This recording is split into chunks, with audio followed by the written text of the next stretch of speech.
systemic anything means. What is systemic anything if it can't be measured by statistics and sociology? What is sociology if not the study? Okay, then what is sociology if not the study of a substantial increase? Shut up. More than just walking outside your door, Katee. You brain dead. She said I'm not a good spokesperson for black people. I think it's either. You're not telling anybody anything. That is so bad faith. That is so ridiculous. You're saying... I'm muting you for a second, okay? Let me re-explain, because you're not listening to me. Neither of you are listening to what I'm saying, okay? Let me explain what I'm saying. Aren't linked. Self by definition. She was linking them herself. What do you mean? I just want to say... Okay. You said if there were actually multiple allegations against me, then I actually think this would be good advice. Like, I would be saying this. And my entire point is that I fundamentally reject this notion that you are on board with, and a lot of people are on board with, that, like, you should be making this advice. I'm gonna say, even if there were a bunch of claims about you, I still don't think that's a valid advice. That is my point. Do you not think that anybody can do anything to improve their outcomes ever? I do think that. I just don't think... What? Then we should never advise people to do that, or? No. So you have this thing where you're like, oh, I see a way that a person can improve their outcomes, which is fine. I see that too. But then you say, arbitrarily to some extent, in my view, I think you have a responsibility to do something to improve these outcomes. And when somebody chooses to engage in a behavior, and now we're assuming that someone is not stupid or that someone has put any amount of thought into something, right? Of the behavior that they have. If they're not putting in that extra work that can better their situation, I'm going to assume that them as an adult who has agency have considered the pros and cons of doing that extra work, and they have decided against it. So for example, you could get off online, but you have said yourself during your reaction to me that at this stage in time, being in this space has not impacted you to an extent that you think you should withdraw from it. If it did, you would. So that's a consideration you're making. For other people, maybe their threshold is different. And I think the way you decide when people should have the responsibility to mitigate their outcomes is basically whatever you feel like, or whatever you think you know about that person. You don't think people are, don't you think it's pretty reasonable to assume that people are severely negatively impacted by getting raped? I think, well, a lot of people do. Absolutely. You don't? But I don't... What do you mean? You don't think that people are severely negatively impacted by being raped? I think a lot of people who are raped do. That is what I'm saying. Okay, but I don't then, like, think don't you Mm-hmm. Don't you think if people are getting raped a lot, that they probably need to dramatically alter their behavior? Okay, do you want me to answer that, or do you want me to clarify what I'm trying to say? I can do either. Whatever you want to do. Okay, so my stance has always been that I think the reason why we're having a lot of this discourse right now is because people, and women especially, seem to be confused about, like, how consent is about, like, guaranteeing positive sexual outcomes. And that's just not the case. Like, consent is what's important to me. So you absolutely could be raped and your life wouldn't be ruined and you'll recover. Or you can be raped and you'll be traumatically impacted for the rest of your life, right?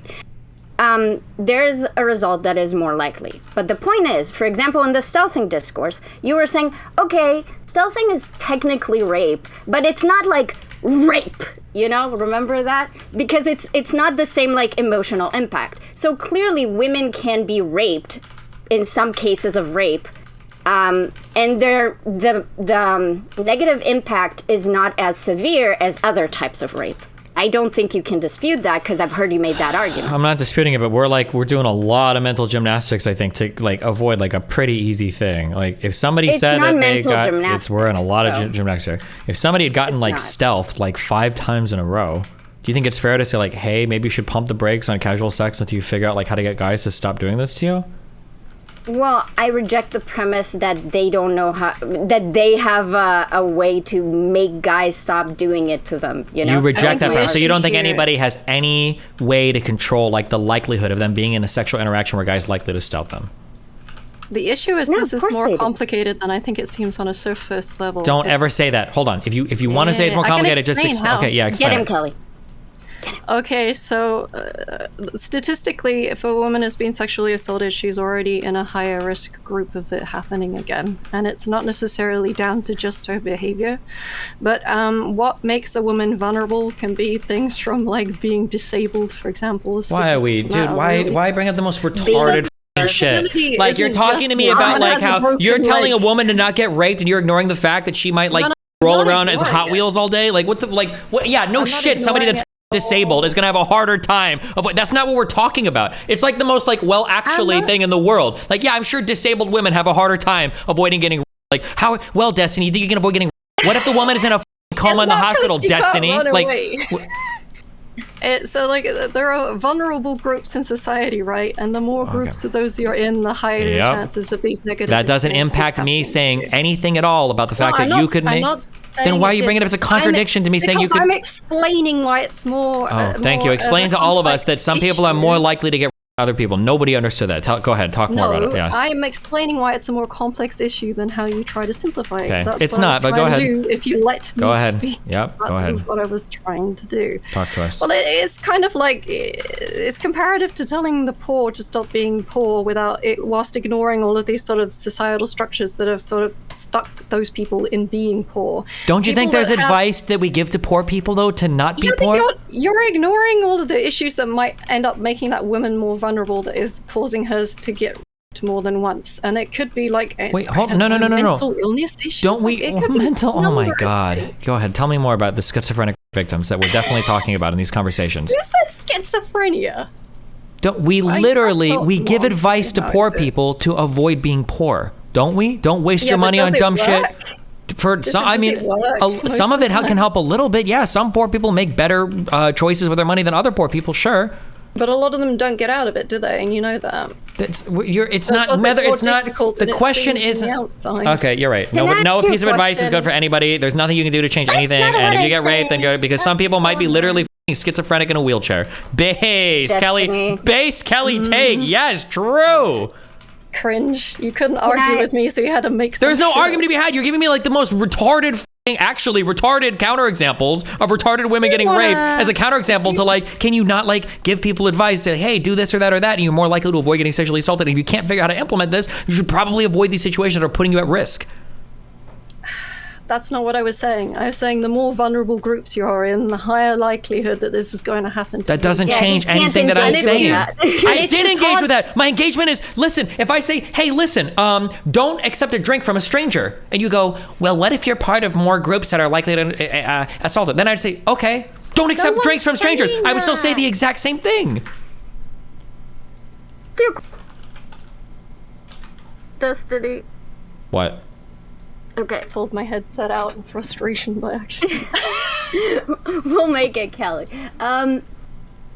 You're making it sound easier than it's like, oh, I gave this person advice, and they'll never get raped again. That's exactly what I'm saying. Yeah, of course. It's so easy. You guys, it's like the classic, you actually like the progressive stereotype of saying that you can't do anything ever to improve your situation ever. That's what you're saying. Literally, we're not. That's just what you want to pigeonhole us. I'm not pigeonholing you in. I'm giving like really basic, easy advice. Like, well, what if you tell a guy to stop raping you, but the guy's actually deaf and you don't know sign language? Like, it's like the most absurd.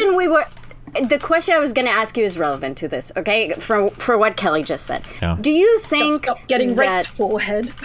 Do you think that maybe feminism or progressivism or leftism or put whatever fucking ism you want before, do you think they're pushing women to make dumb decisions to get raped more? Yes.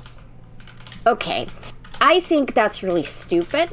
Okay, I can like probably deductively prove that's true. Can I finish? Go ahead. Thank you. I think there's an element that is, oh, you're gonna get mad. It's really condescending that you think the women don't know that they shouldn't drink, take drinks from strangers. This is basic shit. And yet here we have Lumiru doing a full stream about how she accepted drugs from a stranger on her first date that she met off Tinder. Is that representative, is it? If Lumiru is making mistakes, there's probably... Right, Lumiru is like, you're giving the schizophrenic oh example as a counter-example of me talking about... Okay, never mind. Okay, Destiny. That's my name. Earlier... Fucking hell. Does it bother you that I call you Destiny? Call me whatever you want. Okay, head. I was earlier in your chat. Okay, when you were yelling at them about the red pill stuff, which was hilarious. Thank you for doing that. That was great. Now, in the chat, some people on YouTube chat, the degenerates, they were like, you're giving basic ass advice, dude. How is shower and be nice to women is going to help me? You think I don't know that? So, what I think me and Kelly are trying to say, although maybe I shouldn't speak for Kelly, what I'm saying is that the advice that you're giving, sure, it's obvious, it's easy. It's not God sent to women, and women already know that. Now wait, you give advice, and then you say, well, I heard a woman who didn't follow this advice. What does that mean? It means people make bad decisions sometimes, and people make mistakes. So do you. We are adults. We engage in behaviors that make us not follow good advice. To say that that is somehow like a systematic issue or that progressives are pushing women to make bad decisions is ludicrous. I think you feel that way because you think that when you get pushback on giving basic bitch advice to women that women already know, you get pushback on that, and then you're saying, well, they don't want women to make good decisions. What we're saying is, women already know this, so we want to focus on like the elements that are the systemic elements, and you want to talk about individual responsibility, which is fine. It's just that we already do that. The end. Okay, I don't even know if there's an argument in there for me to respond to, so thank you for the wonderful speech. Really? Okay. Fine. Don't engage with it. It's okay. What am I supposed to engage in? Awesome. Steven, what? Hey, wanna play some Warzone right now? Nope. And not talk about this? Nope. Please, God. Well, thank you, White Woman, for derailing another conversation. How can we Appreciate derail it. if there wasn't a conversation there? Or thought, what Why did are we you derail? making this The about silence. race? We derailed the silence of nothing. Of Why is he Steven making it clicking about a race? keyboard. He did make it about race, true. True. Why are you being racist? Because I hate white women. True. If I'm Jewish, does that change anything for you? No, we're it makes it worse, progressive. actually. Oh, shit. Okay. Based. Do you prefer Derailing the is when silence? People talk Yes. about what I don't want them to talk about. Destiny, do you need me to simplify my argument so you can engage with it? You're just like saying like a ton of like shit that's just like completely fucking irrelevant is what. How? No, Tell me how. Maybe I'm wrong, but I can't like... There are actions that women can take that can dramatically improve their outcomes when it comes to hooking up with strangers. And it feels like we don't have very many of these conversations at all because we're so scared about victim blaming. That's the feeling that I get. It feels like as a society, we've pushed women more into an environment where they have a lot more casual sex, which is based, but we haven't had good conversations about how to avoid dicey situations, which is not based. Okay. So, I understand that you feel like as a society, we do not have those conversations publicly. And I agree, and personally, I don't necessarily think having those conversations publicly is the best way to address the systemic issues. Nonetheless, Wait, what do you, when you say systemic issues, what are you talking about here? I'm We sorry. just gave Rape you so culture. many. I didn't ask you what you, I'm just asking, just clarify. When you say systemic issues, what are we talking about here right now? rape culture. Okay, like more particular, like what are we talking about here? I mean, I gave all of the reasons why someone would be more vulnerable. And not just because they're disabled. and they None have of a those things, I broken understand leg. you gave those things, but they had nothing to do with anything I was saying, right? Well, yes, because they put you at higher risk because you had those things. If So that's it's the not as case, then simple. it would be even more important that you follow somebody else's advice. So but do you not think that advice would not work for them because it's just basic and doesn't really do anything? It does a ton. This advice, you could probably protect yourself from like 90% of sexual assault with some basic implementation of some basic advice. Yes. Never leaving the house. Maybe. That is so stupid. If you feel like not leaving the house is the only way to do it, then you probably shouldn't leave the house, Kelly. Find a caretaker or somebody to walk you with a leash and do that. You said 90%. That's what I was giving as the only way you could avoid 90%. I think that the vast majority of sexual assaults and rapes come from people that you know, right? Isn't that true? Most of them come from people that you know? It is. Okay. Do you think it's because they're violent rapists with a predilection for abusing women? Or do you think it's because people get themselves unintentionally in situations that are just like out of their control, that end up becoming out of their control?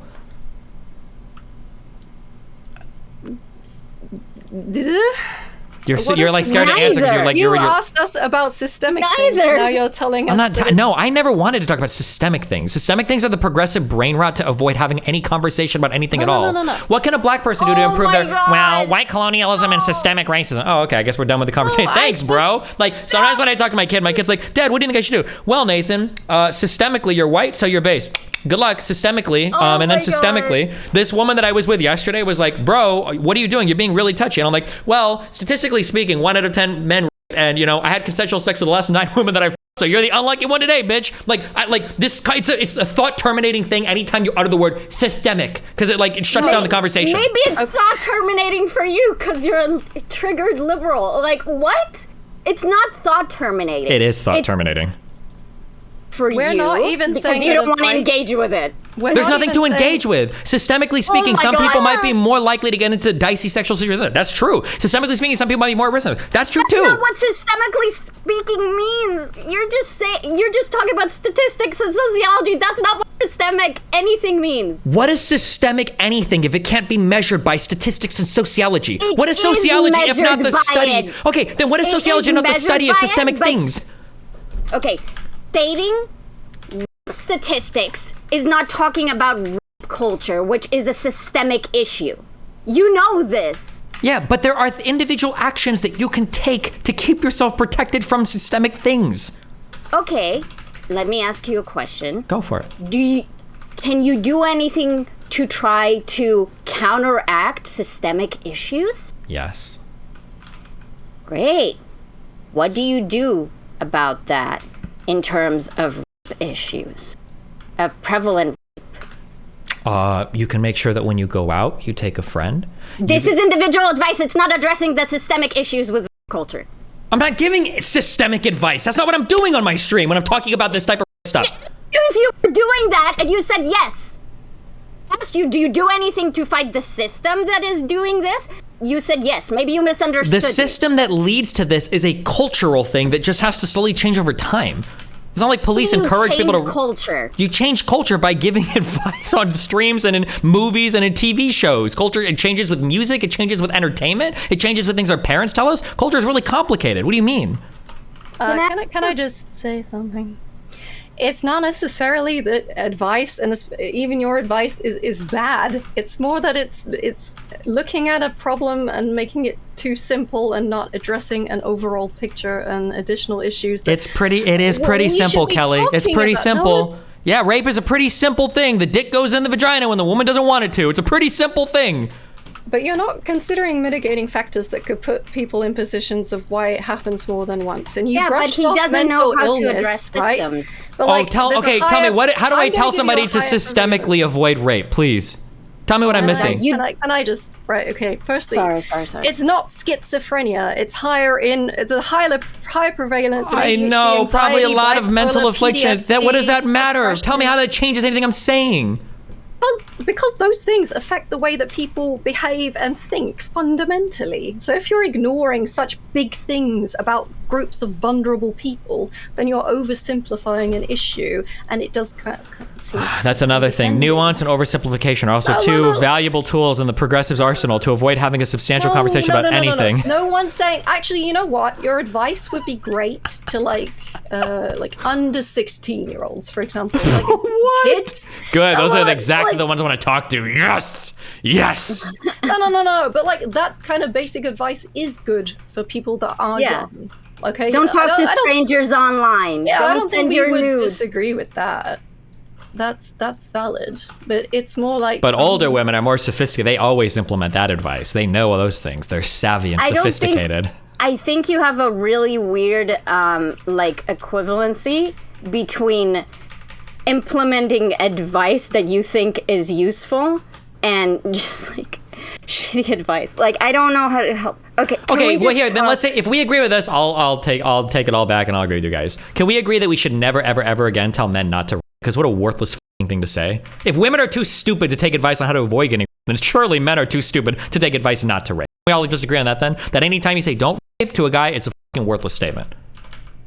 Agree. I mean, I think it's a cringe statement. Cool. But We're just don't say anything at all. Leave people to their own devices. Good luck, guys. I'm not getting raped. Oh my god. Stupid.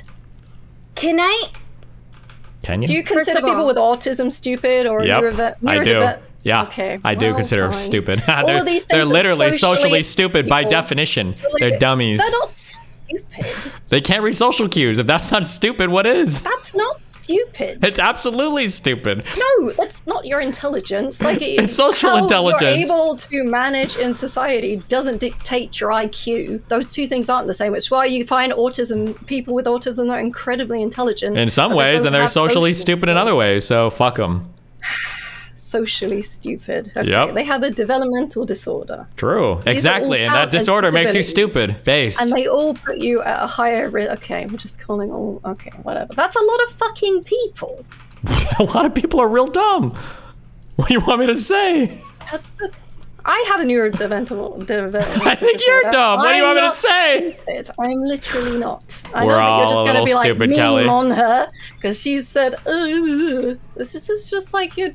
I know that you know that you're oversimplifying this issue, and the reason you like to do it is because you just like to be an asshole. Yeah, that word oversimplify again. I love that. Okay. Here's the problem. Here's the problem, guys. The problem is that this is really nuanced. You know. You don't think it is? I think it is nuanced. The problem. The problem is I think it's nuanced and I think it's systemic. And I think a lot of the advice given is oversimplified. Oh my God. Can I talk? I just feel so smart. Just saying that makes me feel smarter. It's so true. Yes. So first of all, stop saying you progressives, because you're progressive. So stop making it sound like we are the progressives and you're not. I'm one of the good ones, okay? We are all progressives here. I'm one of the, they call me Uncle Luke, okay? I'm one of the good progressives, all right? I don't care. You're a progressive. Stop authorizing us when you are one of us. Second of all, okay. You know how you said, if you can admit that telling men don't rape is a useless statement? And we said yes. Well, I said yes, and Kelly said it was cringe. It is cringe, yeah. I don't think it's cringe. Can I telling men not to confirm? I give advice all the time to guys. Don't be fucking creepy. Don't pressure people into situations they don't want to be in. Don't get women into situations. I give that advice all the time to guys. God damn you! Okay, so you said if we admit to that, you take it all back. Of course you didn't, because it wasn't true. But yeah, because I think it is good advice. I'm just showing how dumb it is. Let me try to explain to you. Please. I don't understand these things. I need 22-year-olds, please, to explain these dynamics to me. Go, yes. Please. I mean, if you don't want to listen, that's fine. I do want to listen. I'm not going to pretend like I can't. If you don't think what I have to say is valuable, that's cool. Just say it. It's taking 10 hours to say what you want to say. Oh my gosh. Okay. So, when I say it's useless, what we mean is, you know the meme rape bad is because men don't rape doesn't give people actual tools about how, yes, you said yourself many times, men who just want to like grab you by force and do the most violent form of rape, like telling them don't rape is not going to change it. But most types of rape that you specifically are worried about are men being confused, just trying to push and not realizing they're pushing too hard, and just misunderstanding, miscommunications, issues. Yes, there are creepy guys out there, but there are also really good guys out there that ended up hurting their girlfriend or their partner or their wife or whatever the fuck because they got the boundaries confused. And technically that falls into rape. And telling them do not rape gives them zero tools to not do that again. So it is a useless statement. Yeah, People but can I just, because you're going so far down a road that I don't know, you're not even talking to me, okay? I do give advice to guys on how, stop, let me just finish. I do give advice on guys how not to rape. I do give that advice, and I think it's good advice. I just think the broad statement of like, don't rape is dumb, but there is specific advice you can give that is really good. Same thing with women. It's stupid to say, oh, women just avoid. That's dumb, but there's specific advice you can give that's really good. A lot of advice that the majority of women and men don't implement in their lives. You know, that's fantastic, but when you try to get us both, you said, can we agree that the statement, don't rape, is a useless statement? And yes, we said yes it is. If you want to talk about the concrete advice that you give people, fine, but that's not the framing that you give. Okay, so if that one's, sure, I'm not weaseling out of it. I was just trying to prove the point that it's stupid to make, like, one hyperbolic statement on either end is dumb, obviously, but there's nuanced advice you can give to both parties.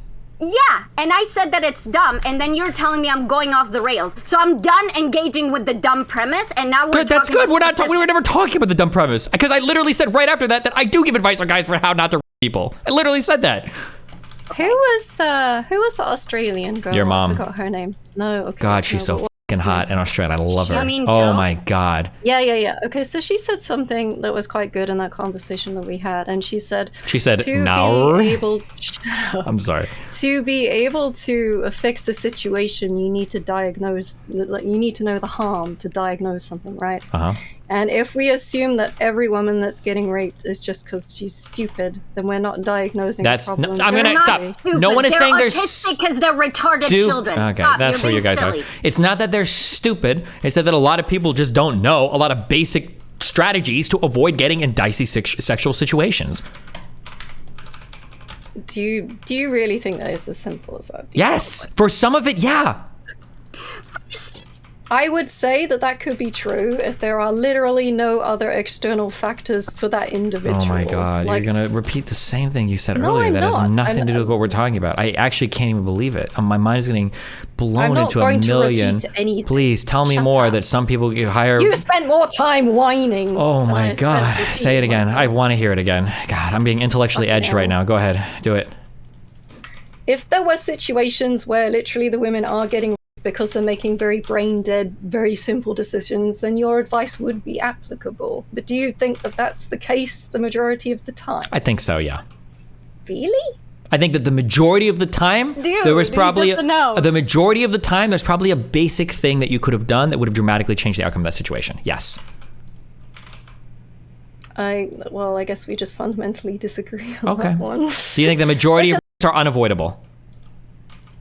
Unavoidable. Okay, right. So the reason why women get raped more by people that they know, right, is because they put themselves in a position of trust. So they ignore red flags and things that people are doing that are bad, such as being pressured or whatever, because they've allowed themselves to be put in that position where they don't feel anxious around them.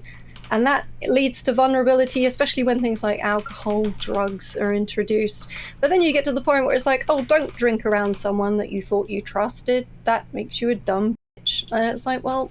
Nice. That's exactly what I said. You're a dumb bitch. Yes. Kelly, you don't understand. It was your responsibility to not trust the person. So if you don't have the emotional maturity to realize who you should trust and not trust, and you need your father with you to fuck people. Anyone. Yeah, true. Well, I already don't trust anyone, so here we go. Yeah, exactly. Okay. Well, you gotta keep that one in mind. Oh no, the original! Yep, I can't stand this. Of course you can't. You just come in here to bomb because you're like Destiny's asshole. You don't. No, actually, I saw another moment to hate on women, and I had to jump on it. Mindwaves. Don't kill yourself. Whoa! Nice. What? That's my peanut butter. You're talking to an ex-cutter here, dude. Jesus. So I want to direct this conversation in a much more productive direction, maybe. I'm sure you do. You never do that, but all right. Good one, guys. Anyways, version of productive. Are we gonna talk about how women shouldn't drink with people? We never heard that advice before. Yeah, and yet they still do it. Crazy. No, I actually just think it's really it's disappointing when I see Katee sit here and try to actually express anything. some amount of empathy for men when we were talking about situations where men will end up violating the consent of the other person because there was, men don't pick up on certain cues or there's a lack of communication on their part, etc. Right? We're willing to sort of look at that and all the nuance involved there, right? But when it comes to the other party's responsibility or their role in that sort of scenario, everything goes out the window. There's nothing we can say to that person to say, hey, you also have some responsibility in communicating. Hey, you also, have a role to play in how this situation goes, right? You guys want to make it seem like all the advice that Destiny or myself or anybody else has given is just sort of brain dead advice that women have heard, and every single woman just, constantly, sort of enacts that advice in their day-to-day life, and that's just not true. I don't know how many. My God, if you conflate. Wait, Katee, before you get triggered, no, Katee, please stop. No, you're just Mindwaves. If you ever even to a woman, you're going to be Jesus Christ! That doesn't give me hope that that's the case. Anyways, so what I was saying. No. Cool, Kelly. Great one. Can you guys actually have a conversation, or are you guys just here to make jabs? I can't tell anymore. Can you leave? If Katee, we can't, would you leave? Do you have a personality other than just being a bitch? I can't, is this all you have? I do not, but if you can't handle that... As these Western women, dude. If we were talking to some good South American women, we wouldn't be dealing with this shit. Amen. Jesus Christ. Anyways, so yeah, I think that all the instances of these allegations that have come out, right, from like streamers or whatever, there's all these reviews that we've covered. There's been a lot of women that have gotten themselves in situations where, they are the victim. I'm not going to say it's all their fault, right? Obviously there has to be an aggressor in the situation, right? And I'm not going to pin that person's responsibility on the other party, right? That'd be brain dead. But what was that person, Campbell or something? I don't know these streamers. I don't pay attention to them. But there was the woman that knew the guy was a fuckboy. He knew all he wanted was sex, and she still ended up going to his house and then ended up regretting it later. And it's like, look, if you guys had a friend, right? Let's say either of you had a friend, and let's just say this woman friend of yours had gotten a few times. Let's just say hypothetically. What if Rich Campbell was my friend? Because he was.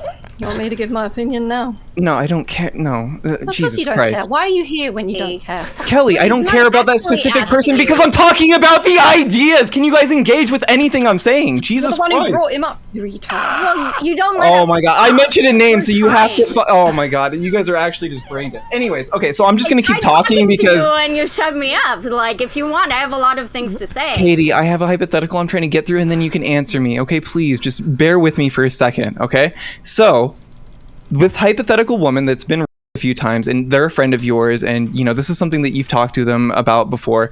Let's say that you guys got together for a dinner or a lunch or whatever, right?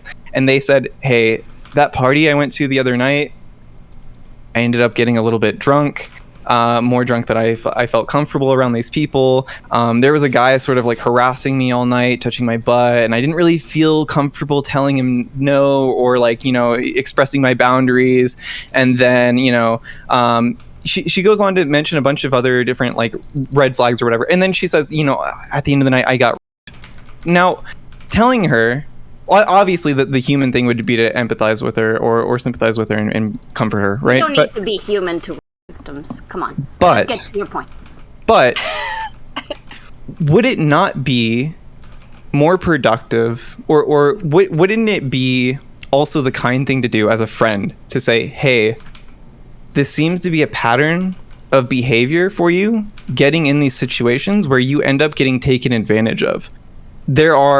You obviously have a problem with expressing your own boundaries in these sorts of situations, or even taking certain precautions so that you make sure that other people don't disrespect your boundaries, right? May I engage with your hypothetical? If this is a pattern of behavior, is it not okay to then say, hey, these are problems, these are behaviors that you should probably look to change because I don't want you to be a victim anymore? Okay. You often give unsolicited advice to women. Yeah, they would explain a lot. Yes, he does. Why you don't fuck. Yeah, I gave it to your mom after I her too. Yeah. Yeah, but that would imply that you actually could have sex mind waves, and none of us believe that. I literally have a kid. What the you know, Kelly? Jesus Christ. Wait, did you rape her mom because her mom What, guys? Are you guys okay? Shut up, Destiny. In expressing boundaries that she like feels bad for you, so she kind of wasn't clear that she's not down, and then you just went for it? Is that what happened? Yeah, it's Kelly's mom's baby, yeah. Okay. Can I engage with your hypothetical now? Yeah, any moment, please. Okay. I find it really interesting and really indicative and very reminiscent of Destiny that you give a hypothetical, and in your hypothetical are baked in a lot of assumptions that are very infantilizing and condescending. Like, you think that if you say, she's been multiple times, and then she tells you a story about another rape incident that she has, that somehow establishes a pattern, because you're assuming that the other times she was the exact same situation, and there's no nuance there. Yes, so that is the hypothetical I'm building on. Do you want to engage with it, or do you want to just pick apart my hypothetical because you want to cry about how it doesn't fit into your narrative? I think that if you think that that's a hypothetical that could happen, then you should talk to more women who were raped. Oh, so okay. I guess so, I do so, want to wait. So you're gonna say to me that this hypothetical person doesn't exist? There aren't women out there that have gotten raped or sexually assaulted multiple times? They absolutely are. They are not the majority.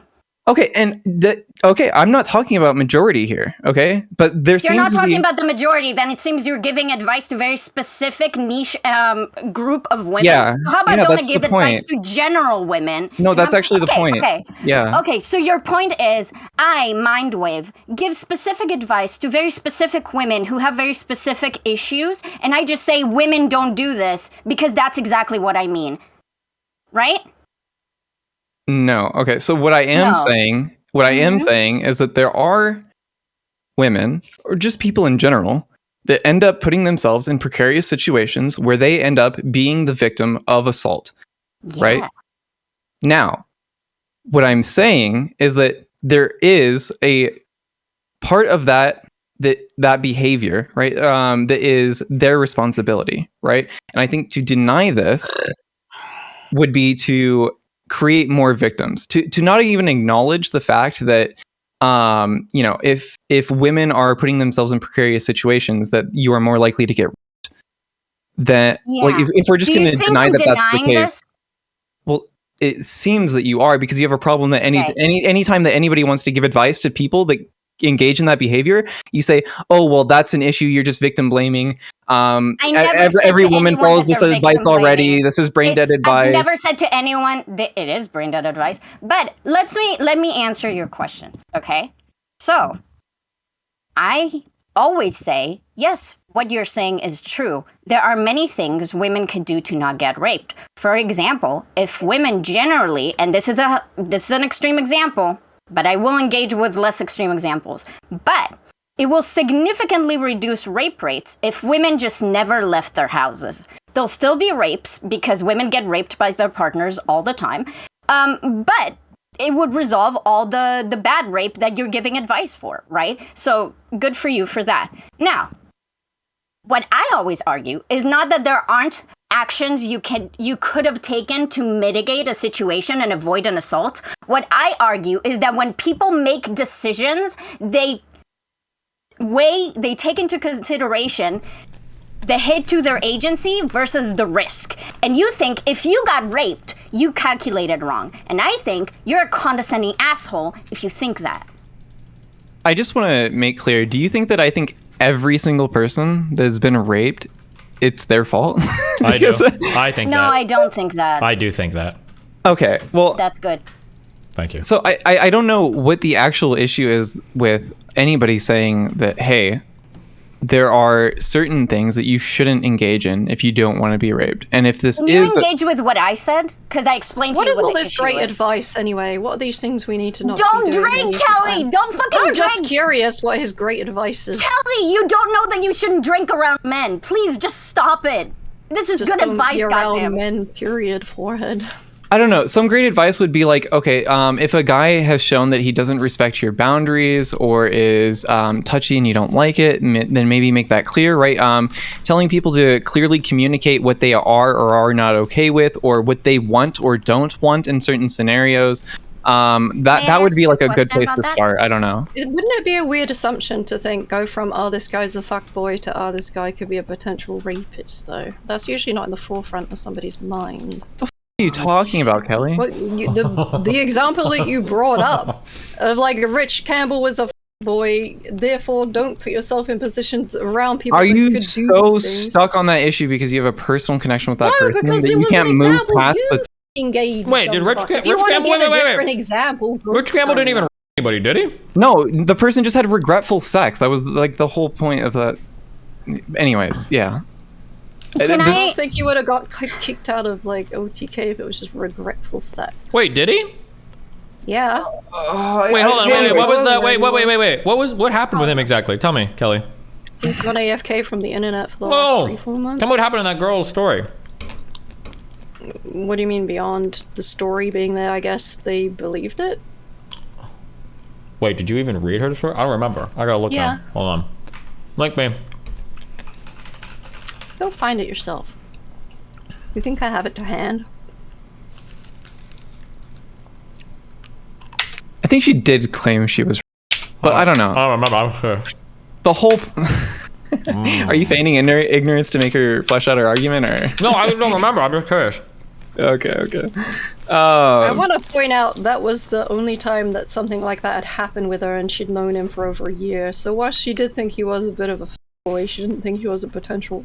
Yeah, but there had been signs before that he didn't respect boundaries that she had set or that other women had set around him, right? Yeah, but nothing to that extreme. Like, there's but when it comes to a guy like that, this is the type of advice that we're talking about. When it comes to a guy like that, you probably shouldn't put yourself in a situation where you're compromised around them, right? And alone with them. I remember this. I don't think I believe this story. Okay. Boys would you. Go ahead. Basically, is the argument. Can I? No, it's not about being a boy. Being a is okay. These aren't necessarily. Right? What I'm saying is that when someone goes to show that they don't respect your consent, your boundaries, doesn't respect you as a person, you probably shouldn't put yourself in a situation where you could get by them. Yeah. Great. Okay, so let's talk about that. So let's say the person who's showed you that they're not respecting your boundaries, they're not very considerate of you, is your boyfriend. Can you tell me how to establish my boundaries with my boyfriend? So you have a boyfriend that doesn't respect your Yeah, break up with them. What are you talking about? Okay, so when Kelly was bringing up earlier that there are certain factors that Destiny never bothers thinking about because of reasons, there's I think about these factors all the time. I always have sex with women that are a higher risk for rape. They're the easiest ones to take advantage of. Yeah, that's true. You do say you have like a boner for mentally ill people, of course. They're so easy to manipulate. Ironic, considering the rate of mental illness that's been in some of the women that have been around here. So. Hey, exactly. It's true, exactly. Hell yeah. It's true. He hears BPD and it's like, BPD has a higher increase of like getting into promiscuous actions that they might regret. True. No, I just think it happens by accident. It doesn't. Okay, so Mindwaves. The argument is that I'm saying is that I agree with you that if a woman isn't being treated right by a man, she should dump him. I think if a person isn't being treated well by another person, they should not be around them. But interestingly, human relations are complex. So sometimes people stay in relationships. The thought Terminator. There it is. Oh my! It's nuanced. If you stop me from making a full sentence, it is only thought terminating for you. My thoughts have been terminated. I'm sorry, go ahead. You were at the part where you said it's nuanced. Don't say you're sorry when you're not Please sorry. just let her get to the enlightening part. I can't wait to hear it. No, you're not sorry. I'm sorry. if you met someone or in dating someone or are in a relationship with someone and you feel like they're not very respectful to you, but you have a hard time asserting that, which there are many people that are. We have a hard time asserting stuff with our partners all the fucking time. Yes, there are certain personality factors and other things that go into it. So giving the advice of, if someone doesn't respect you, dump them. Yeah, no shit. That's not really helpful advice, though, because it doesn't address the underlying issue that made that person be in that relationship in the first place. If women could just solve dumping any guy who treated them badly because they make bad decisions, there wouldn't be rape, is it? Because your advice is so great. But you rather pretend like women are too dumb and incapable of not making the mistakes that you think, than there are issues that cause people to be in relationships that are What makes you suboptimal. think that I think that? I think that. The words that you speak. Do you have anything Words coming out of besides... your mouth. Do you like have anything specific that you can nail me down on, or are you just gonna like appeal to this general like notion? I don't. Okay, so when I say that there's the element of agency and that relationships are complex, and then you say I don't see the issue. Like if your boyfriend doesn't respect you, dump him. How is that not good advice? And you're completely ignoring what I said. Then I'm not saying that you're in your heart you I don't know, what was your point? That you hate women, that you don't think women are smart or something. I'm just saying you're not actually addressing the point, because you can't, because you don't know how to, because we don't apply systemic solutions. Damn. You're so debate brained that you're talking about like meta level arguments instead of actually having a conversation with me about the issue at hand. So I want to like bring it back to the actual issue. Okay. I'll be nicer. Oof. Yeah. Anyways, so what? Okay, the whole problem. Ooh, you rattled him with that one. The contention that I have with this conversation and the way that you guys have conducted it is that anytime the conversation is about a woman and their role in, sexual assault when they're on the receiving end or whatever, that conversation suddenly is like off limits. But when we're talking about not off limits, we're having it right Jesus now. Christ! But when we're talking about The men, only one we have. but when we're talking about men, you guys suddenly want to talk about all the nuance and how much, there's so many different dynamics that the guy has to take into account, and the guy needs to be thinking about this, or we don't socialize guys to think about these situations in this way, and they need to know better and stuff like that. It's like, okay, that's cool. I agree with you. Men do need to understand consent better. Men do need to respect boundaries better. Men need to communicate better, etc. Oh. Okay, so much you like don't they're the understand our opposite. argument. But why is it? But why is it when anytime anybody wants to talk about women who put themselves in precarious situations, risky situations, that is they have some amount of responsibility in those situations. Can we use an example of that precarious situation, just so we have something to work with? Yeah. Do you want to work? Give me an example then, Katie. No, you give me an example. I'm not very interested in this whole precarious situation. That's your narrative, not mine. Oof. So you give me an example. Go, Mindwaves.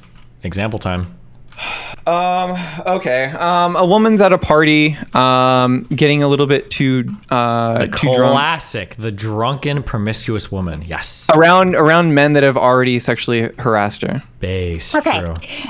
When I'm done engaging with this, would you mind talking about women who are inside their relationships, or are we just perpetually going to have conversations about women in parties? What about Why when do you wanna- 9-year-olds are their husbands? Why do you want to railroad this conversation into relationship dynamics?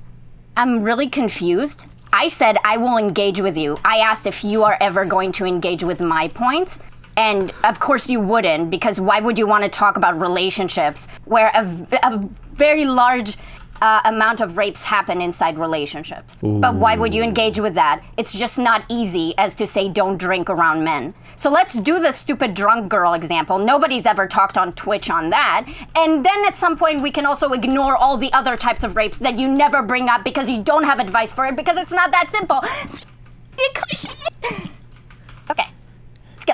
If you want to talk about other instances of rape, like marital rape or something like that, then that's a cool conversation to have. But when the whole conversation that we've been trying to have is about women casually sleeping around and casually dating and the dynamics behind that, that's a little bit different than talking about, I got raped by my boyfriend. And you know why I pushed back on that? Party wasn't casually sleeping around, was she? She just got drunk. Ooh, I don't even know what that was in response to, but damn. I'm sorry, Kelly. Gave a party example where the woman got because she was at a party and she got drunk because there were some other people that had sexually harassed her. Did you say she should have not drunk? Question mark. Well, she's promiscuous. But why is she promiscuous? Okay. Just by being there? It doesn't matter why she's promiscuous. She's making mistakes, Kelly. Don't defend her. Look, if you want to engage with that example, okay. But you're feigning ignorance if you're going to pretend like the conversation around consent that we've been trying to have and the role that women play in it isn't about women and the dynamics of like casual dating or casual sex and stuff like that, then you're what I think? You're just detached from the conversation. We can talk about casual sex, but that's not the example you gave. If you want to talk about that, you'd have Okay, sure. If you want to nitpick about the specific example I gave you, then fine. Okay, fine. Give an example, you dumb. So give the one you want to actually talk about. Oh my! What do you guys want to talk about? Jesus Christ! I keep trying to steer this conversation in one direction. You told us that if we want to talk about pulling it apart in a million different directions. Ignorance. So, like, which one is it? What, Katie? What'd you say? I mean, you said that if we want to talk about other types of we're being unreasonable about the type of conversation that you're trying to have. So you don't want to talk about what we want to talk about. No, right? Kelly, Jesus Christ. I'm trying to have a conversation about one specific topic. I know. So let me tell you something. No. Let me explain this to you. I know it's difficult. By the way, I'm literally engaging with his example, and he's losing it. You can give a different example if you don't like that one. Kelly, I don't know if you know this, but sometimes conversations go in a different direction, and you extrapolate the conversation in a different direction that has nothing to do with the example that we were talking about earlier in the conversation. Yeah, sometimes conversations go forward in time because that's the direction that time goes constantly. It wasn't 2 minutes ago, you retard. You're talking about like it was an hour ago. We literally, Katie just asked you for an example. It's not my fault. You can't recognize that we've moved on past that part of the conversation, Kelly. That's not my fault. 2 minutes ago, you do you have Alzheimer's? Do you have memory loss? Like, how else could you think that was a long time? Yes, you are giving me brain damage. Yes. No, I didn't give it to you. But he wants you to. But I can believe it. Is this the way that women just get out of talking about the subject? They just fucking talk about nonsense and obstruct the conversation for an hour? Okay. Give us another example. We don't No. I will when we engage with your literal example. Mindwave. Mindwave. Yeah. Baby, honey, I'm sorry that you feel attacked, okay? We will be more pleasant. Now, when you're saying, hey, we want to have a conversation about casual sex, and you guys are feigning ignorance or are not really addressing the point. Like, I'm just trying to talk about casual sex. And I'm like, that's all good and fine. But when you're saying women are being raped, and this is advice I give to women to avoid rape, you're not really talking. I mean, maybe you think you talk about casual rape, but that's not actually what you're saying. What the fuck is casual rape? Casual rape. Casual dating. I mean, casual dating. Okay. Do you get my drift? Now, I will engage with your example, but I will let you know that it's fine that the discourse you want to have is just about casual sex. The problem with it is that my argument is that doesn't solve the majority of rape. So we're focusing on the wrong thing. And now we can talk about casual sex. Okay, we can have multiple different conversations at once, though, Katie. Now I will engage with you. Okay, but we can have conversations about multiple. If you want to talk about marital rape or, other instances. Would you have that conversation with me? Sure, on a different date. If you want to set it up, Katie, I'll gladly have that conversation with you. Can we then have a different conversation about rape and we can have all the conversations you want in the world, all right? Pick any topic, I'll talk to you about it, Katie, all right? But let's have one conversation now about one specific subject that we're trying to talk about. Good, because we never talk about this specific subject. So I'm really happy we're doing this again. Okay, so your example was a woman who was sexually harassed by some dudes at a party. And gets drunk. She's drunk. Bad choices. This falls Mindwaves, I'm going to be charitable. If you want to change your example, do it now. No, it's a perfect example. No, go for we're it. sticking with it then. So why the did you complain anyway? Wait, what happened to Katie's example? Oh, and Katie. So sorry. No, I was trying to hear Katee out before Kelly interrupted her. So go ahead, Katee. Yeah, so I was gonna make a snarky comment, so you were saved by Kelly, actually. You should thank her. So she was sexually harassed by some dudes. She knows that they are at the party. She went there knowing that they're there. She got drunk. Was that your example? With the bad boys in town. Yes, the example, once again, I'll reiterate it just one more time. I already reiterated it. Why do you need to repeat it? The woman was at the party, got sexually harassed while she was there, got too drunk. Yeah, okay. Ended up getting sexually assaulted more, yeah. Damn. Awesome. So, just to clarify, this isn't casual sex, or is it? Wait, what is... Okay, what's the point in asking that, Katee? You wanted to have a conversation about casual sex, right? So if we're going to be giving advice to something that isn't casual sex, I'm just making sure. Does this fall under casual sex? Okay. If I say yes to this question, you're going to say that I am painting this hypothetical person say yes. Just say yes. I will engage with your hypothetical. I just think everyone else would realize that that's retarded. But you can say yes, and we engage with it, okay?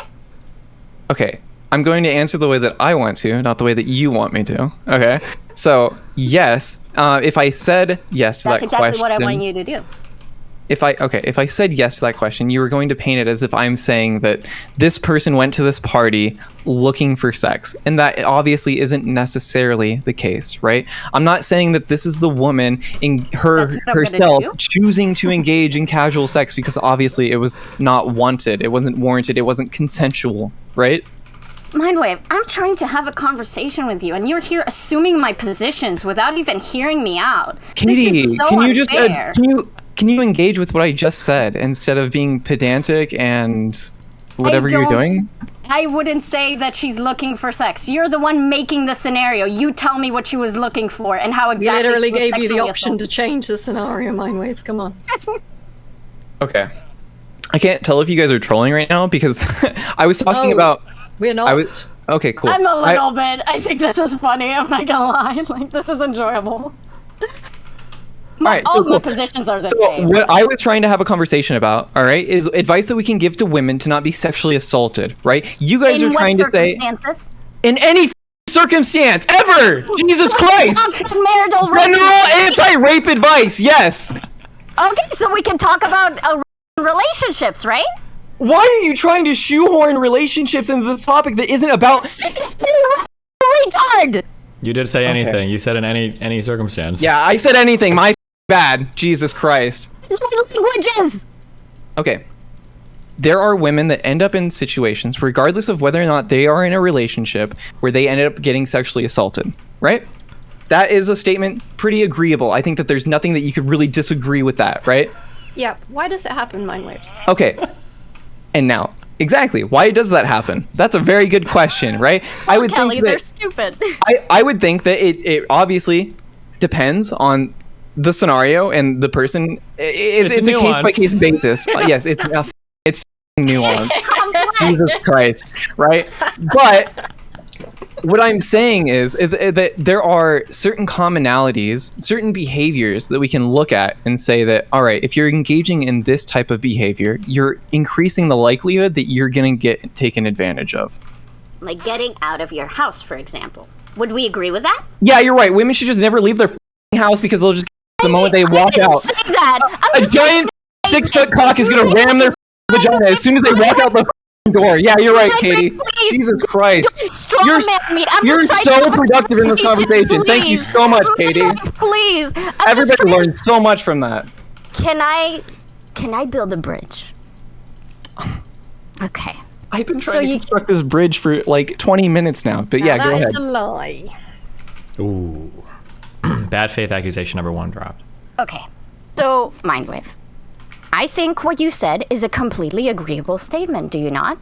So I'm going to make an agreeable statement, and you're going to comply and say, yes, I can't object to that. And then we'll move on from that. How about that?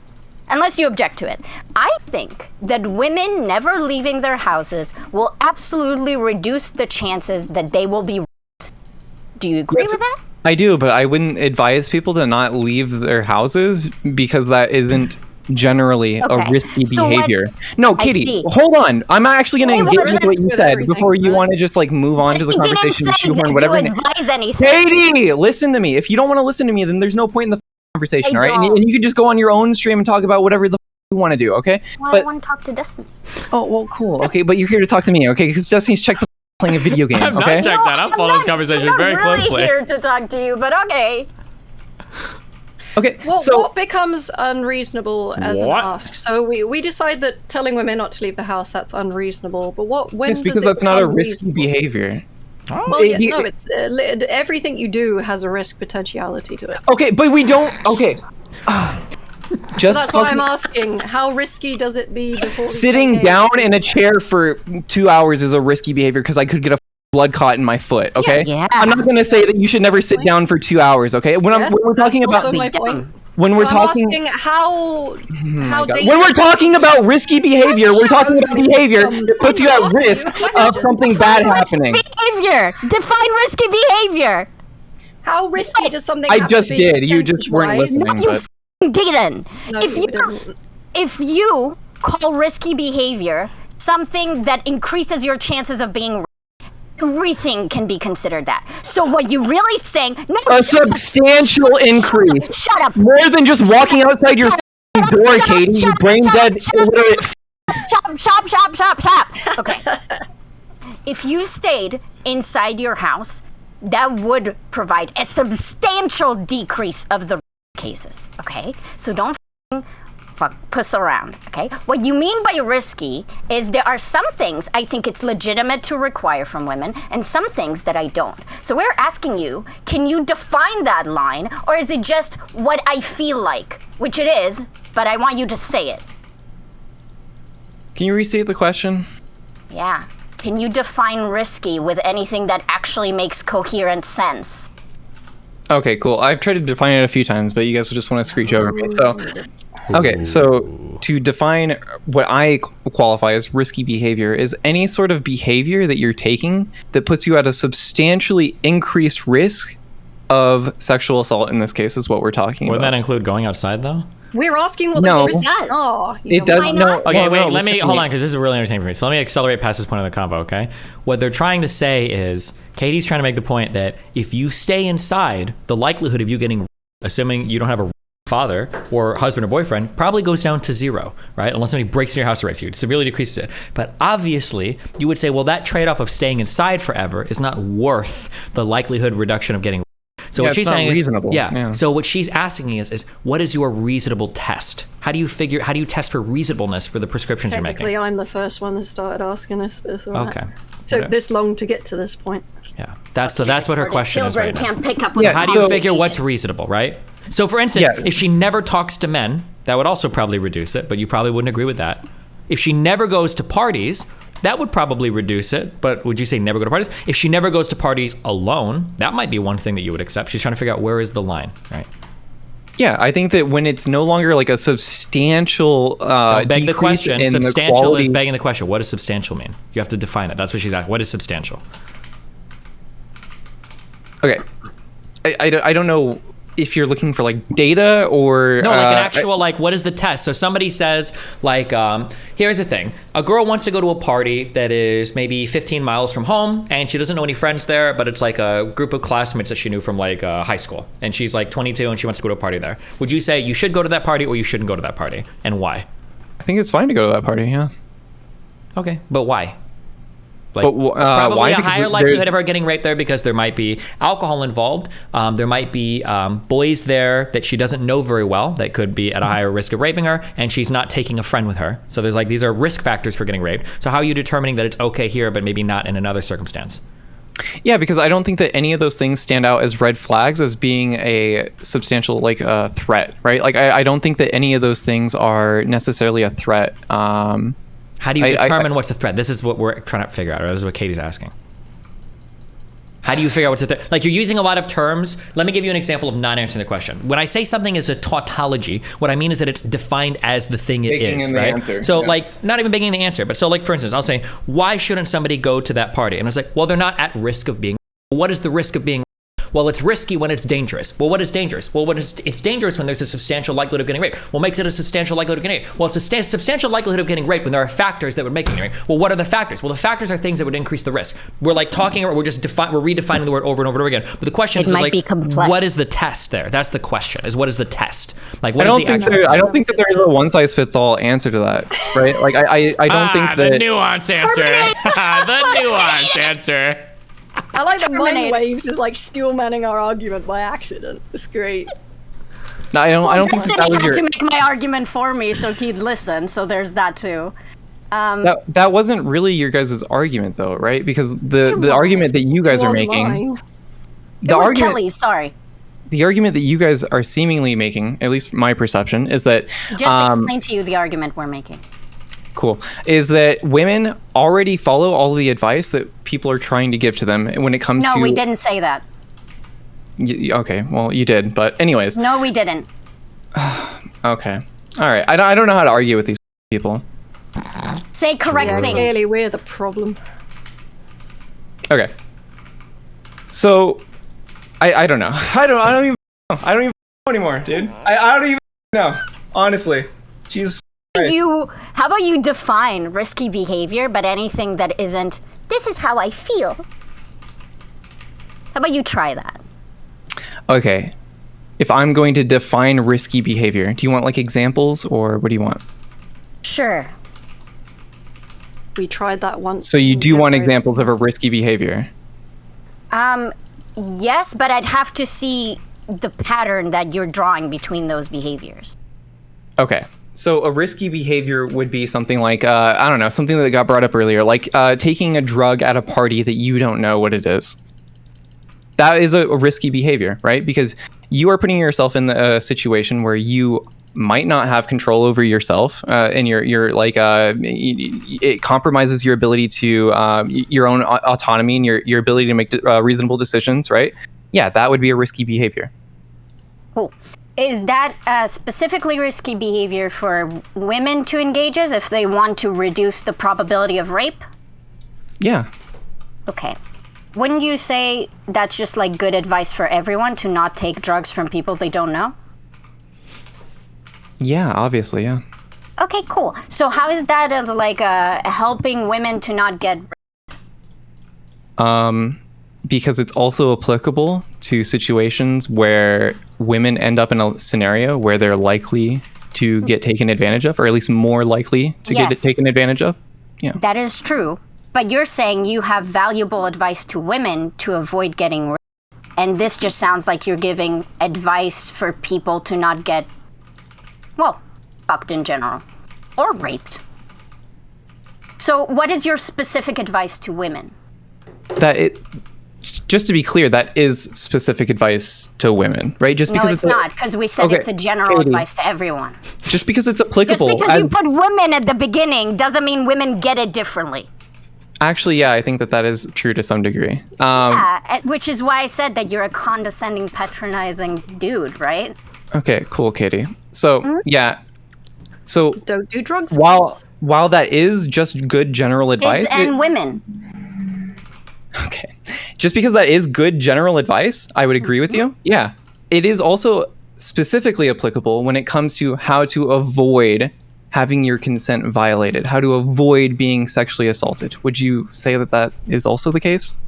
Yes, for men and women, that is correct. Okay, awesome, cool. So when we're talking about ways to avoid getting assaulted, it would make sense to also include that as a specific piece of advice pertaining to that specific topic. So it is actually specific advice about this specific topic, even though you could extrapolate that advice and apply it in a more generalized sense. Let me help you, because you're not getting... I don't need your help, Katee. Help yourself. Destiny, can you explain my point to him so he'll get it? Because he doesn't hear it if I'm saying it. Can you explain to him? I think what Katee is trying to say is that what we're looking for is particular advice we can give to women that would help avoid them getting.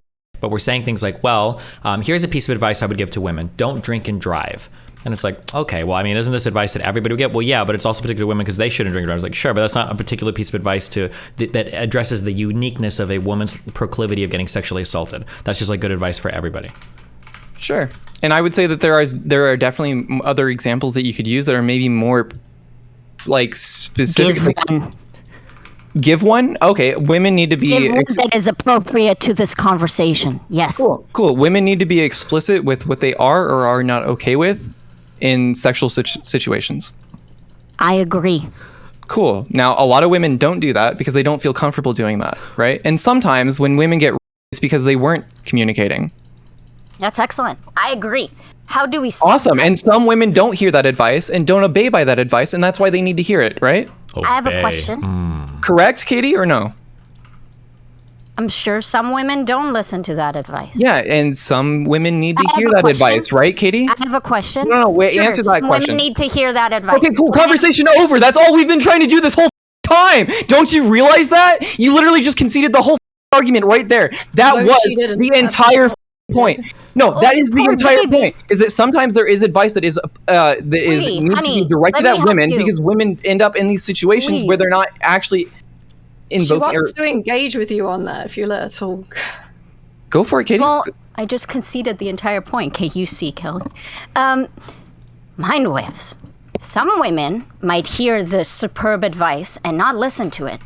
They're either stupid or trying to get for internet clout. I don't know. Those bitches be crazy, okay?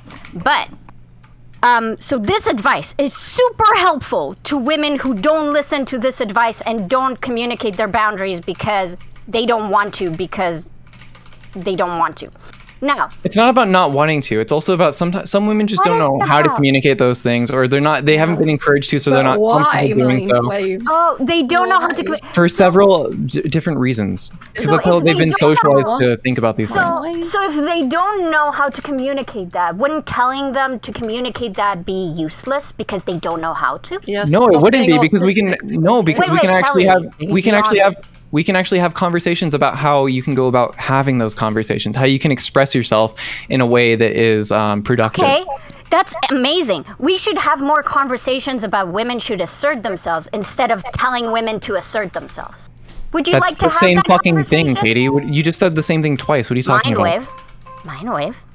You say women should hear the advice that they should assert themselves in sexual situations, which is not the same as you coming here and saying, Katee, let's discuss actual things women can do when they feel uncomfortable expressing themselves. And then you'll just say, well, if you don't feel comfortable expressing yourself, maybe you don't have what was that, Destiny? Emotional maturity to engage in sex. So more advice, which is great. That's generally that's a fine statement to make. I would think that is true, and you should that is good general advice to women. Yeah. So women, I do agree that women not having sex would reduce the probability. No, it's not about not having sex, Katee. That was never the argument. It was about casual sex. If you are having casual sex, Katee, can you not be autistic for a minute? No, I'm having a thought-terminating brain right now. True. Okay, so the conversation was about women. It's not talking about women dating and having a boyfriend of many months and how to avoid rape for them, right? Again, it's talking about casual sex, casual dating, women going on Tinder looking to hook up, etc., right?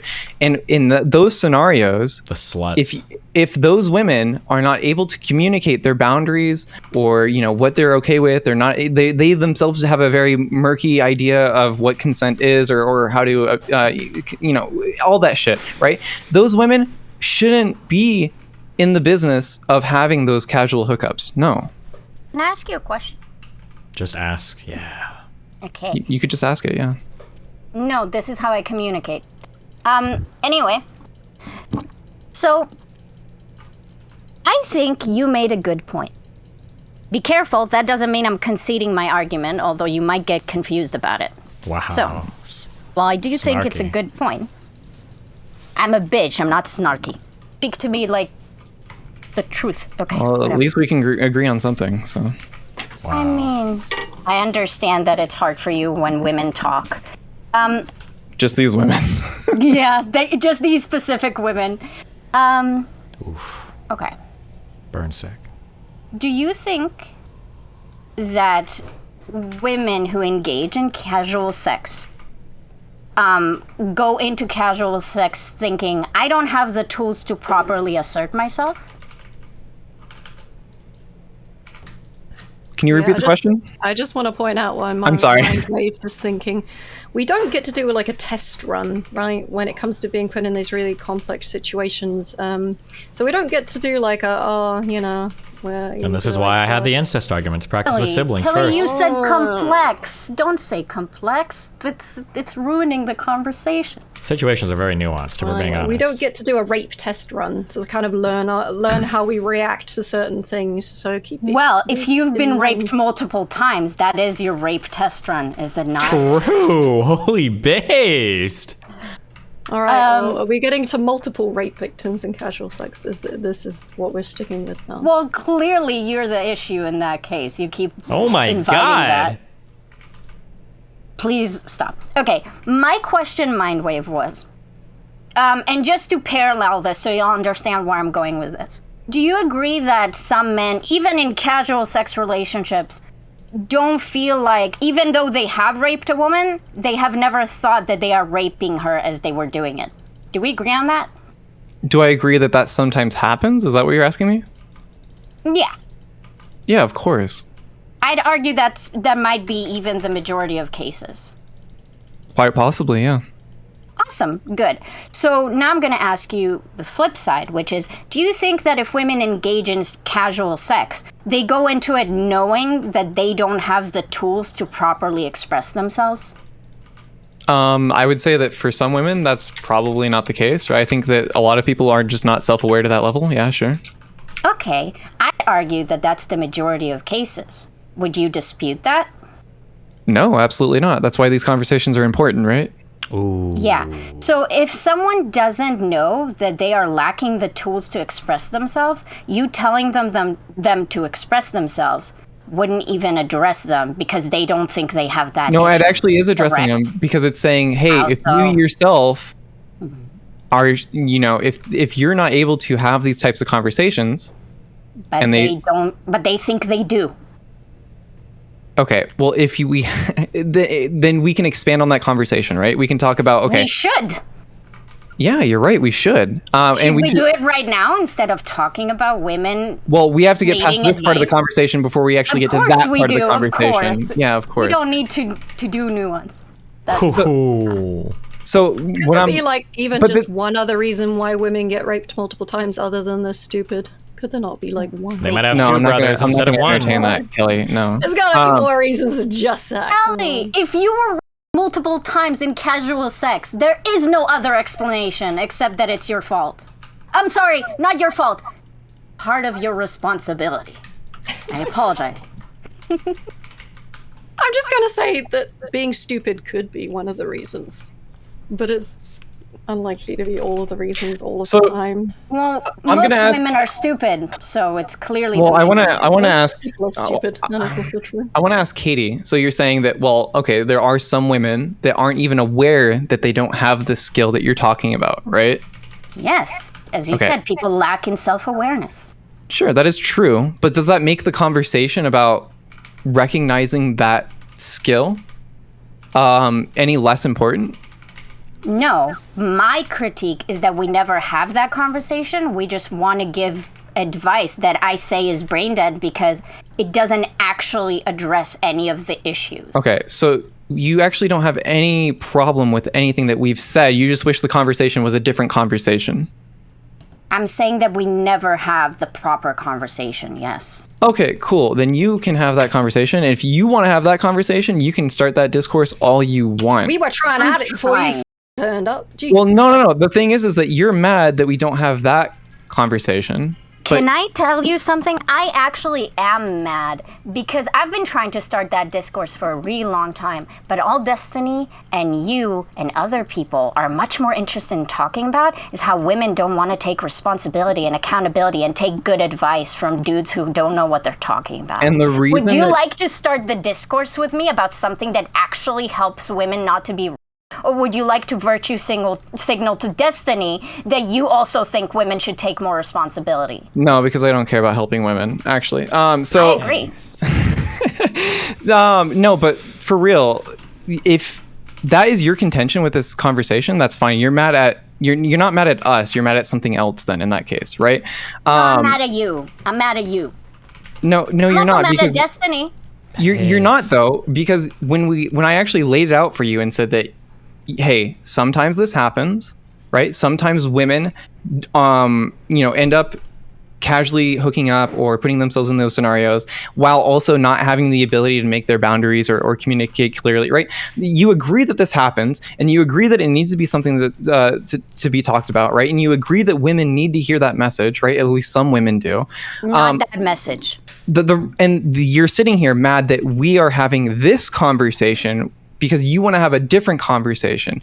But Let me help you. No, wait. I want to get to the point, all right, before you go off on a tangent, is the reason we keep having to have this conversation, the conversation that me and Destiny and other people are trying to have, is because people like you and others will constantly try to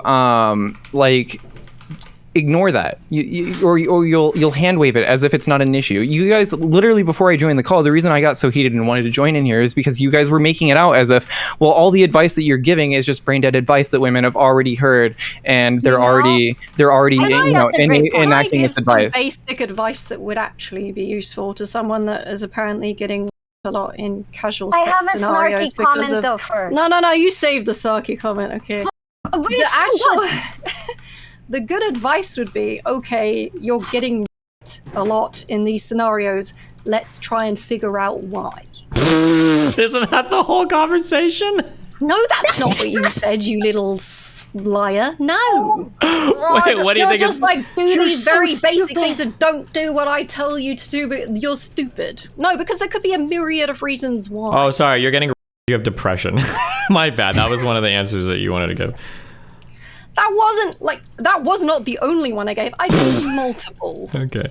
Sorry. And it was a lot of different mental illnesses and neurodevelopmental disorders and all kinds of things that could affect your social skills. It could be how you were brought up. It could be how you were socialized. That's so great. Why'd you get raped? It's because your dad was real mean to you. I like that you're dismissing this just because you can't be bothered to engage with any of her points. This is so I'm letting Mindwaves have his turn right now. Is there any woman that needs to... Can we then take Mindwave on and then maybe you'll engage with Kelly for a change? Is there any woman that exists? They're an alcoholic. They could have a whole bunch of... Oh my god, you got raped because you're an alcoholic. True. Is there any woman that exists that needs to hear, the reason I got raped is because I have a mental illness? No, that's not very helpful, Kelly, is it? Yes, it is if they don't know that their issues stem from the mental illness. They don't know they have a mental illness and that it plays a role in their ability to... what are you talking about, Kelly? This is actually useful advice to you? What are you talking about? Hello? Do you think everyone that has a mental illness just knows what it is?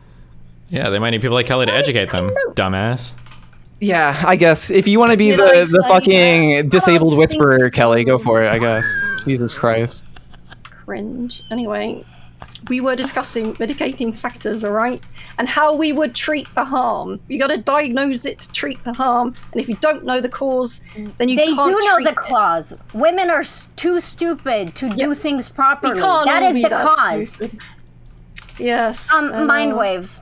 You are completely right. I'm sorry. I was just mad about having a different conversation. In the future, I will make sure that when you or Destiny say an advice that is super useful and productive, really great, I will attend to your fifis first about it, praise you for giving that advice, and then hopefully we'll continue to talk about something that is actually useful. Katie, just to be clear, my issue with you is never that you're not nice. I don't give a anybody's nice or not, okay? It's just that you actually don't engage with You don't get my point. No, it's that sometimes you don't engage with the conversation that's being had, right? I'll say something and then you just want to be pedantic or ramble off. Maybe I'm pedantic because it's significant to the conversation. No, it's significant to the conversation you want to have, but not the one that we're having, all right? And this is levels of meta that I really don't care to engage in, and that's just been my frustration. That's the point. You join the conversation. Yes, I joined the conversation to try to steer it in a productive manner, but I mean, did you do that? Alas, here we are. So. Okay, Mindwave. Isn't it? You keep calling him Mindwave. His name is Mindwaves. Okay, just multiple. I don't give a fuck. A lot of waves. A lot of waves coming out from over here. Okay. Okay. So, I was trying earlier with Destiny. To address the systemic part of depression. Why we have, can you shut up? A big problem. Okay? And then he didn't really know what to do about it, so he gave me more individualistic advice because he can't engage with those I was arguments. just completely blindsided. Okay. He just wants to keep calling women stupid because he thinks it's funny. Base. I think he thinks it's funny. I think he genuinely thinks that's the issue, which is so much worse than I if just it want was to a say meme. that you could also be stupid and there be other reasons why you're a vulnerable group. And also, if your IQ is low, you are in a vulnerable group by definition. IQ realism? Kelly, they're not talking about poor women, women who are mentally ill, women who were raised religious, women who have issues. They're talking about the regular women who just choose to be dumb because they like being reasonable. I thought we were talking about 80 IQ disabled women not leaving their houses. In wheelchairs. Yeah. Okay, so with schizophrenia. Don't forget Whoever them. brought up schizophrenia and wheelchairs, mate. It weren't me. I'm sorry. Oh my god. I like how you bring up schizophrenia because you can't contend with the point that a woman with social anxiety might have a hard time expressing herself. It's great. Those women should not be putting themselves in situations where they're I just wanted to bring up schizophrenia because I was curious if, I agree. if the voices in your head are really negative and you get kind of like a gang. Those people should date all you want, right? But I think the way that you go about it has to take into account that dynamic, right? And they don't do that. Well, that's fantastic advice. Women didn't do that until you said that. That is so insightful. You're right, Katee. A lot of them don't. Yeah, that's part of the problem, Katee. Yeah. You laugh, but you're actually just too stupid to realize that is actually the issue. Yeah. You are women's gift. You are godsend. Thank God you're many women tell me that. You're right. Including Kelly's mom. Yeah, Kelly's mom.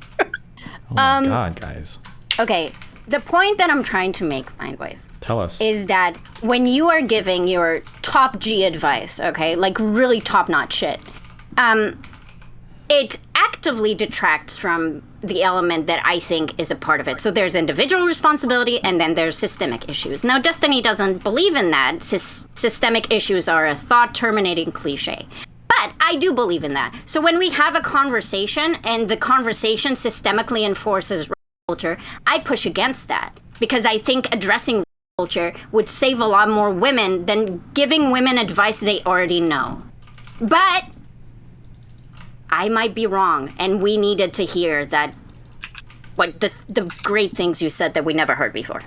Well, I think that is true, but if I'm going to engage with what you're saying when it comes to rape as a sort of systemic issue, I'm not sure what you mean by that because of I know what that means to me. I don't know what it means to you, right? So the way I hear it, well, no, it's like when a woman is out drinking, sometimes you ask her if she gets. You don't want to say like, well, did you accept a drink from somebody? Did you know who you were there? Did you tell her? Usually it's better to say like, well, did you check to make sure there wasn't any culture in there before you kind of went into the party? Like, you're looking for the systemic issue. Wow, Destiny, look, we were trying to have a good faith conversation, and then you interjected because you can't handle systemic issues. Yeah, I was thinking of it systemically. Yeah, my bad. Yeah, you don't know what addressing anything systemally is. It's looking for the systems. I thought, no. I'm sorry, I'm keeping you from your progressivism. I apologize. Okay, cool. All right, so moving forward. So, viewing rape as a systemic issue, I don't even really know what that means. That's because not when a systemic issue, but yeah. Isn't that what you said? That rape... People think that rape culture is systemic? Just a culture... Yes, rape culture is a systemic issue. But that doesn't mean that rape is a systemic issue. Rape culture is a culture. Oh, okay. Rape culture. I forgot one word. Jesus, I'm sure you didn't understand what I was saying. Yeah. Yeah. It's really important that when we talk about systems, we be imprecise. Okay, but the thing is that when we're talking about rape culture, we're talking about a cultural problem, right? The way that a group of people views consent and these sorts of issues surrounding it, right? When I hear systemic, I'm starting to think about institutions, like how institutions uphold this sort of dynamic or oppression or whatever the fuck, right? So I'm not sure what you mean there, if you're implying that institutions do that, or if this is purely like a cultural or like social problem. I don't know what you mean by that. Ooh. Okay. So, are you saying when you hear systemic issues, just to make sure, because I'm not sure I got the last part, you're just thinking institutions? So when you're thinking systemic racism, you're just thinking about the ways that institutions are enforcing it, not how it's culturally represented? Well, they reinforce each other, right? But yes, I agree. Yeah, absolutely. Okay. But when it comes to culture, I'm not really seeing how institutions really reinforce that, at least not in current day. I don't know. Seriously, dude? And you would then argue that if I would argue absolutely that rape culture is not as institutionally enforced as something like systemic racism, right? I have no issue. Is it to any degree, though? Yeah, if you look at the court system and the policing around cases of sexual assault, there is obviously an issue there. Police are super pro-rape. You didn't know that? Wait. Can you make that case? Because I'm not sure if I accept that on face value. I can make that case, but I want to ask you something first, okay? So if I even said, like, if we just made this case and we agreed that it's purely a cultural thing and institutions aren't upholding it in a significant way, would you then say that it is not systemic? I'm sorry, can you restate that more? Yeah, basically, would it only qualify as systemic if there has to be an institutional component? Should I call it a cultural issue instead? Would that help? I mean, so yeah, if that's the way that you're using systemic, I would say that you'd be better off saying it's a cultural or social issue, because when you say systematic, it implies that it's institutionally enforced to some degree. Okay. Well, I can make the argument. Well, I wouldn't say that it's institutionally enforced, but I would say that obviously I can make a decent case for how institutions are contributing to the cultural phenomena, but it is mostly... That's the same thing, but yeah, like, make that case is what I'm saying. But I was going to concede that it is predominantly a cultural issue. You say so predominantly, but that's a very Weasley word, because you're implying that it is some part systemic, right? And that's what I'm challenging you on, is I don't... the way I think of systemic issues, that it doesn't fit. Look at the bridge I'm building. I'm saying that I'm completely willing to say I was wrong. It's not systemic. It's a major cultural issue if you don't want to talk about institutions. Okay, cool. It's just, I was wanting to make sure that that's what you meant, because you're saying that you're implying that it was partially systemic. So yeah, as long as we agree, then fine. I definitely think I can do you want me to make the argument for the institutional part? So you do believe it's institutional or not? You keep flip-flopping. I can't... What is your actual position here? My position is that there are absolutely systemic elements to culture. My further position is that I think there's a lot of work that can be made if we discarded the discussion about institutions and just talked cultural impact. So if you are not willing to concede that there are institutional powers enforcing it, I am fine removing that from the conversation and strictly talking about cultural elements. And I won't even call it systemic. Okay. I am coming towards you. Yeah, no, but I'm trying to meet you where you're at, not having you meet me where I'm at. That's the thing. Is I'm trying to get a clear, because you guys both said that this was a systemic issue, and now you're saying, well, okay, well, I'm willing to ignore that, but you're implying that you still believe that. So do you believe it's a systemic issue or not? I think she's saying she can make the argument. She's saying she can make the argument either way. So she wants to know if you want to deal with the institutional part, or she's saying... So once again, I'm asking you to make the case that it's systemic. That's what I'm asking you to do, What do you think rape culture is? It's obviously not an individual issue. No, I want Katee. I want Katie's answer before I talk about that.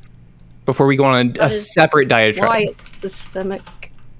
When we normalize things and we victim blame, it causes a culture around it that causes these issues, and that's what makes it systemic, and it's not just in individuals. Okay, so you mean systemic as in like socially? It's socially reinforced.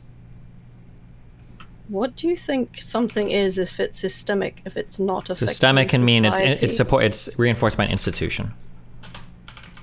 Yeah, I've already defined what I think systemic means. If you want to use a different definition of systemic, then that's fine, but we need to agree on the terms that we're using here. But there are institutions that do then reinforce rape culture, right? How?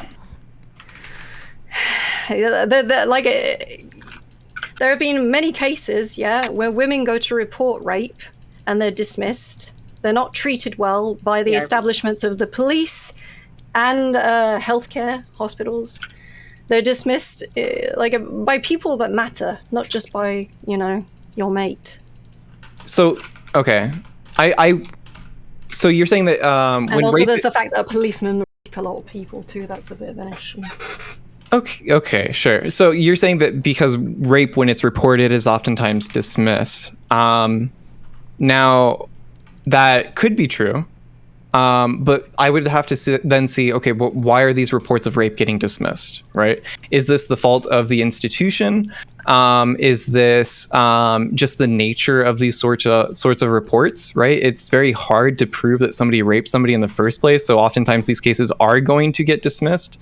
And I think the same goes when it comes to healthcare and the way that hospitals deal with reports of rape as well, right? Like these are just sort of hard issues to address as an institution. I mean, right? What's the good excuse for all the rape kits that just never got tested and went AWOL? There's been a lot of women that have been let down. I would agree that that's a systemic issue, but I'm not really sure. When we talk about rape culture, what we're talking about is the way that we perceive consent as a society.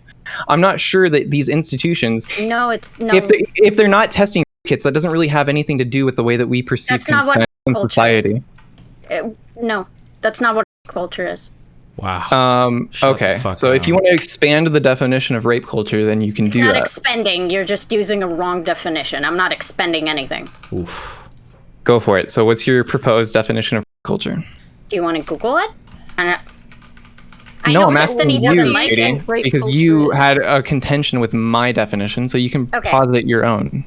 Rape culture, generally speaking, is a culture that minimizes or downplays rape and its effects on victims. Yeah. It is a lot broader than that, but that is like a one-sentence definition. Wow. Sure. It does not do it justice. Yeah, I think that's one part of it, and that's also an incomplete definition of rape culture as well, right? Because you want to expand the definition. Okay, let's do that then. Yeah, okay, but I don't see how that necessarily ties into hospitals and police reinforcing any of that, right? Yeah. So would you... Okay. And just to be clear, when you still contend this institutional element, I'm just going to go for the cultural thing. So... Okay.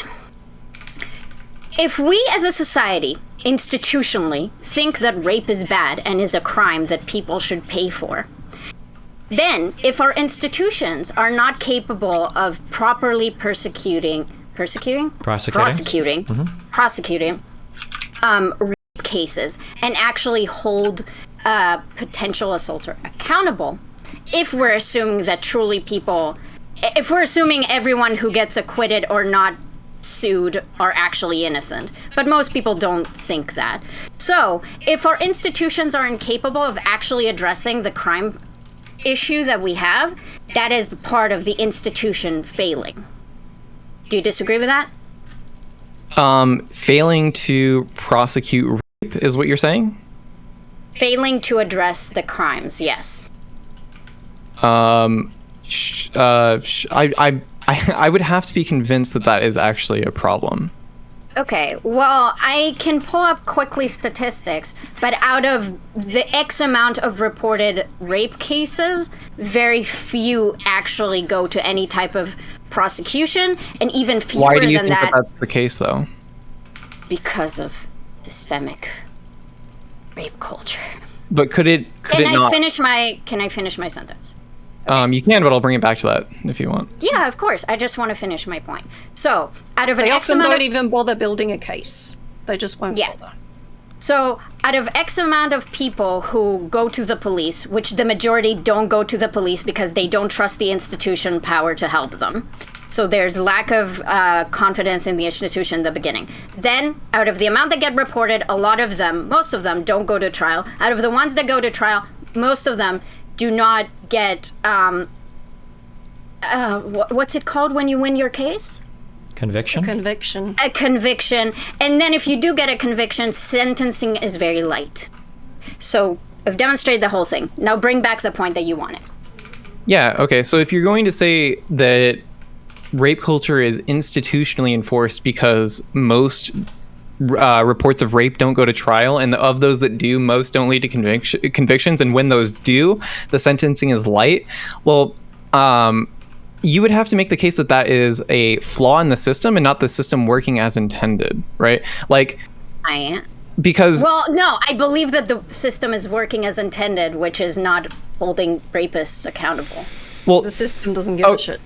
Okay, so I'm not sure that that's the case, because I also think that the reason most of these things don't go to trial is because it's just hard to build a case for rape.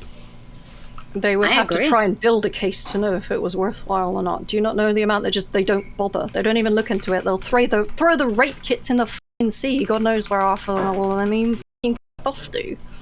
I think you're giving them far more say that credit. He doesn't know. Sure, I think you don't know. It's like... No, I do think that it is an issue that rape kits just don't get tested. I would agree, and I would also agree that if somebody is making a substantial case, right, and that doesn't go to trial, I think that is also a problem, because I guess some police departments might not just want to deal with that sort of case because they might see it as fruitless or not within their interest or something like that. And we can have a conversation about how that might reinforce rape culture in the sense that it doesn't punish the people that do commit rape. And I guess I can meet you there, but I think that when we're talking about why rape happens, I don't think it's because I don't think it's because of this issue, right? When we're talking about ways to prevent rape, nobody is sitting here saying oh, well, we need to prevent rape by making the sentences heavier. Because I don't think that is really... No, the sentences they can be significant, they just never get enforced. But I do agree that the better way to prevent rape is to address the cultural element. But you wanted us to make a systemic case for it, and you met us there, so it's systemic. But we can now say that we're addressing the cultural element, which is the larger element of rape culture. Yes, so that's okay. Fine. We can meet there for sure. I would agree with you. Cool. See, we're building bridges! Yeah, it took us a while. Kelly, can you imagine? Okay. Next, culture. How do we stop rape? They were asking me for evidence of rape kits going missing, not getting tested, or what have you, and I was just giving it to them. Happen in America, guys. You should know, right? Well, a lot of people are very uneducated on this, so. Yeah. So the only point that I want to make when it comes to, you said that when it comes to rape, the way that we address it is largely cultural and socially, right? So if that is the case, I'm not sure why. If that is the case, I think that it shouldn't be a controversial statement to say that we need to have conversations about the way that women conduct themselves to avoid behaviors that would wind up putting you in a situation where you're more likely to get raped, right? That shouldn't be a controversial statement. I mean, I tried to explain it as if you want it to be more conducive instead of how you're putting it. You're telling a woman how to act when you don't know anything about them, whereas it would be better to say, hey, you're repeating these very bad mistakes. Can we try and figure out why? That's actually helpful. Well, they think we're speech policing giving advice without knowing that is actually tone policing, because you're essentially doing the same thing. You're just saying it in a nice way. Can I explain it to you? They're not the same. No, it is. Can I try to explain it to you? You're giving a medication without knowing their diagnosis. No, but Kelly, you're asking them to try and figure out the Okay, but in the same sense that a doctor can't prescribe one medication to hundreds of patients because they don't know the specific, variables in any of their patients' cases or whatever. What are you talking about? Can I explain to you mine? No, you can't actually. No, you can't do that. So why can't I? So you can't just fucking prescribe a random medication because you think your patient might have that issue. No, but try and find out the issue. Yeah, but Kelly, okay, so even in that case, a doctor still has some general health advice that he can give you that is that is good advice, right? Drink water, Kelly. There you go. Yeah, solved. drink water, have a better diet, wait. right? That's shit that a lot of people don't want to hear, right? But it is still helpful. And some people do need to hear that, right? In the same sense that, so a lot of women are told these certain things that we're saying, but some women aren't told that. And some women do need to hear it. And some women... Name them. I don't know. I don't know. He doesn't even know all women. Okay, that's not surprising, is it? Do you want me to have a binder full of women that I can just list off? Like, Jesus, I don't know what you want from me right now. I want you to understand... I want you to understand that if you are born a woman, from a very young age, people constantly talk to you, family and society, about things you need to do, about your conduct. I don't care, Katee. Safe. I don't give a... If you don't care, then the example you're giving is retarded and meaningless. No, the reason I don't care... You're saying that women aren't hearing this advice. Where's this imaginary woman who needs this advice who haven't heard it? A lot, actually. No, there's a lot. Because point them to me. Okay, my fucking, I don't know, my girlfriend, my ex, fucking, several of my women friends in my own personal life. That was the worst example ever. My ex didn't know I raped her 20 times. No, but... Jesus Christ. I'm sorry, I know that's not what you meant. I mean, you walked yourself right into that one, mate. You didn't have to do anything. No, I would air it out, but it would not be a streamer friendly. Anyways, I don't know. It's yeah. Anyways. Okay, Mindwaves. I'm not saying that women have detailed advice on how to assert themselves, but the basic advice of don't wear a skirt, don't go alone at night and at alleys you don't know, don't take drinks from stranger. Is that stuff your girlfriend and your ex haven't heard either?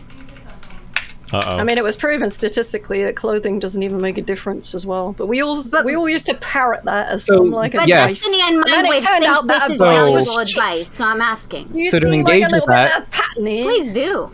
Advice. So to engage with that, yes, I think that there are lots of women that don't hear that. You guys might be more women. I'm sorry, Katee. Talk to any women.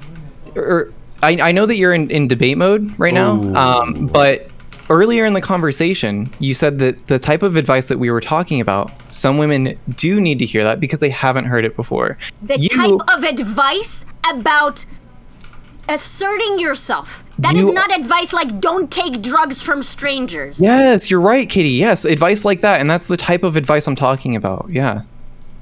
But we're not talking about that. Oh my God. Weasel. You weasel. Weasley little liar. Weasley little liar, dude. Okay. Wait. How did I lie? I don't know. She said it. Katee? It's a meme. Okay, she's just memeing her way through the comments. How am I being a Weasley then? Okay. Her making a claim and then calling it a meme is Weasley, by the way. Don't let her do that. Maybe, if we're having a miscommunication, I am willing to say I'm not very charitable. Maybe I'm not very charitable. So maybe we're having a miscommunication. So when you're talking about this advice that women need to hear, I felt like since we were talking about the doctor, you were saying there's general advice that you can give to women that is helpful. And then I'm thinking, okay, don't take drugs from strangers, don't walk alone at night, in a college maybe wear a rape whistle. Don't go on Tinder to hook up with people if you can't make clear your boundaries, yeah. Mm-hmm. That's triggered. A different one. No, that's part of the whole umbrella of advice that we're talking about that women need to hear, yeah. Women need to hear advice from Mindwaves.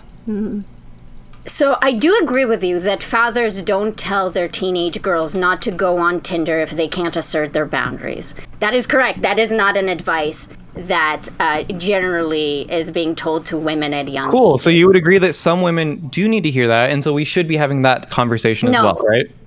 She might have been being sarcastic there, I think. Okay, so what part of that do you not agree with? I wasn't sarcastic.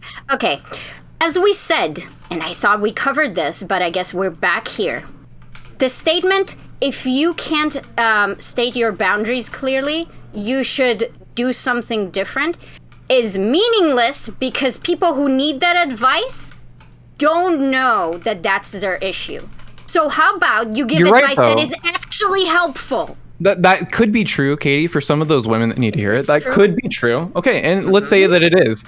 So the way that we would have those sorts of conversations, it wouldn't just be, hey, yeah, women, you dumb f***s, if you can't do this, then, obviously the conversation... Wasn't that your tweet? Wasn't that Destiny's tweet? Wasn't this entire conversation, women, you dumb f***s, just don't do this thing if you keep getting raped? Yeah, you but can't say that you're having nuanced conversations when you're fucking not. Katie, hey, hi, you hear me? I'm sorry, I'm so triggered. I'm in debate mode. I'm sorry. Okay, cool. So, yeah, that is where the discourse started, but the discourse also expanded, right? And within that discourse, those were... No, it did, actually. It didn't, actually. Okay, well, cool. I'm glad that you checked out of that discourse and just wasn't participating in it, because those were the conversations that we did have multiple times. Yeah. On panels, even. Yeah. Mindwaves, I'm super interested. So you know that great advice about how if you can't assert your boundaries, you shouldn't engage in casual sex? Based. Can you... Yeah, who wrote that tweet? Shut up. Okay, can you give me an advice to how women should assert their boundaries if they have an issue asserting boundaries? Yeah, Mindwaves. Because you had that on panels, right? The conversation expanded, so I'm really interested in any advice because you had a lot of those. So surely you could say something, right? Let's hear it, Mindwaves. Okay. So you're asking me for how the conversation expanded advice, yes. to women that didn't understand they had that issue. Is that what you're asking me? Did I not? Destiny, tell him what I'm asking him. No, I want you to tell me. I don't need Destiny to reword it. All right, you can do this on your own. You're a big girl. I believe in you. You don't seem to understand when I speak, so... Okay, just because I'm having trouble understanding you doesn't mean it's my fault. Sometimes you're just a shitty communicator. That's also probably the case. Just like women are sometimes also at fault for, the reason they got take responsibility for being a shitty communicator. You're also responsible for me not understanding what the fuck you're saying when you go on these fucking... Hello? Wait. Hello? Yeah, what? I take responsibility for being a shitty communicator sometimes. Please clap for me, okay? Can we move on from this bit? Awesome. So, my question is, can you, since you've been on panels and the topic expanded, can you give me a subcategory advice to the concept of if you can't assert yourself, like...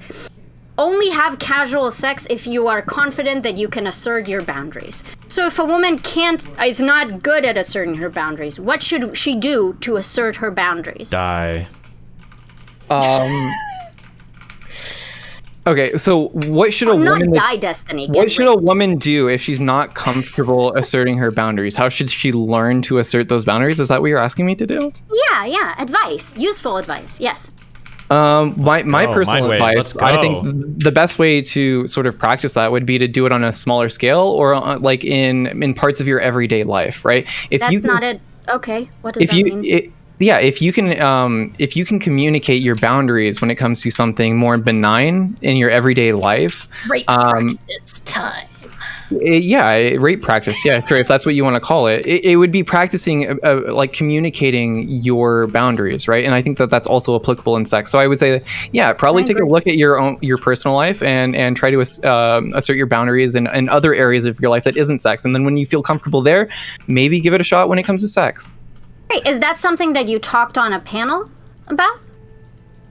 I'm pretty sure that's a part of a conversation that I've had on this topic. Yeah, and wonderful. Others. Do you think that's a common thing that is said whenever we talk about the advice of women not engaging in casual sex? No, because most of the time we can't even get to that point because people like you are sitting here obstructing the whole conversation because we're not even allowed to have this conversation without you guys making it about like, oh, but it's actually the guy's fault and we need to talk about how men need to just stop raping people. Kelly, remember when he said it's actually the guy's fault? Remember how we said that? Yeah. I remember it. I'm getting gaslit now. Oof. Wow, guys. The times when we said it was all men's fault and women are pure and good. Again, you guys are obstructing the conversation and not engaging with what I said. But we specifically wanted to get into the nuances of it instead of making it a surface level discussion. That's what I just did. It wasn't about blaming men at all. Well, no, you said we were blaming men. That never happened. You know, Mindwaves. Cool. I'm actually really proud of you because you just engaged. Dumb fuck, or shut up. You engaged in a nuanced discussion on this, a complex discussion on this, and I'm happy that 2 hours into this conversation, you were finally capable of giving advice that is in any way actually useful to women who have a hard time asserting themselves. I would have been able to get there a lot quicker if I didn't have people like you obstructing the conversation the whole time. But I'm happy that you felt like you needed to reassert how the original point, which was valuable advice as well. Sure, it was very helpful. Cool. So you guys agree with me? This conversation is worth having. There's nothing wrong with having this conversation before you turned up. Of course, it's worth having. Okay, cool. So I'm glad that we all agree now with my position. Good job, guys. Yeah, would you like to talk about the cultural element of rape culture? Or is that a boring part of the conversation? I thought we already were having that conversation, but you sure? Okay. So we were talking about the definition of rape culture, correct? And you said it has to do with consent, and I said that it's about like minimizing and underplaying the effect rape it has and is impacting victims, right? Yeah. Okay. How do you think that we, culturally as a society, can promote the decrease of rape rates, except for giving you know what, not accept, just that question, which was, what can we do as a society to reduce rape? Well, probably my mind immediately, if we're actually looking for solutions, my mind immediately goes like policies. So like probably oh my god, like let's make it illegal. Oh, never mind. Yeah, changing sex ed to include more conversations about consent and what that looks like. I don't know. Yeah, just changing the way that we like talk about it as a society. I think that like having people in media and stuff like this talk about these issues. In what ways we should change the ways that we talk about these issues in society? I don't know. A lot of ways we should be having conversations about. Let's see. I don't know. Do you think that maybe it could be better to open a dialogue other than just, throwing out unsolicited advice in quotations that might not be applicable to the individual? How about if we, did a bit better than that? No, that sounds base. That sounds like one tool in the tool set. Because you're a f***ing bootlicker. Oh, I think that's just one tool in the toolbox of many. Okay. So you are a tool. I agree with that. Ooh. So Mindwaves. I'm willing to say that it can be a tool when applied correctly. I think the tool that you're using is a bit inappropriate for the task because the way that you're speaking, I feel, culturally enforces rape culture. And you might not agree with that, but just for the sake of advancing the f***ing conversation, I will say, yes, there's a tool, although I have an issue with its usage. Okay? But sure. Asked you, what other solutions can we apply except for this? And I think it wouldn't be unfair or bitchy of me to say that you're struggling with this. You need to give it some thought. And my critique of you and Destiny and Whoa, don't grow me in on this one, okay? Shut up, is that you seem to use that tool and think it's very valuable, but Destiny can't even engage with Kelly's points about systemic solutions to rape culture. So it seems that you're only interested in using this tool and not actually applying any other tools. Or you just haven't bothered giving any thought if there are any other tools. Because honestly, I think the truth of the matter is other tools are just too complex for you to use. Wow. All right, Katie, I'm gonna stop you right there. I know, again, you're just looking for like nice dunks, but even in this conversation, just a few minutes ago, I'm 100% I literally genuine. I literally like that wasn't a condescension thing. Well, it was. Well, it was condescending, whether or not you intended it to be or not. Okay, well, that's cool. But so. I was literally talking about like other prescriptions that we can make. So for you to say that like, well, you're only focusing on this one tool and I think that this tool is bad. Well, no, that's not true. I was just saying that I think that the way we solve and culture is multifaceted, right? And I think that there needs to be like I said, more conversations about consent. Like I said, expanding sex I'll talk education. More concisely, because you did not get my point. What I'm saying is that we seem to only want to use the tool about advice, but when I asked you what are other tools that we can use, you don't even have an answer to give, which is exactly making my point that all this space is interested in doing is giving advice that they think is helpful, because they can't engage with any other points. Did I not? I think that we should be talking to men and their role in consent and relationships and these sorts of dynamics. I think we should be talking to men about how they or men and women is what I'm saying, right? Are you saying we should tell men that rape is bad? No, it's not about telling men that rape is bad. It's about telling men that, hey, consent is a complicated issue. Sometimes it might seem like you're getting consent, but that might not actually be the case. Or maybe these are some like red flags that you could look for to make sure that, the other person maybe isn't as reciprocal to this sort of, sex act as you might think they are, right? Like, I think that there's a lot of room for conversation about this issue when it comes to addressing men. But in the same sense, on the other hand, I think that, there's also a lot of room in this conversation to be talking to women and the role that they play when it comes to sexual dynamics. So my take is not a hot take, and I don't know why you keep saying that oh well, your prescriptions aren't good enough. What are your solutions? It's well, what other solution is there? Like if I've said something that is not sufficient, well, what else do you have? Okay, I feel like it's the case in almost everything that generalized advice is not always very adequate. And I don't see why in this scenario it would be to individuals. Yeah, for sure. I don't think that obviously. And who's getting individuals? Also, women. Groups of women. It's not just an individual women problem. This is also it's a woman issue. problem, is it not? Yeah, we should address people as a whole, obviously, but then there needs to be a conversation for those individuals and their own interpersonal lives. It's not even just women that are only getting raped, is it? Oh, Kelly, I can't with you. Oh, that's just not even worth engaging in. Of course. Yes, Kelly, men get raped too. Yes, thank you. That was very enlightening. Mindwaves. Right, we're going to discredit all male rape victims now, are we? Yeah, you're right. Men never get raped, and if they do, they're lying. They wanted it. You're right. I have a question. So, Mindwaves, and this is absolutely bad faith, but I'm still interested in your answer. So do you feel like there's a certain culture around women that gets them to be raped more? Oof. Is there a culture surrounding women that leads to them getting raped more? Is that what you asked? Well, yeah, you said it's yes, not I already just about acknowledged that women. culture exists. What's the point of that question? Nah, dude, that's not what rape culture is. So what I'm asking Well, let's redefine it for the sixth fucking time. Yeah, okay. Okay, I know you struggle with my points. We'll make it slower. Okay. You said... Alright, how about we all be 10% less condescending? Because I feel like we're all on Says you, Kelly. Says you. I said all of us. Says you. I'm including myself. Shut up, I'm trying to be nice to you, okay? I regret it automatically. Never mind, continue being as condescending as you like. Never mind. No, I'll be 50% less condescending. How about that? Okay, Mindwaves.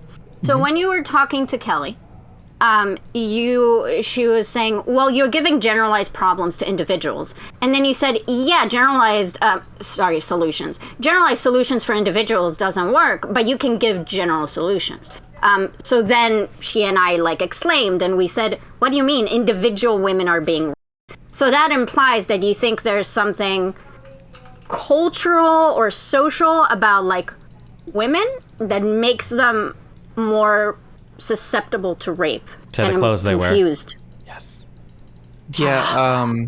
Yeah. What do you think that is, Katee? Yeah, of course. Okay. What do I think that is? Because I'm asking you I'm asking you what you think that. I don't think that is a thing. So you asked me if I think that is a thing. If there's something unique to the way that society treats women. Not treats women. Something about women. Something about women. What do you mean by that? I mean that if individual women... Wait. 50% less. Just trying. I mean that if we're saying that individual women get raped, And so the issue is about giving, on the women advice side of things, we need to give a specific advice to specific women because they all have specific issues. And you're saying, no, we can give general advice. That implies that there's something societally across women that we can address generally. And I'm asking you what you think that is. I think that you and Destiny, whether you like it or not, think that women are stupid. Okay. I see where you're going with this. Okay. Cool. So now that you made yourself clear, no, I absolutely disagree. That's not at all what myself what I think. I don't think that that's what Destiny was implying at all. I'm asking you, what do you think that societal thing is, if you think there is? And if there isn't, why is it not individual solutions? Well, the societal thing at play here is probably the way that we've socialized women to think about these topics, right? The way that we've raised them from little girls to think about sex, the way that we've sort of established the dynamic of women being the ones getting pursued and men being the pursuer, the idea that women aren't the ones that can be the pursuer, because that's like not a womanly thing to do, probably has a huge thing to play at that. There's a number of different social factors at play here with how we treat women and what we expect of women. Yeah. Wow. I agree with you. So how would generalized advice to women help with that? How would generalized advice to women help with that? Yeah. Well, it would probably depend on the advice being given, I guess. Yeah, right? Well, you've been giving advice that you're saying is helpful, and I'm asking, how is it helpful to the things that we're talking about? Okay, because again, what I'm saying is that there are some women out there that don't understand that not being able to make clear your boundaries or what you are or are not okay with compromises their ability to have consent and have their consent reciprocated by the other party, right? So you think there are women out there who know they can't handle expressing themselves in sexual relations, and they choose to engage in the sexual relations because they're fine being raped, or that increases the possibility that they'll be raped, and they assume that risk upon themselves? I think that some women do know this about themselves and continue to put themselves in these situations. Yes. Okay. So do you think partaking in risky behavior and knowing it, why might that be? Why might that be? I don't know, Kelly. You tell me. I mean, the point is that I've made many times. There could be a multitude of reasons that we don't know about. Cool. So the conversation ends there. Awesome, Kelly. No, thanks. it doesn't. Oh my god. Look, I just want to point out, none of this. Then what the f*** are you saying, Kelly? What was the point of that? Nothing in this conversation has anything to do with like women's accountability. Yeah. So like. I'm not trying to make women accountable. That's not what I'm doing. I am. Well, if we're talking about responsibility, if we're talking about responsibility and changes that we can make, yeah, I agree there are things that we can do that can be helpful, but there is a very unclear line between what is reasonable and unreasonable, as we have previously discussed. Yeah. And we've also discussed that there could be a myriad of reasons why women end up in these situations. And what me and Katee are trying to say is often that generalized advice is not very good. Well, I disagree, because I think that there are some women that know this about themselves, that they themselves know they're not able to establish their boundaries in a healthy way or a clear way. They know this about themselves, yet they continue to go on Tinder and look for one-night stands, go to a party and get drunk looking for a hookup, and they'll do all these sorts of things that are risky, not because those behaviors are bad in and of themselves, but it's risky because they know that about themselves, that they're not able to communicate those boundaries clearly, right? For that type of person, I would say that you would be better off just dating, right? Dating would be fine. Get to know somebody before you actually try to them, right? Because casually fucking is not a good idea for those people, and that's not a controversial take. So if you don't think this is a prevalent issue, if you think there's a category, like a minority of women who are like that, I think that's absolutely plausible. I'm just asking then, don't you feel like saying women do X is a bit too general for the specific subset of women that you're addressing?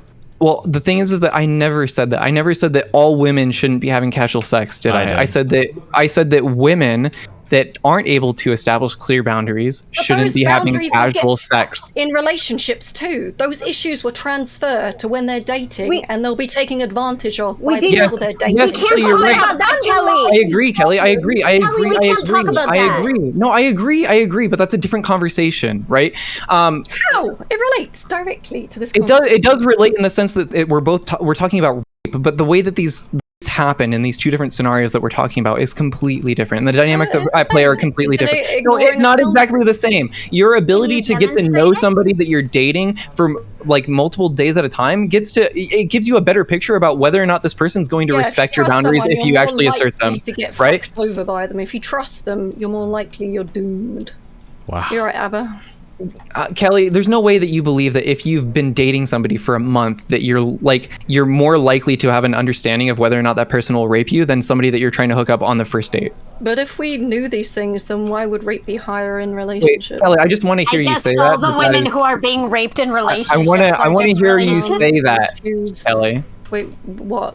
You want me to say that? But that would only make sense if the rape rates were lower in relationships. They're not. Okay. If they were lower, you would have made a good point. Okay, so. But he can't address this point. So you're saying that it's more risky to have sex with somebody that you've been dating for multiple months than it is to have sex with somebody that you just met on Tinder. At all. We're talking about somebody that has boundary issues would not necessarily be safer in a relationship than they would be if they were just dating at will. So I wouldn't say solve those boundary issues. I wouldn't say that they necessarily wouldn't get raped, because that chance is also never going down to zero, obviously. But the chance that they're getting raped when they're in a relationship with somebody that they believe respects their boundaries or them as a person, the chance that they get raped by that person is much lower than a one-night stand. No, it's How not, can you say that? Yes, it is, Kelly. Because people get raped more in relationships. The issue with the individual is they don't have good boundaries. So before they're dating or fucking or doing anything with anyone, they need to fix those issues. That's something we would agree on, right? Mindwaves, Sure. I have a question. They need to go to therapy or I got a whatever. question, Mindwaves. Yeah, go, Katee. Shut up, Destiny. So we already agreed that women get raped by people that they trust. Just as much, if not more, by men that they don't trust. Wow. So how is you trusting a person that they would respect you decrease your odds of getting raped by them? Because clearly whether you trust them or not does not change your odds. Yeah, clearly this person has bad judgment, so it doesn't matter if it's a relationship or a one-night stand. True. So you're saying because women are more statistically likely to get raped in a relationship, that is somehow counter to the idea that that person would be safer trying to hook up with somebody that they've been dating than it is to hook up with somebody in a one-night stand. That's what you're asserting. No, I'm saying that the issues, if they have boundary issues, it will be a problem regardless of whether they're casually fucking or if they're trying to seek relationships. Yeah, I would agree, yeah. I obviously would agree. The issue is still there, the potential for rape is still there regardless of the type of dating scenario. Yeah, but the likelihood is much lower, no? How? How? How? Because they're not a complete fucking stranger. You're not doing a roll of the fucking dice on whether or not you're gonna get raped that night. Me and Katee have so many times said that it's more likely to happen by somebody you know. Oh my god. Okay. And you put yourself in a vulnerable position when this is like a fundamental like misunderstanding of statistics, right? And you're trying to weaponize it in a way you because don't understand statistics. That is correct. I mean, if this woman is going out and fucking somebody every single night, then you're going by probability odds. I am. Okay. Yes. So like if they're putting themselves in multiple dangerous situations over and over and over again, yeah, they are when they see that me. would be the case regardless if it was rape. There is a yourself in reason. dangerous situations It's not over and just over and over relationships. Well, It's let me people ask you that this. They trust.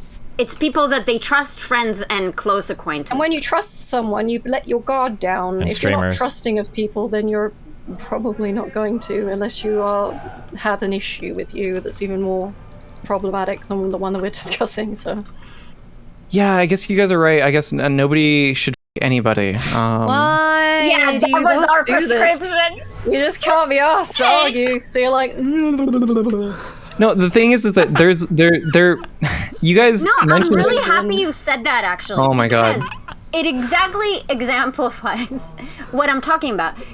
You think that your advice is valid, and if I could prove to you that it would be safer for women, your definition of safer, you'll just say don't have sex, because you're so adamant on, like, you think you can solve this by just giving women advice. And you're the one who was whining about how not leaving your house is an unreasonable ask. But now we're just saying, well, if women are gonna get either way, just don't have sex, lady. That was obviously a sarcastic remark. I don't know if you're autistic and you couldn't tell. I am. I don't. All right. Does that bother you? No, actually, it's frustrating sometimes. But I apologize. So you keep mentioning the fact that women are more likely to get raped by somebody they know, but I would ask you, well, why do you think that that's the case? And I don't think that that's the case because if a woman is dating someone and they let their guard down, then that person's going to immediately rape them, right?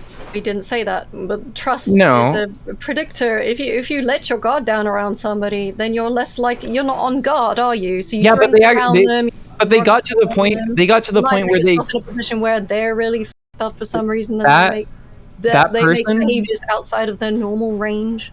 That person got to the point in that relationship where they could let their guard down, right? Because something about that person has told them that they're okay with letting their guard down around that person. Yeah, and who's more vulnerable? Someone who's let their guard down or has the guard up? Definitionally so, somebody with their guard up? Someone's more vulnerable. So what's the prescription here, Kelly? You tell me. Because if your guard is up, you're looking for danger. If your guard is down, you're not looking for danger. So you don't expect. So are you saying that women should just always look for danger, like, or be hyper vigilant and never let their guard down? Do that 24 fucking. In a relationship, they should never let their guard down. Is that what you're saying, Kelly? No, that's not what I'm saying. Giving generalized advice is stupid. How do you not get this? I'm saying that you can't give generalized advice. When women let their guard down, that puts them in a more vulnerable position. Oh my god. Yes, and letting your guard down with somebody that you don't know puts you at a higher risk than letting your guard down with somebody that you do know and you do trust. Yes, this is just that true. would make someone like very vulnerable if they were just to let their guard down around anyone. That would be a significant problem, yes. Outside of what we're discussing, but it would be a very significant problem if you just trust everyone. And you say that like it's like obvious, but there are some women that don't realize that, or if they do, they don't follow that advice, right? If you know women that do just trust everyone, that is very much an issue, and you should advise them to go seek help for that issue, yes. Well, yeah. Please send them to therapy. Okay. So we actually don't disagree on anything then, right? Yes, you give useless, nuanced advice to a very small subset of the population of women because you can't engage with any of the bigger points. That is what we agree on. That is absolutely okay. If I don't survive this, I don't think it's doable with my tech. Okay. With my current tech, I don't think I can handle it. If that's what you think we got out of this set up. We got walls everywhere. I think we're good. Let's go. Soon. I have a question though. Hi everybody. Hi. Do you guys, this is genuine, I just, I'm like taking statistics on this stuff. Do you guys think it's worse to rape in the ass or rape in the pussy? I just want to appreciate. I want to appreciate. I said she's just like John Zerka, and you guys bit my head off. Now you come back, and here she is a second time asking the same retarded question. Which one feels better? I don't know. How am I supposed to answer that question? Just I don't know. Just wondering what you think. I will say I am glad that black people don't follow these white women's advice, because black people constantly give each other advice in regards to how to stay safe with police officers, things they can mitigate themselves. And even though it doesn't save them from every kind of situation, it is extremely useful. It is culturally relevant. And so it comes down from the family and the environment. And it helps keep actually a lot of black people safe from a lot of terrible situations for law enforcement. So I do think the advice that you guys are getting and the way that the left generally engages this removes their agency. And I think it is leading to a lot of people being harmed harmed. And so I think, ironically, you guys also help rape culture. I literally mentioned almost everything that you just read as being Kelly, I barely listen to anything you say because most of it is retarded. Well, then don't come in here and say I haven't said it if you don't know. Okay, well, what about trans women? Can I ask you a question? What about trans women? They're at a higher rate of... Yeah? Yes, then what about people with no legs? How often do they get raped? I'm sorry. It's not funny. I never actually said anything about physical disabilities, by the way. What about black trans women? How often, what's their experience? Are you trying to get a point here, Abbott? I'm just doing a good impersonation of Kelly. No, you're not.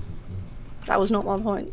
I was trying to point out there are groups that are more vulnerable, and you need to know the issue before you can treat it. Oh my God. Children are very vulnerable. What about for them? Why don't we talk about that?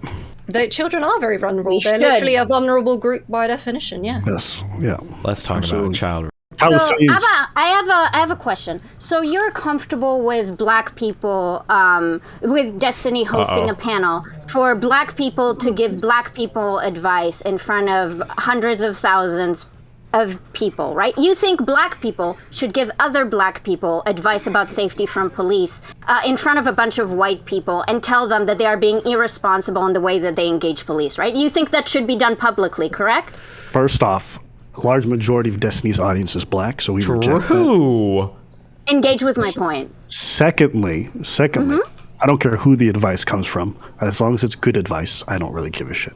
That wasn't my point. That's our thing as well. We're saying the advice Your point is, should a white person bring on black people or talk about black people? No, that was literally not my point. Okay, Katie, shake your head 3 more times. Go ahead, restate your point and scream louder. Okay.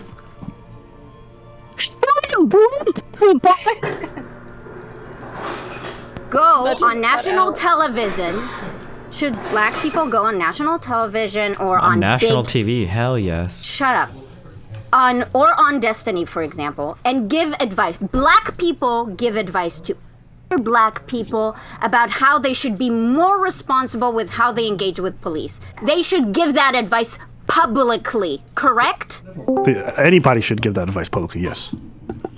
Okay. Ooh. Y'all need black people to talk about shit or something? I don't really know what you're saying. Okay. You think I'm Darius, what do you think about rape? Hey, Darius, do you think an Indian person should come online and tell Indian-looking people how to behave in public? I wouldn't know. I'm not. Do you think what I asked is come online? Do you think national television? Come online? That's not what I said. Come on, guys.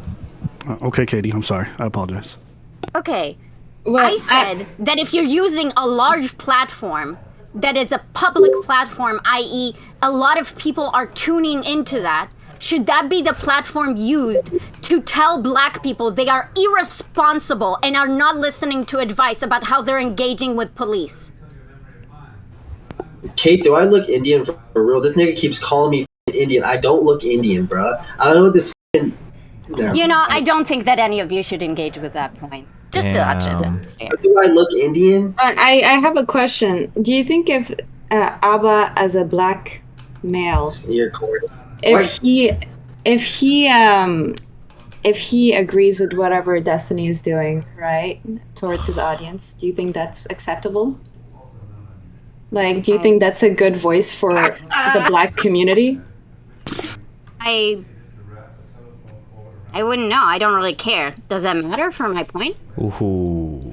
She doesn't care about black people. That's what I heard. She said I'm not a good spokesperson for black people. I think she's what she's trying to say. Yeah, that's what I heard too. So? Okay, Ninou.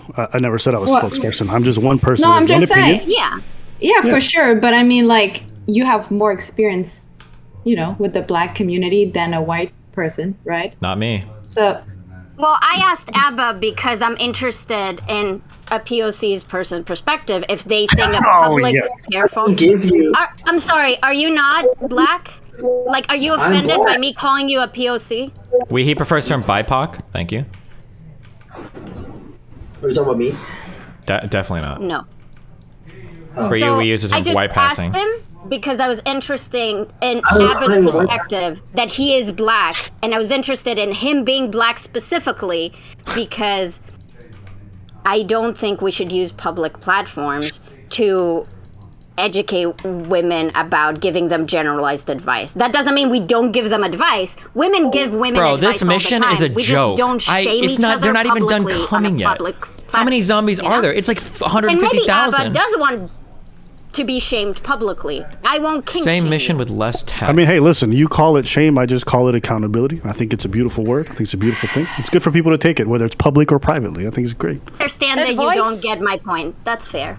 Advice. I do get your point. You just keep restating it. You keep like, should a woman, should a black person? I said, yes, a black person, Asian person, anybody should be given this advice prescriptively, publicly, on television, anywhere else. It doesn't matter. If it's sound advice, it's sound advice. I don't care where it comes from. I actually agree with you. If the advice is good, then I don't care who it's coming from. If it's from a guy, whoever, but what we're arguing really was that the advice is not good. I just disagree. I think you guys are arguing that the advice is not good for majority, which is potentially possible, but it's still good for a large segment. As long as it doesn't detract from any other potential solutions that exist, I think the advice is fine. I think it's good to tell people that they need to be able to assert these boundaries. This isn't even the same mission. Why did you and link me also this? understand it's not advice that's going to work for everybody. Advice doesn't need to work for everyone. I could tell black folks that they may need to, comply in certain situations, understand they have a different time to, but it doesn't mean that it's going to protect them all the time. It doesn't change the fact that it's still very good advice. There's advice you can give that's not for everyone, but it's still good. I agree that advice can be not necessarily applicable to everyone, but if it's directed at an individual, that's obviously an issue if we don't even know their personal backstory at all, and that's happened on a number of occasions. We just assume they're all fucking stupid. And then there is the problem that I don't think that this advice really does fit, and the problem is it simplifies a more complex issue. If it was given as advice as part of an advice, like these are potential problems, and then expanded on it, or said also you might need to look into why this keeps happening to you and things like this. If there was additional to this, it would probably be less of an issue. So I don't really care if Destiny being mean Kelly, or whatever. It's just I think, Kelly, they think that saying, hey, assert your boundaries is equivocal to be like telling a black person comply with police orders. And I feel like if you can acknowledge that there are certain factors that make women have a hard time asserting their boundaries, then I would say, and this would sound super ableist, but try to go with me, try to tell a person with Parkinson's how to look like they're complying with police. So you're saying women are all retarded? We treat them like retarded people? Like they have Parkinson's? Like they're all disabled? I'm saying all women have Parkinson's. This guy is not an equivalent tech. Dude, this guy's got mansions. What the f*** are you talking about? We don't care about them. Why'd you lie to me? Stupid. I don't know what other upgrades he's got. This guy's floating 10,000 minerals. He's got so much here. Is it really if they're retarded, Kelly? Why did you say equivalent tech or less tech? Then? You're lying to me. I have to say, I've been reading a lot of Masonic literature lately, and I don't see color. Based. Are you colorblind? The Academy of... Wait, what the fuck is that? No, like skin color. Oh yeah, this guy's got fucking stone walls and everything, dude. Does skin color not count as a color? You see every other color? Are these like super upgraded towers too? Fuck you. Oh, so you're specifically skin color blind. Yes, and I think that's the best way to be. It's brave. Kate, I'm half black. Would you be okay with me saying? Well, she kind of has to be now, right? Oh, he's got traps too. Who? Fuck you guys. You just said it. Well, what? Why? No, I don't think it's my job to police whether you choose to say the. I can say it. You can do a lot of things. Do I think you should do it? But probably not, but you could. You're not going to stop me, though. Is what you're saying. How would I stop you? Actually, I have a question. Since we're on the topic of culture, Katee, how do you feel about Palestine? I feel like Palestinian liberation is what we should argue for. I feel like the United States should stop funding Israel, although they're never going to because they need all the Jews to die so they can resurrect Jesus. Whoa, that's a brain dead position. We need Israel. It's like a very strategic position, geopolitically, right? What? I understand. Very important. Wait, this person doesn't even win this mission. Why did you link me this? I understand that I understand that Wait, do they you win are this fine mission? with No shot. sustaining an apartheid state because you need them geopolitically. I don't think that's ethical. But Look, you can I just actually love the Jews. You can right? absolutely, I don't have hate your them little like you do. ethno state. You can absolutely have it if you don't give a fuck about other people. You can absolutely do that. Go ahead. Who linked me this? Cool. Awesome. Okay, is it my turn? Hello? Yeah, go for it. Yes. What's up, dude? Oh, cool. Okay. You guys had a lot of fun. I'm proud of you guys. What rank are you, Destiny? Oh, shit. I gotta check I'm getting Grandmaster tonight. Okay. Dude, I just picked up StarCraft 3 days ago, dude. There are systemic issues that are available in society, okay? We all acknowledge that. Some of these are systemic forces that move against us in unseen or powerful ways. Arguably, in some cases, insurmountable ways. Some people couldn't do anything to avoid a certain situation. That's fine. When we talk to audiences, sometimes it's okay to give a piece of advice that not everybody might employ all the time, or that not everybody knows all the time, that might help them avoid situations in the future. So the question is, are there certain pieces of advice that, if given, would help some people avoid certain situations, or would that never be the case? You say like you don't direct it at individuals when you don't know their personal circumstances. I don't need to know their personal circumstances. Yeah, you do, because how do you know that advice will be useful if you don't know anything about them? Because there are general pieces of advice that you should give to everybody. If they don't need that piece of advice, then they don't have to listen. The question is, will anybody? No, you are just a retard if you think that every single thing a streamer says has to individually apply to you. That's called main character syndrome. You don't have the gravity well to act that way. No, stop. Listen to what I'm saying very carefully. Listen to what I'm saying very carefully. If I say, hey, don't do this or avoid this, not everybody might need that piece of advice, but there might be some individuals that can use that advice. You have done it at individuals you know nothing I'm not asking you that right now. I'm asking you right now, is it the case? It doesn't fit your narrative. I'm asking, no, it's because this is where the conversation is right now. If you want to talk about that other part, we can talk about that later. My question is very simple. I'll repeat it as many times as I need to. Is it possible that there are some pieces of advice you can give to the broader population that some people don't know that they could implement that will lead to better outcomes? I mean, we've been trying to discuss that and we haven't really come up with much other than get better boundaries forehead, which is all the advice that's ever been given. Whereas I give better advice, which is if this thing has happened to you multiple times, then you need to personally look into it to figure out what is happening. That's not advice. You're giving a platitude. That means nothing, right? How is that? Because they need to figure out what the fuck is wrong with them. You need to figure something out. It's not advice. That's something you can say to literally everybody for everything. Go to a therapist, go to a doctor, go to somebody. Go to a therapist and hit the gym. That's not advice either. You're not telling anybody anything. That is so bad faith. That is so ridiculous. You're saying, how is you saying, hey, if you don't know how to communicate boundaries, how about stop doing X? If you're gonna say that, you give a class on how to have good boundaries, is it, Destiny? You just say the boundaries are bad. If you're saying, if you're saying women need to have more self-awareness and realize that if they're engaging in this shitty behavior, they need to stop, then Kelly's saying women need to have more self-awareness and figure out what's wrong with them is the exact same advice. You can't say that it's bad when the advice is like, introspect. Both of your advices are introspect, except that you take it a step farther because introspecting wouldn't make as much like discourse, and then you go, and if you suck at introspecting or you haven't done it yet, we'll stop it until you get it. But when I talked to you about the stealthing thing, we specifically said, and you said it as well, that if a woman has an issue with asserting her boundaries and she gets stealthed constantly, what she should do is go to therapy to figure that out and then start re-engaging in sex, which is basically what Kelly is saying. Taking the same advice, except that you're gesturing it in like a manly voice and blue hair, so it counts when you do it. Okay, so I'm gonna ask again.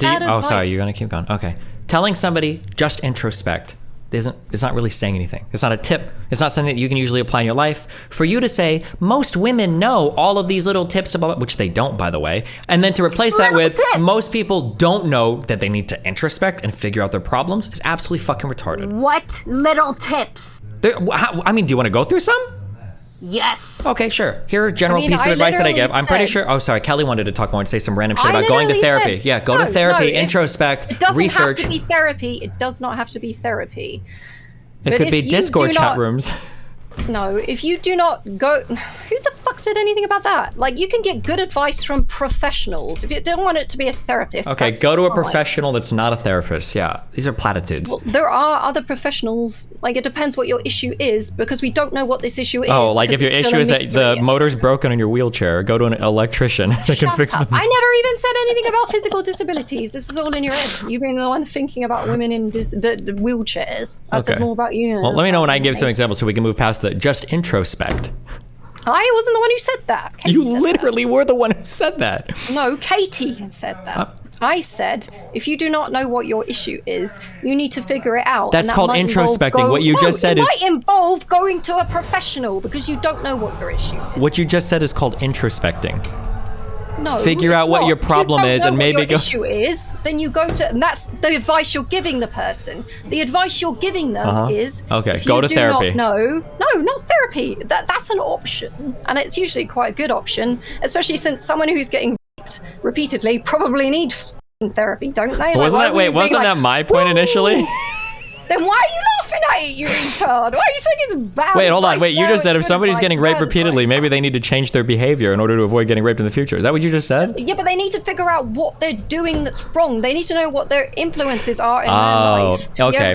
So like if this was a weight loss channel for a guide on weight loss, I would never we would never weight loss, we would never true, weight loss is probably about as complicated and it affects more people actually. So you were saying that on this channel you would never I like how I haven't gotten to finish a single sentence and now Katie's coming in to do like another tag team.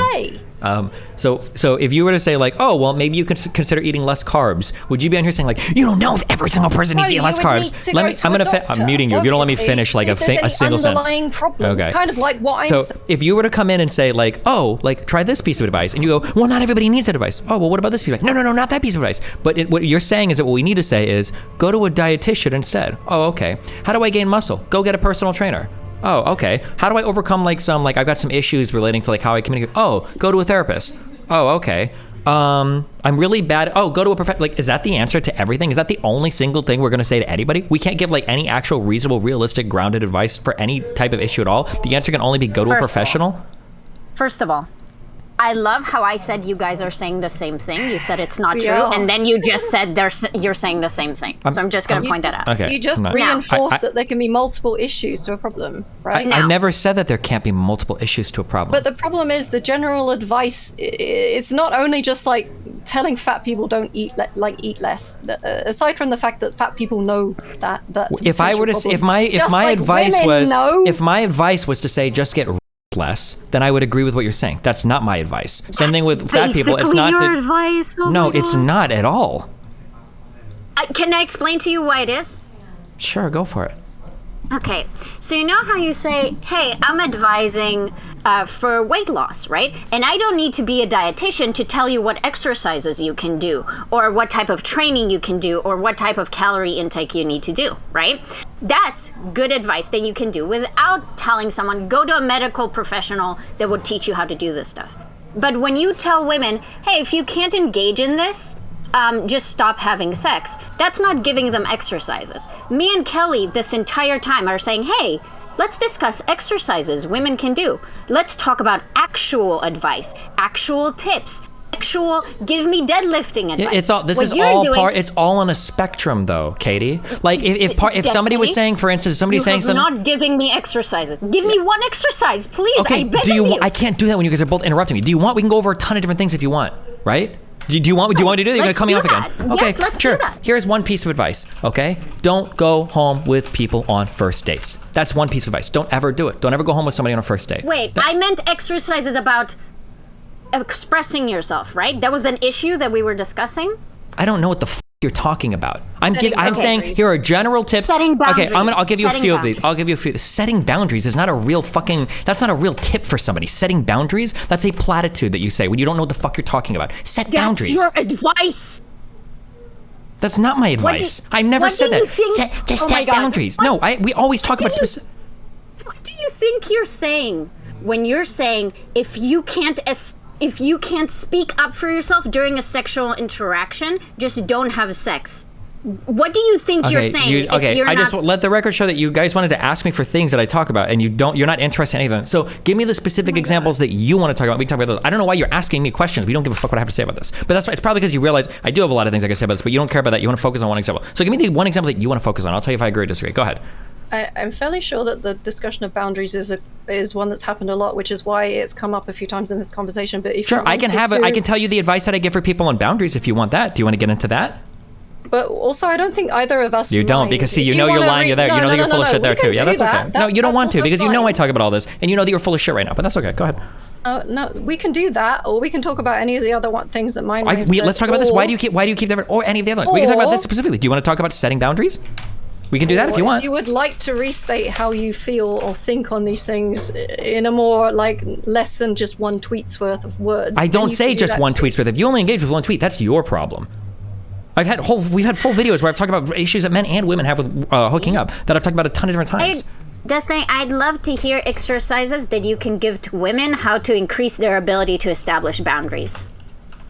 Okay, sure. Here's one thing that I've talked about a lot. You should have conversations before you even meet at all about things that you're willing to do or not willing to do sexually, because I think negotiating sexual things in the middle of a moment is very dicey. Go ahead. I have a question. So, if you have a hard time establishing boundaries, how would you be able to have that conversation? If you can't have that conversation beforehand, then you shouldn't be having casual sex. That's great. Yeah. That's not an exercise you're giving me on how to make her more capable of having that conversation. Oh, okay. I'm sorry. So this is what you should do. You put your hands on the keyboard and you type in I, then you push the space bar, then you say, what like, are you saying that I need to give Why are you being condescending? Because you're saying, well, what if the person can't send if the person can't send a text message? Like, are we talking about mentally disabled people? That's not sending a text message. If you're giving advice right now to women and you claim there's a large amount thereof who have an issue expressing boundaries, especially if they are physically in the presence of... Okay, I'm muting you for a second, okay? Let me re-explain, because you're not listening to me. Neither of you are listening to what I'm saying, okay? Let me explain what the I'm saying, okay? This is not controversial. It's very simple. If you're not able to negotiate a sexual boundary in the middle of a sexual interaction, then try to do it beforehand. If you can't even do it on text, if you can't even do it on text messages beforehand, then you're probably not ready for casual sex. So like a lot of people will be able to do it beforehand. The issue is, you get into these sexual situations and you aren't prepared for what the other person is going to do, and they move it at will, right? So that you gotta include. Then that's another thing that we talk about. Yeah, my one piece of advice here doesn't account for every single thing that happened. That's just one thing we're talking about. Are you trying to give me one? You asking me for one silver bullet that accounts for every single interaction I ever have? That's just one piece of advice. No, that's not what we're doing. The point we were trying to get at is that because it's so complicated, the very basic advice comes off as rude and condescending and not very helpful. Okay, let me go back and ask you. Muted. Let me go back and ask you one more time. Okay, you're unmuted. Okay, do you think that this piece of advice might be something that somebody could hear and implement that they wouldn't have implemented prior to that? That there might be somebody that didn't think of that, like, oh, I thought it'd be cringy to talk about like sexual boundaries beforehand, or oh, I've never thought about having that conversation beforehand. Do you think it's possible that somebody might hear that and then do it? I think having conversations about boundaries is good. I don't necessarily think that conversation is bad in any way at all. Okay, hold on. I'm going to mute you. I'm going to re-ask the question because I don't think you heard me. I'm sorry. Let me ask it one more time. I guess you just didn't hear what I said. What I'm asking is, do you think it's possible that I give that advice, somebody hears it, and they decide to implement that because that's not something they've heard before? Okay, I'll unmute you. Go ahead. Let's see if you can answer it this time. I don't know if you're getting lost. Can you let me finish what I'm going to say before you're not going to mute me mid-sentence? I don't know. Are you going to answer my question? I will, yes. Okay. I do think that somebody could hear it and gain something from it, but I also think a lot of other people could hear it and then feel shit about themselves because that's not the reason why that happened to them. And a lot of people that's not my problem. That wasn't for them, right? That piece of advice wasn't for them. But he's done this. I don't give a if you hear a piece of advice that doesn't apply to you, then don't apply it to yourself. That's fine. Then why would you tweet Because what I tweeted specifically was that if you're having multiple rape encounters, it is probably time to take a step back from casual sex. That's a piece of advice I'd apply to almost anybody. Destiny, can I bring something up? Can you write it down and then I'll address your point and then we'll get back to it at some point. I just need to address it. Go ahead. That's also not what you tweeted at the Rich Campbell girl. Is that all you want to talk? You notice, Kelly, notice how you've like pivoted like 4 different times different things. First, you asked me for an example of advice I'd give. Then you wanted to focus on how to communicate or set boundaries. Now you want to focus on tweet. If you want to focus on one thing, we can. That's fine. But don't hop to a different thing every time you realize I have a good answer that you're not capable of engaging with. So if you want to talk about one particular thing, we can talk about the tweet. If you want to talk about the tweet, we can talk about the tweet. Give me exactly what you want to talk about. Stop pivoting every single time I have an answer for what you're saying. It's not pivoting. It is pivoting. Examples when you've given quite aggressive, unhelpful, direct advice at someone you don't know. And I just asked if a piece of advice that I give could possibly be helpful, and you said, yeah, but it might make some people feel bad. Okay? No. That is exactly what you just said. In a generalized conversation, yes. Okay. But when you're tweeting at someone directly without knowing anything about them, do you think that that's helpful? Maybe. Do you just want to be a because that's fine. For that particular person, it was like half advice, half. But I mean, like, it's a public tweet in a public forum. Like, yeah, if they're saying stupid shit, I'm probably going to say something to correct the record. Half and half. I feel like it was like 90%. Okay, I don't care. All right. Well. I want us to later come back to this point of like, I'm fine now discussing that when you're making points, you're not making them for everyone. But I do think there's something a bit disingenuous about it. Like if I said, geez, men really need to stop calling women bitches, I might be talking about specific men, but you'll still be saying, hey, how about you just don't generalize about men like that? And I would like to get back to that point. I don't think I would ever say that. Wait, hold on. I don't think I would ever say that. If you're like, men need to stop disrespecting women, I don't think I would be like, that's not true. Not all men don't disrespect women. Like, who do you think I am? What? Okay, so you don't do the not all man thing. So when I tell men, when that girl who you tweeted at said, men stop stealthing women, you didn't have a problem with that. I would have to see the tweet. I mean, I don't think men should be stealthing women. I would have to see the context of that tweet. Did somebody tweet men stop stealthing women? And I said, like, did I have a problem with that tweet? Yeah. Well, actually, no, you should stealth. Like, well, yeah, was I disagreeing? You did have a problem with that tweet.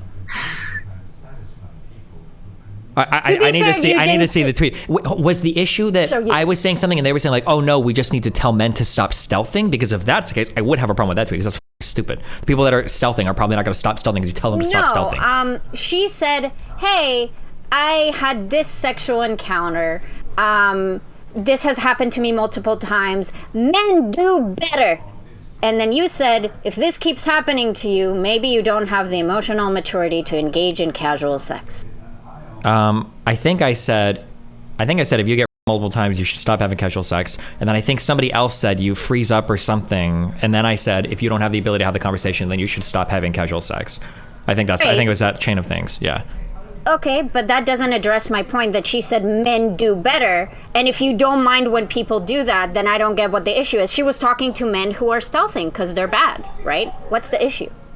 I don't know, saying men stop stealthing. I don't know if that's I just don't know what that does.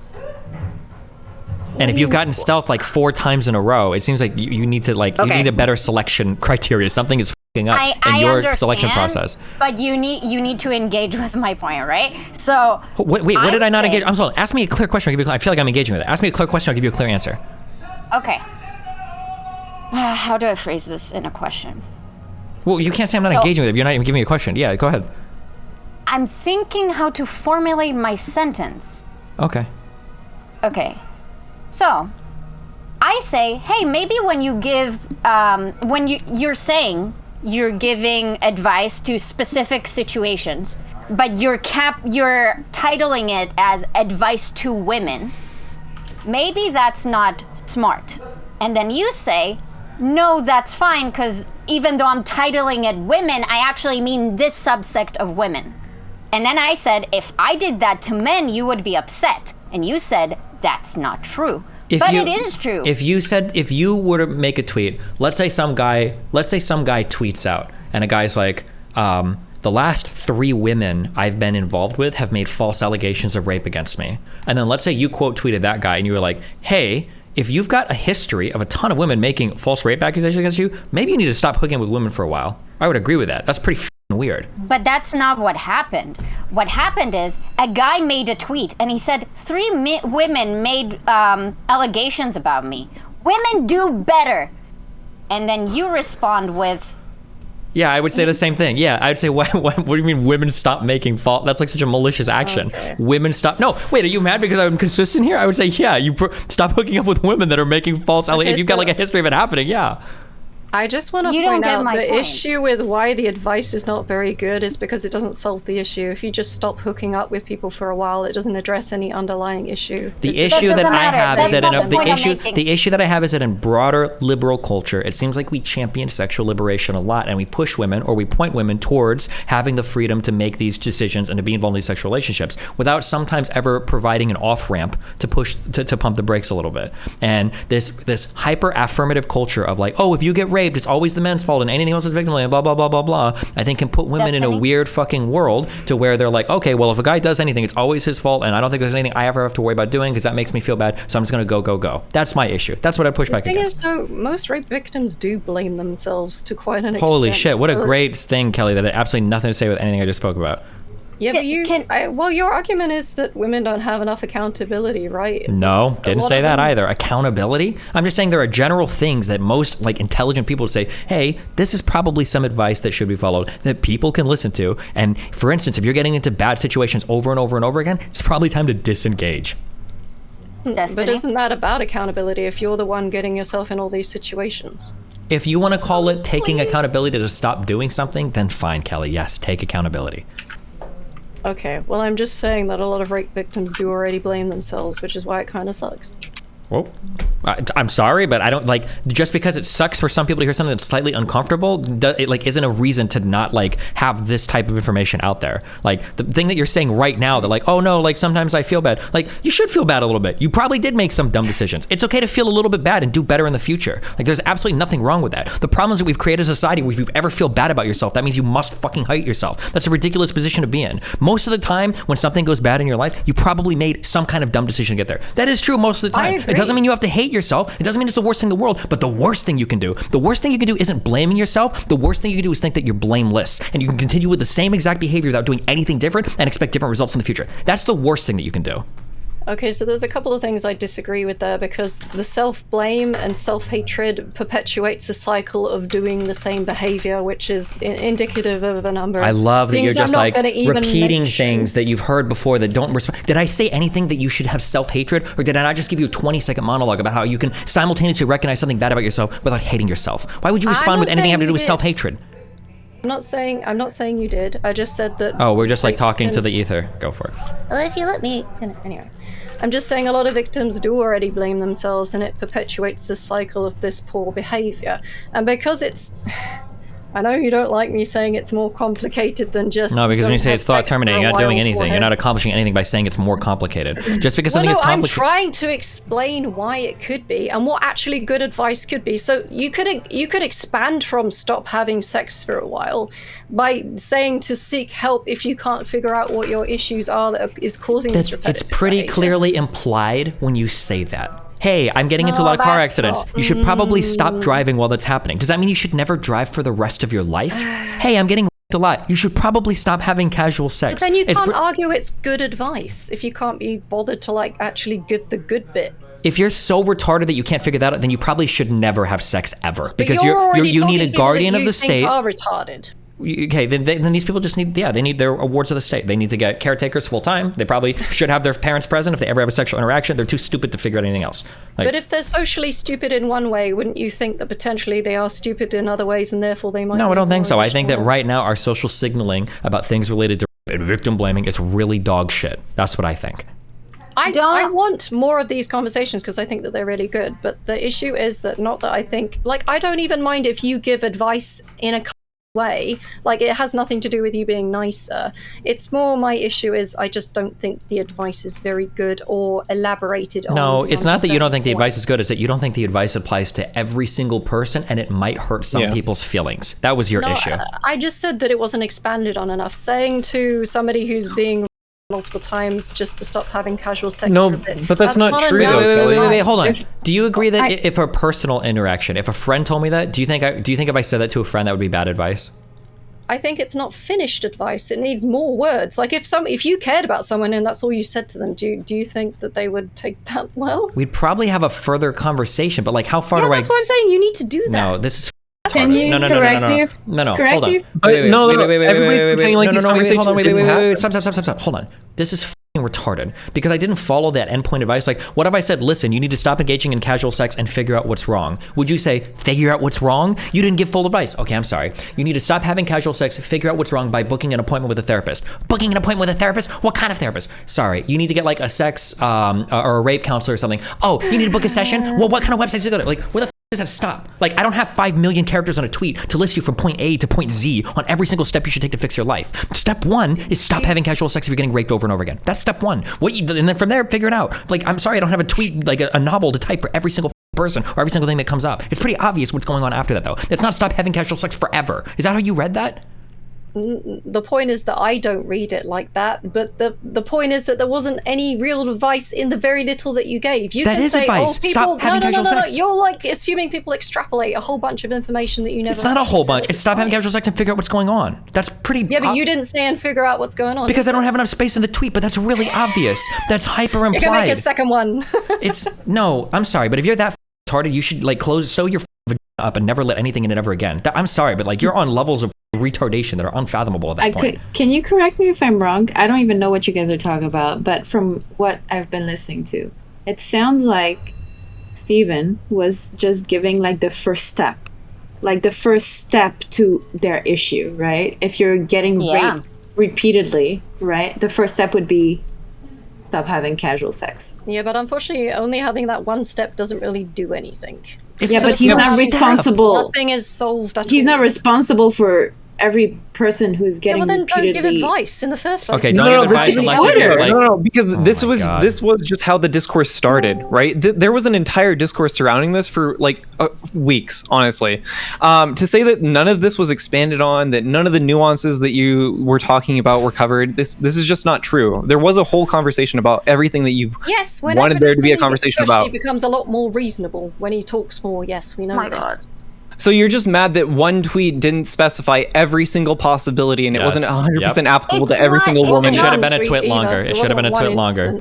I have 2 advice here. Okay, first of all, do not rape. All right, this is my first advice.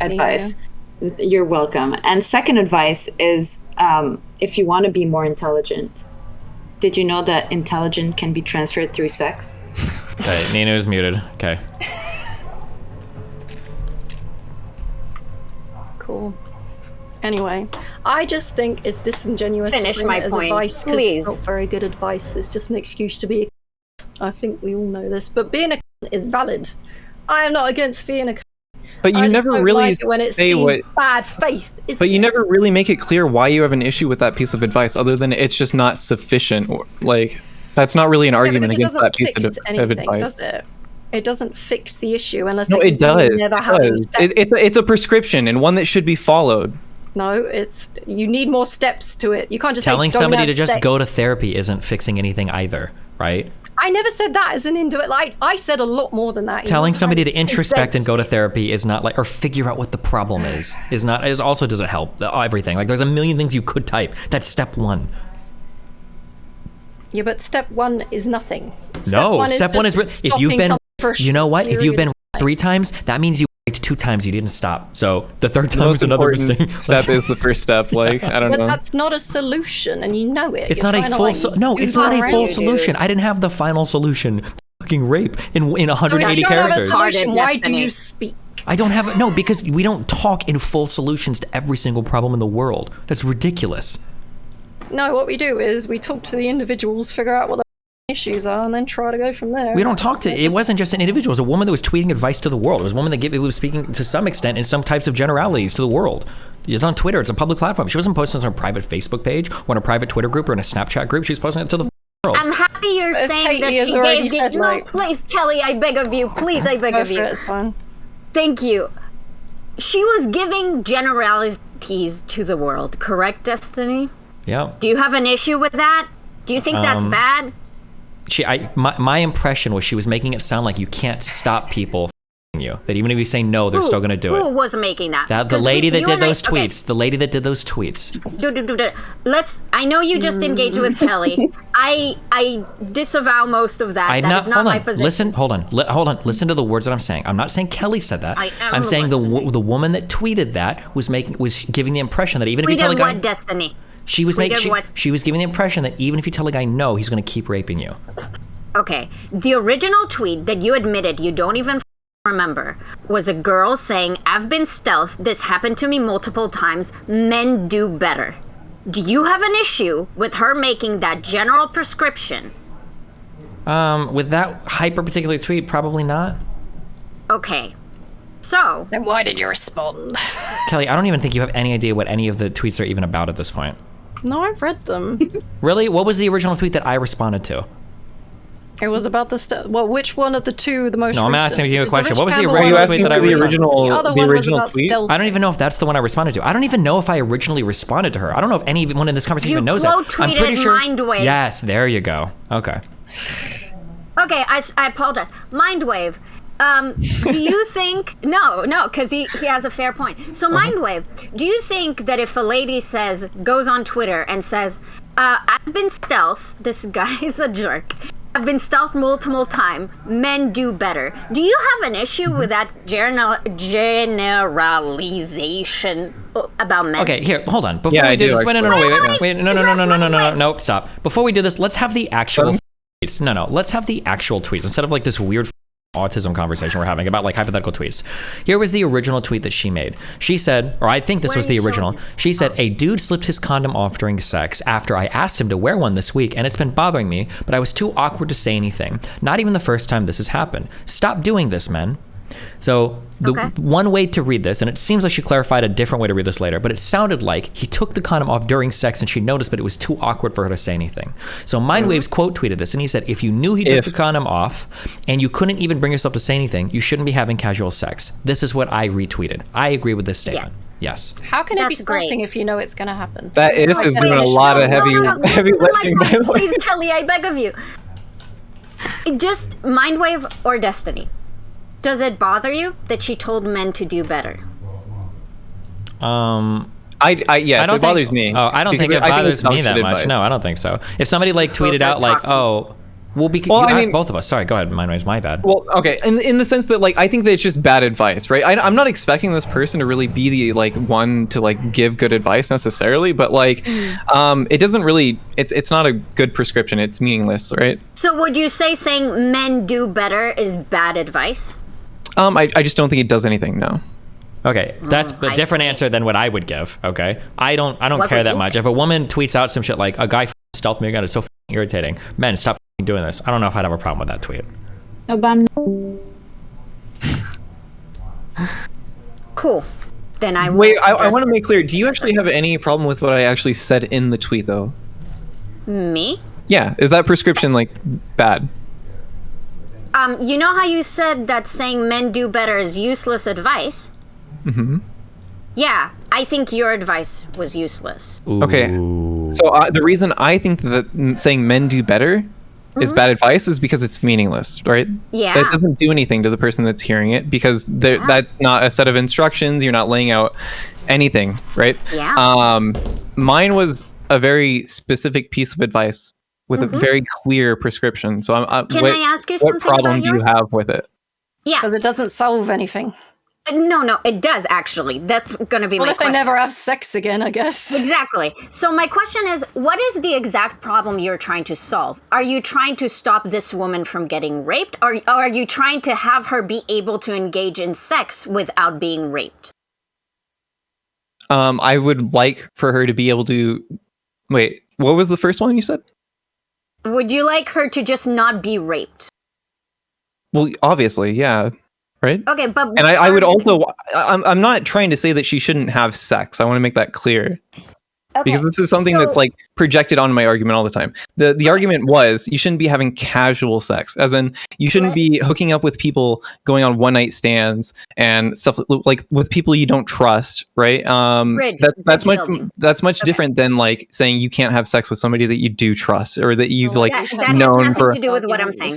So okay, so I think that your advice is not useless if all you're trying to advise is how women will never get raped. Because it's true that if you stop having sex, you are very much decreasing the possibility that you'll be raped. That is good advice. If all we care about is decreasing the rate of significantly... Well, no, that's not good advice. Let me make my point. Well, that's just not true. Saying that you just... Let me make my point! Okay, go for it, but you're wrong. Okay. I am not wrong by saying that if women don't engage sexually with men, there will be a decrease in the rape percentages. I am not wrong about that. Okay? No, you're wrong that that's good advice. It's not. Okay. So, if all you care is about the decrease in the percentage, it's good advice. But we don't... That's not all I care about. Shut up! No, nobody here ever said that that's all they care about. You're arguing with, like... Just let her frame the whole thing up, and then if it's wrong, chime in. If all you care is about decreasing rape percentages, then women not having sex is a good advice. But, as you've so eloquently demonstrated multiple times, that is not the only thing we care about. Yep. We want women to be able to engage sexually while not being raped. In that instance, your advice is useless because it doesn't guide women how to not get raped while having sex. It just guides them not to have sex. No, actually, you're wrong. So again, I'm going to make this clear that I just said this before. Oh my God. I didn't say not have sex. I said stop having casual sex. Okay, and if you're going to say that that's not, okay, I'm sorry. I apologize. There's no difference there. I mean, I don't know. I can explain the difference for you if you want. This. No, I'm really stupid. I don't think you explaining it to me would work. So okay, let me know what you need. Right? Let me correct my argument. So you were saying that we want women to be able to engage sexually but not be raped. And you falsely assumed that it is more prevalent for them to be raped because of casual sex. So you said casual sex is the problem. Is that what I said in my tweet? Or where are you I will finish my point, thank you. So... So you said, don't engage in casual sex, because casual sex is the thing that gets you raped. Right? Yep. Cool. That's dumb advice. Because it only stops women from having casual sex. It doesn't stop women who have issues expressing themselves from being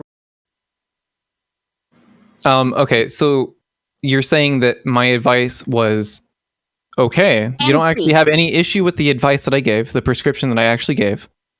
You're just upset that my one single tweet wasn't sufficient in giving somebody, the full life advice that they need to be able to completely reform their maladaptive behaviors. I know that you want to use what Destiny said because that way you don't have to engage with what I'm saying. I understand. Well, no, it's because you didn't engage with him when he said it either. Well, I wasn't allowed to speak. He and Kelly were talking, and I was trying to interject, and it just wasn't happening. And it's not. This has been brought up multiple times. You guys don't want to actually engage with what was said. You're just mad that what it didn't say. No. May I give this a shot? I just like Zonia. Do you mind if I just quickly make my argument to Destiny, just so I can be done with it? Thank you. Oh, we're gonna talk again? Oh, I thought you were talking to everyone else here. Sorry, go ahead. Are you upset? I'm not upset at all. I'm milking you guys for content right now. I'm on the Destiny farm. I've got your guys' udders all between my hands right now. Go ahead. No one is asking you to solve rape in 180 characters, by the way. We're just saying... Oh, no, you wanted it done in 360, Kelly. You said do a second tweet. That's cool. Thanks. No one's asking you to do that at all. Thanks, honey. But if you can't give good advice, why then... True, if you can't do it in 180 characters, don't do it at all.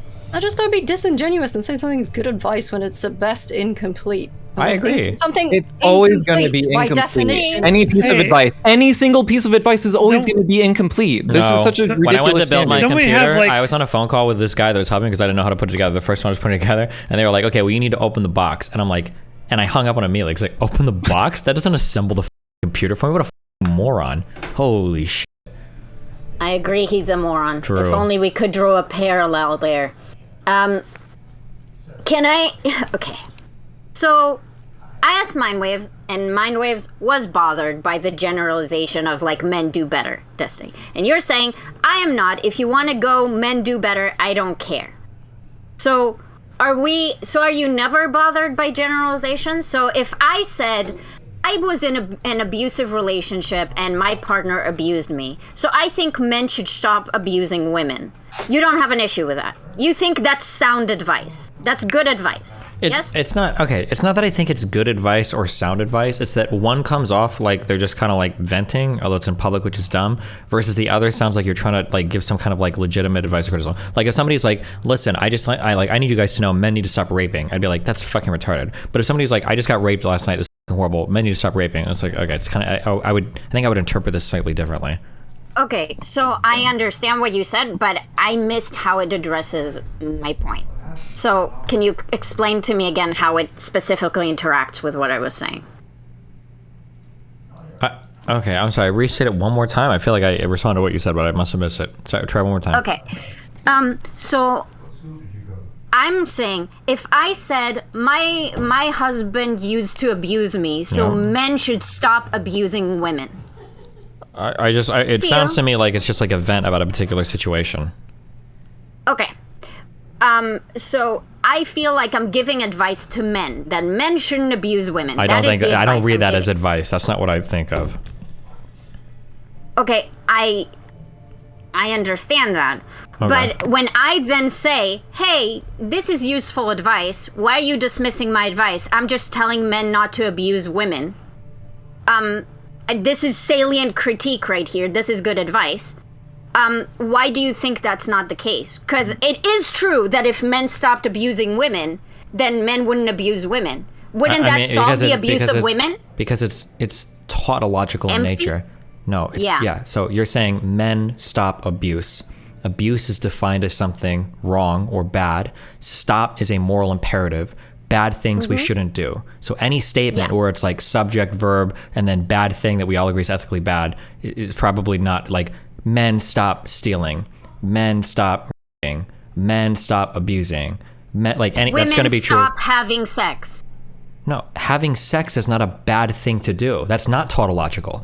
Stop having sex is in some ways a counterintuitive thing. Apparently to this woman who got raped 3 or 4 times before she realized she needed to pump the brakes. Stop having sex if something's going wrong. That's not tautological because having sex is not a bad thing. If I would have tweeted stop getting raped, well, that would be tautological. But she was being raped and you admit that that's rape. So you were saying stop being raped, right? No, stop getting raped. It was like tautological. It was here's how to stop getting raped. Stop having casual sex for number one. If you've gotten raped 3 times in a row. Okay, so you see a distinction there between stop getting raped and between if you're getting raped, stop having sex. Yes. Okay. I understand your perspective more now. Zonia, you can do your thing. So I feel like you guys almost connected on something a while ago, probably back about an hour ago. But so the main thing that's sort of inspiring this from, I would say, Katee and Kelly's perspectives is that what you put out there is stuff that women hear all the time, right? And so it's just like, oh great, we get to hear the same old shit that should be obvious to everybody. And then Mindwaves, like your position is that, well, I'm responding to this specific situation. I've only got so much of a character limit to work with, and Stephen, you're saying that as well. And so this is what I've got to work with, so I'm addressing this specific situation, and I'm putting it out there. And so I feel like you both almost kind of connected on something, which is basically that there's not a lot of utility in what you did put out there, but I think what you said earlier, Katee, you were talking about how, well, it's fine if you just want to make sort of these statements, even if they're not very helpful, but it shouldn't stop there. You should be able to say more and kind of build on that and move in a direction that's better more adequate advice. But they hear it as right? like, so you want me to lead them all the way through. And I think what we're talking past each other is that, like, I feel like me and Kelly are saying, as I said to Mindwaves, like, if we're giving advice about how to decrease the percentages of rape, then stopping casual sex and stopping all sex would really help with that. What we want, what I think Destiny To be clear, and I've never Mindwaves said want, that, but just go ahead. I didn't say that you said that. Okay, I know, but you're implying it, so I just wanted to address the implication. No, I'm not. Okay, it feels like, in my feelings, it felt like you were implying it, so I just wanted to address my feelings. Okay, sorry. If that's how you feel, then I'm sorry that you feel that way, and I'll try to speak. You don't have to be sorry. I was just addressing the mini elephant in the room. Go ahead. Okay, so you were in the bathroom, but I was talking to Mindwaves, and maybe you disagree. I feel like the advice that you're trying to give is how to help women be able to engage in casual sex in a way that is healthy and not destructive to them. I feel like I've heard you say that in the past. Awesome. Destiny, do you agree? I'm sorry, restate that quickly. Are you trying to give advice to make it to maximize the positive outcome of women engaging in casual Yeah, I sex? think in general in my stream I am, yeah. I don't know if I can do that in a 180 character tweet, but...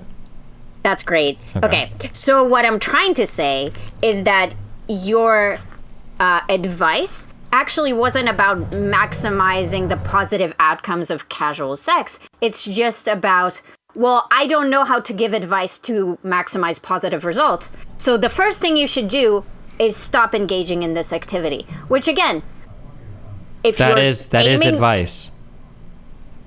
If you've had an issue where you're having a bad outcome multiple times, it is not advice for the goal that you're claiming to have. It is the first part of that. It's a stopgap, it's the first step. Right? It's a stopgap kind of thing. Yes, tell the alcoholic to stop drinking alcohol. That is literally step one of fucking not drinking is stop drinking. Yeah, yes, Kelly, that's true. It's not a solution, is it? That's true. And 12 steps starts at step 1. We don't have 12 steps for every fucking tweet that we have, okay? Step one without the other steps. Any of the other steps? What? Destiny, give me the next step. Do you have the next step? Do you know what the next step is? Or are you just interested in saying the first step? Do you have 12 steps? Sure.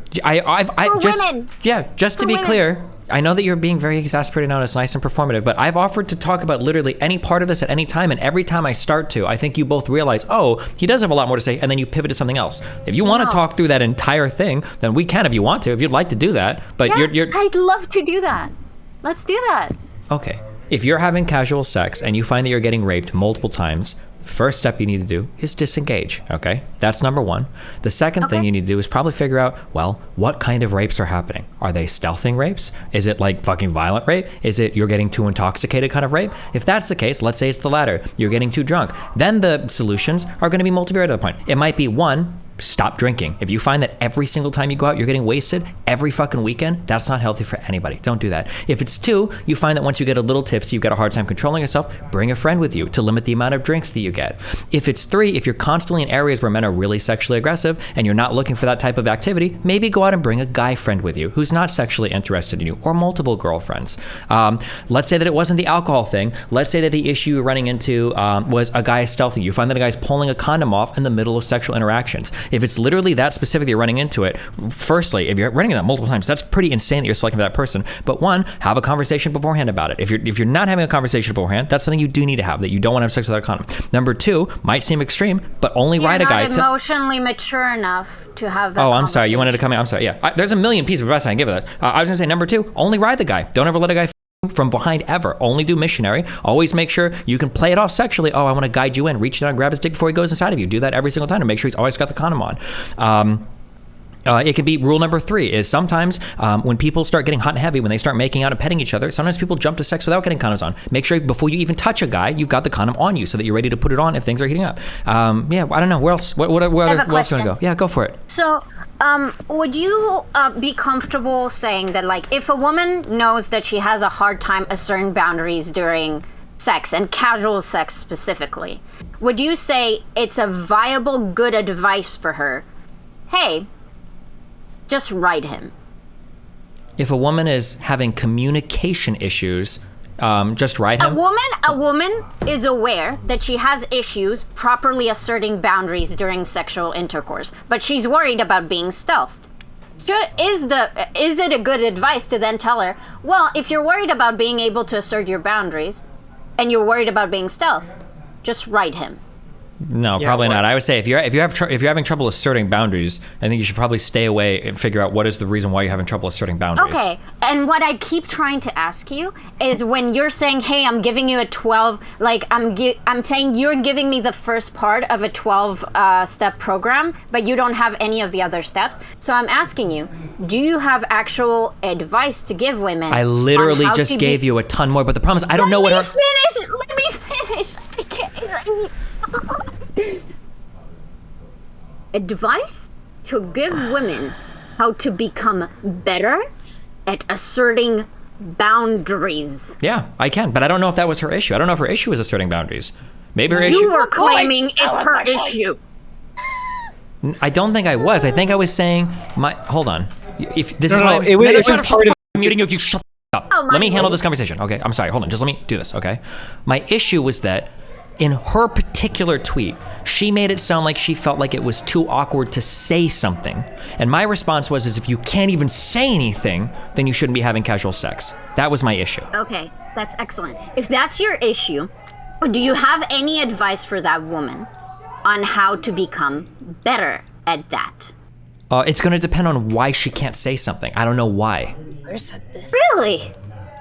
It's going to depend on why she can't say something. Yeah.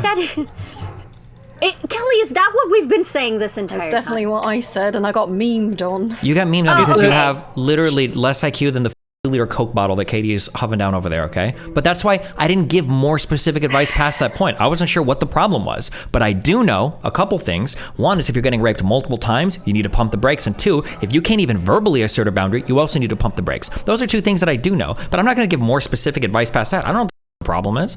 Yeah, so the general critique that I agree, I completely agree with what you just said. And the entire critique me and Kelly are saying, this is the only advice you can give because you don't have further insight into this. And because this is the only advice you can give, it is in poor taste, it comes out as victim blaming, and it's not actually helpful to her. I don't know if that is the critique. Okay, I'm having trouble thinking of multiple scenarios where you would continue to engage sexually and continue to get over and over and over again. Number one, again, we can go through my particular tweets, but I believe that my issue and where the retarded woman came from afterwards was she made an implication saying that you can't tell men no. You can't actually assert a verbal boundary because if you do, they're just going to rape you harder. Can I give you my interpretation? No, actually, first, let's just read the actual tweet, okay? Okay. So one of the things that I said was, so somebody said they were upset because she tried or something, or I don't know. And my response to that, I don't know what I'm responding to, but my response to that was, she literally said it felt awkward to watch a guy stealth her. Just voice an opinion. Have a little bit of agency over your life. You don't have to be a victim all the time, and you sure as can't expect to be treated like an adult if you want to act like one. Then she responded to that and she said, dude, I've been actually raped, and saying no just made him rape me harder.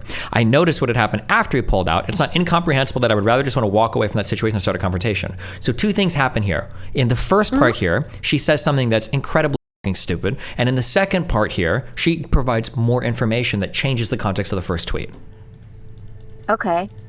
Can you so now... what I get from that, what she said... No, wait, hold on. Wait. Let Katee... We went back and forth for like 12 hours earlier. Let Katee finish her thing. Go. Okay. So... what was the stupid thing that she said in her first tweet? The implication that if you tell somebody no, they're just going to you harder when this is ballooned out into like a general advice thing seems like kind of dumb to say. That's not advice, that's her experience. That's great, but when you're speaking in a public platform, it comes off as advice. It doesn't to me. It does to literally everybody, you included. If somebody's like, oh, Destiny, like, how do you think you should be successful? And I'm like, I dropped out of school. I'm not retarded, and I know that sounds like I'm saying you should drop out of school. That's what that means to every human being that's listening to the conversation. Everybody hears it that way. So this is why I asked if you want my interpretation. Okay. So if I'm trying to understand why a woman is having a hard time asserting herself during sexual acts and she's claiming that it might have felt awkward or whatever, and then she tells me, I was raped, and when I told the person no, they raped me harder, then I'm getting context here that might affect her ability to be able to say no in the future. I don't think that's giving advice. Shut up, Mindwaves. I don't think that's giving advice about it. I think that gives me context to why she's struggling with that. And I'd agree that the solution is working through that so she feels safe expressing no, right? Cool. Then stop having casual sex until you figure it out. Yeah, but the till you figure it out part is the part that was just... If you can't figure that out, then you should never ever. Again, sew your vagina shut, probably crawl in a hole until you suffocate and die, because you're too stupid for this world.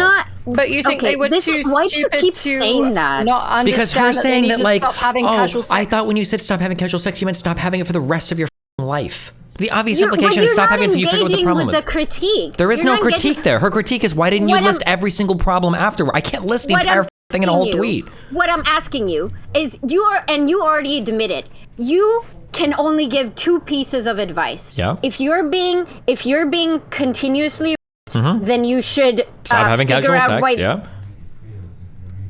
You should stop having casual sex, and you should figure out what type of rapes it is. Sure. And other than that, you don't have any insight, so you wouldn't be able to give specified advice, correct? Yeah, kind of, also already treating them like this. He's not this person's therapist, dog. Like, how is he supposed to be? But also, to be clear, this person was making it sound like it's not even possible to assert a verbal boundary. So, I mean, like, of course I'm going to push back against that. You're treating them like they're stupid, but then being exasperated. I'm not treating them like they're stupid. I'm treating them like they're giving bad advice. They're pushing back on the idea that you should assert a verbal boundary by saying, oh no, just got raped harder. Oh, are they pushing on it by saying that they had an experience where they expressed a boundary and they were harder? I can't understand how you can be like the woman of systems and systemic everything, and then in this thing you read the sentence so hyper literally it like blows my mind. Like if somebody says like, oh, like what do you think is the best what do you think is the best path to success or whatever, and somebody's like, oh, like I think you should go to school, blah blah blah, and somebody's like, Destiny, this guy said that you should go to school to be successful, and I'm like, I flunked out of college. This person is literally giving context to why they have their issues. No, she's not. She's simultaneously. Destiny, you didn't ask her. You didn't fucking ask her why do you have an issue, or what should you do if you think you're being stealthed? Why didn't you say no? You didn't or anything. You just said, hey, it sounded like she said no. The way that she phrased her first tweet, she sounded like she said no because it felt awkward. And that's not an acceptable reason to not be able to say no in a sexual circumstance. Then she did 2 different things. She did 2 contradictory things in her response tweet. One that was actually okay. This is if her tweet would have just said, if she would have said, I noticed what had happened after he pulled out, then I'd be like, oh, okay, well, I mean, if you notice afterwards, yeah, fuck. Which, by the way, it can super happen. And that is shitty, and you don't always know as a woman if a guy pulls a condom off because you can't always feel it sometimes. So that's fine. Yeah. But she didn't do that. She included a first part that contradicted the advice I gave before giving the greater context part. She said, well, actually, I did assert a verbal boundary before, and the guy just more. It's like, oh, okay, well, I guess you should never assert a verbal boundary. Maybe part 1 and part 2 aren't linked. Stealth by definition. She was linking them herself. What do you mean? I just want to say, it's not stealth if you know that they're doing it. It has to be done to you at least initially without your being aware of it. You might notice mid-sex, but no, it needs to be, that's not true. Okay. No, hold on. No, stop. Let me finish. Hold on. Stealthing. Rape, stealth means you're pulling a condom off to try to fuck a woman. You could without them knowing. Sure, but the first, in the name. Without you think they knowing. The first part of the tweet made it sound like, the way that she phrased it, she made it sound like she noticed, but she didn't want to say anything because it was awkward. But she gives clarification. But she probably noticed after. No. Yeah? That's not what it sounded like in the first tweet. But then it wouldn't be stealth. I want to kill myself. Well, it just wouldn't. That's not I don't think she used the word stealth to describe it originally. She never. She didn't claim it was stealthing. Okay. She was told it's stealthing, so she never made that original argument. Just to reread it, it says, a dude slipped his condom off during sex after I asked him to wear one this week, and it's been bothering me, but I was too awkward to say anything. Not even the first time this has happened. Stop doing this, men. Yeah, so the way this read, and the way that Mindwaves responded, was Mindwaves said, if... And then I don't know if the rest true, but he was saying like, if you can't verbally assert a boundary, if you knew he took the condom off and you couldn't even bring yourself to say anything, you shouldn't be having casual sex. But later on, what she should have said, her response could have just been the second part and said, oh, I didn't notice it happened until after he pulled out. And then she nullifies both me and Mindwave's views. But she doesn't do that. She includes a part in the beginning to fight against the idea that you should say something. She said, oh, well, I've actually said something before and it didn't even work. and I also didn't notice till after you pulled out. So she's giving like two different pieces. Do you genuinely think, I know that you have this whole like Twitter is a public platform thing, but can we just acknowledge for one tiny second that you and Mindwaves probably don't have the same type of background as a rando Twitter user that is venting about being stealth has? So maybe she didn't have the optimal response that you would require to have the best like argument in a debate. It doesn't matter.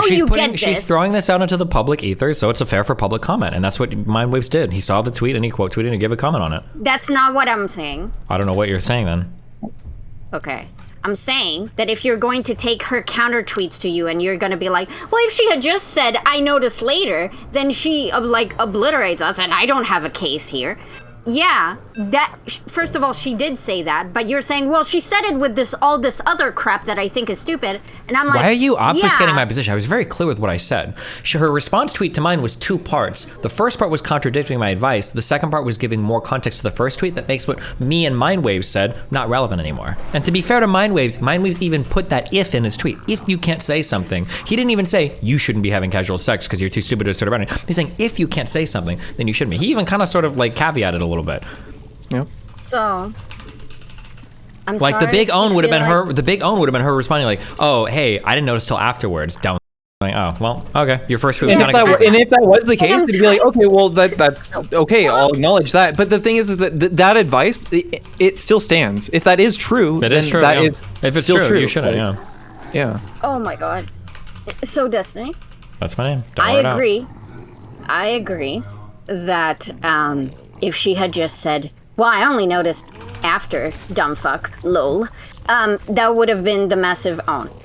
But what I'm trying to say, and I don't think you can dispute this, a rando person on Twitter who's talking in a public platform, but if you're going to take her responses as some kind of like, oh, she's just like contradicting herself and all this stuff, she just got a lot of attention, a lot of shit. She's going to have a response that you might have an issue with.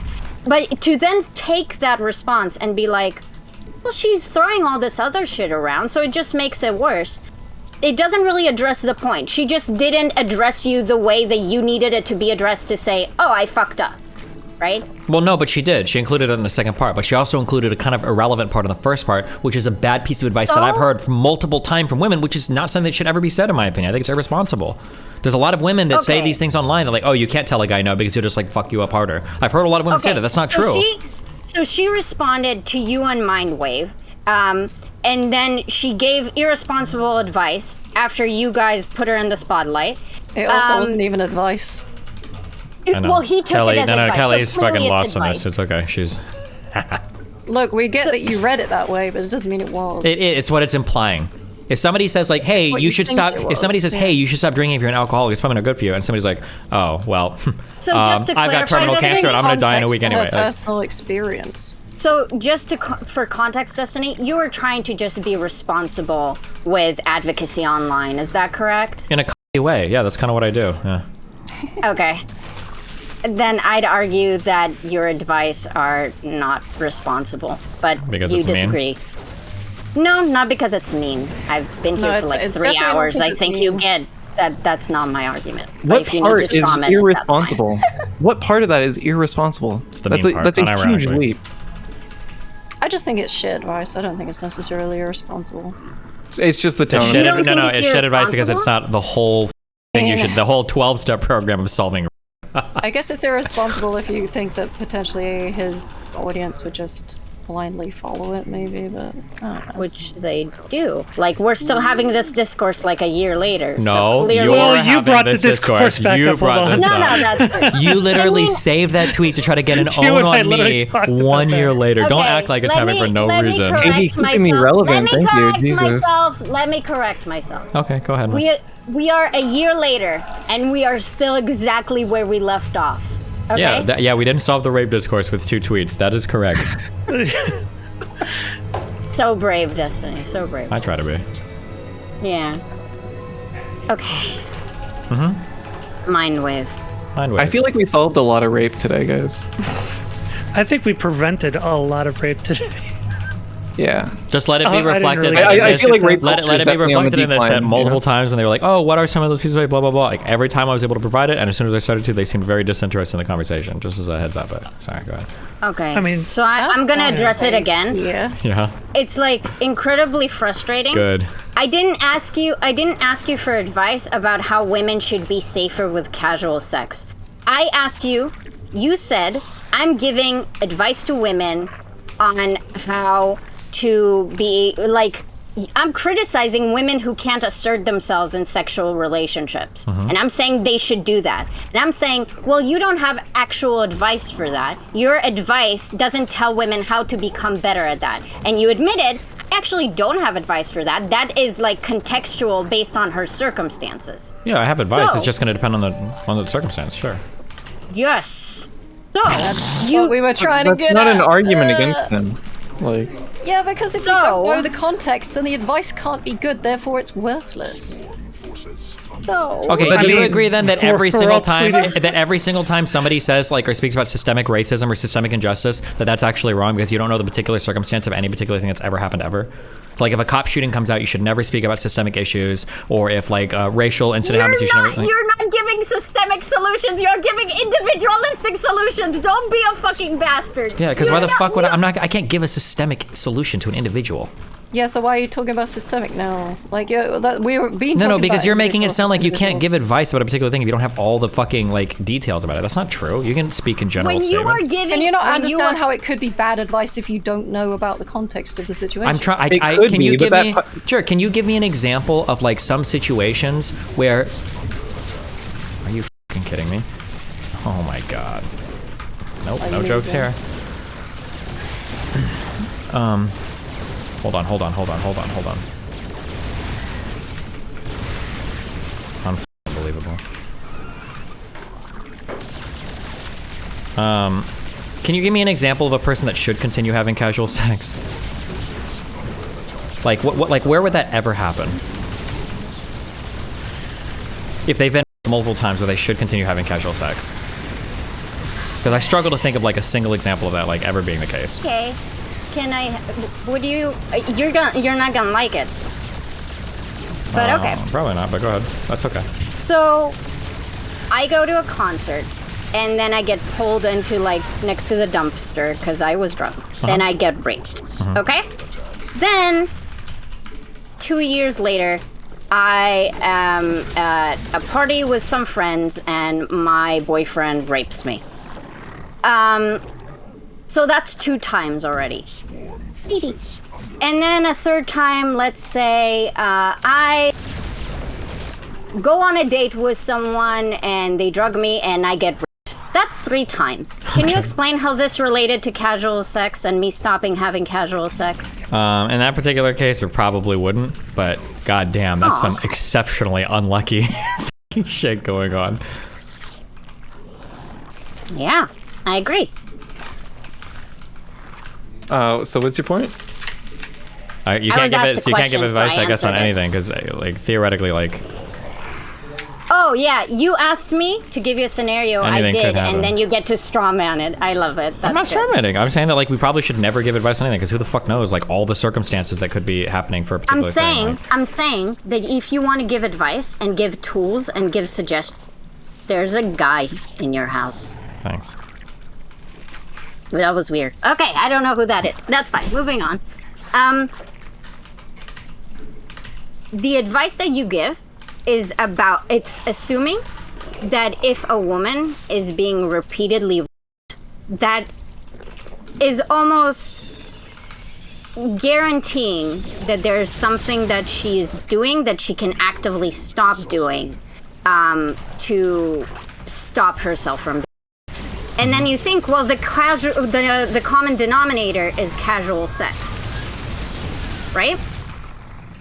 I think that in most cases, people can do something to improve their outcomes. Maybe not in every case, but I think in most cases. So there are a couple of general pieces of advice. But that's not what I'm saying. No, I would never just engage with whatever you're saying is like good for like an internet debate, but like outside of like this hyper particular conversation, I would just never even consider what you're saying ever. There's no other form of my life where I would consider like, oh, like there might be some circumstances that are like outside of a person's control or whatever. I would just never consider this because it's just not how we engage in like conversations, right? Like you should invest your money in a 401k. Oh, well, actually, my dad was convicted of financials fraud with every single financial organization in the world, and I'm not allowed to invest in any 401k plan. Like, oh, okay. Well, my bad. Can I engage with...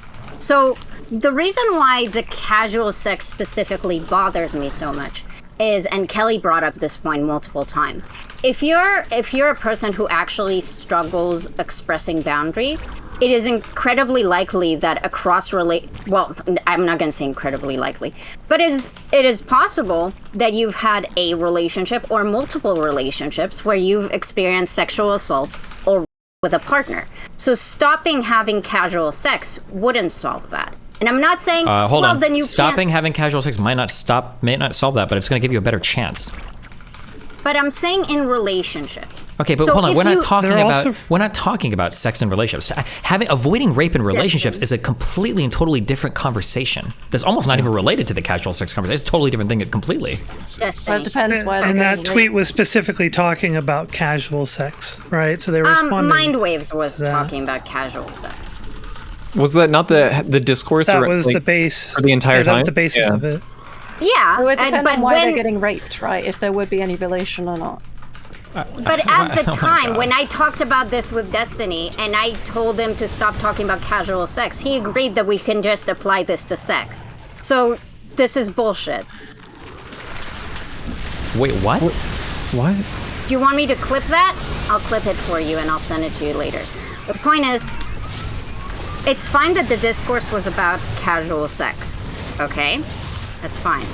I'm saying, though, that if a woman, and you guys both hyper-concentrated on this thing, if you have an issue communicating, if you have an issue setting boundaries, you should stop having casual sex. Yes. And my argument is, you think this is sage advice, but this won't actually help a woman, because even if she's in a relationship, she's going to experience those same issues, and she's likely to get raped there too if this is her problem. If that's her problem, then sure. If that's her problem, if that's you both are talking at the same time. If that's her problem, then yeah, that probably wouldn't help because she might not have that option. But you said it's her problem. I'm not giving advice to people in spousal rape or like rape within relationships is a totally different topic. But you were saying if you have an issue establishing boundaries, you should not have casual sex. And I'm saying in the context of casual sex. Yes, exactly.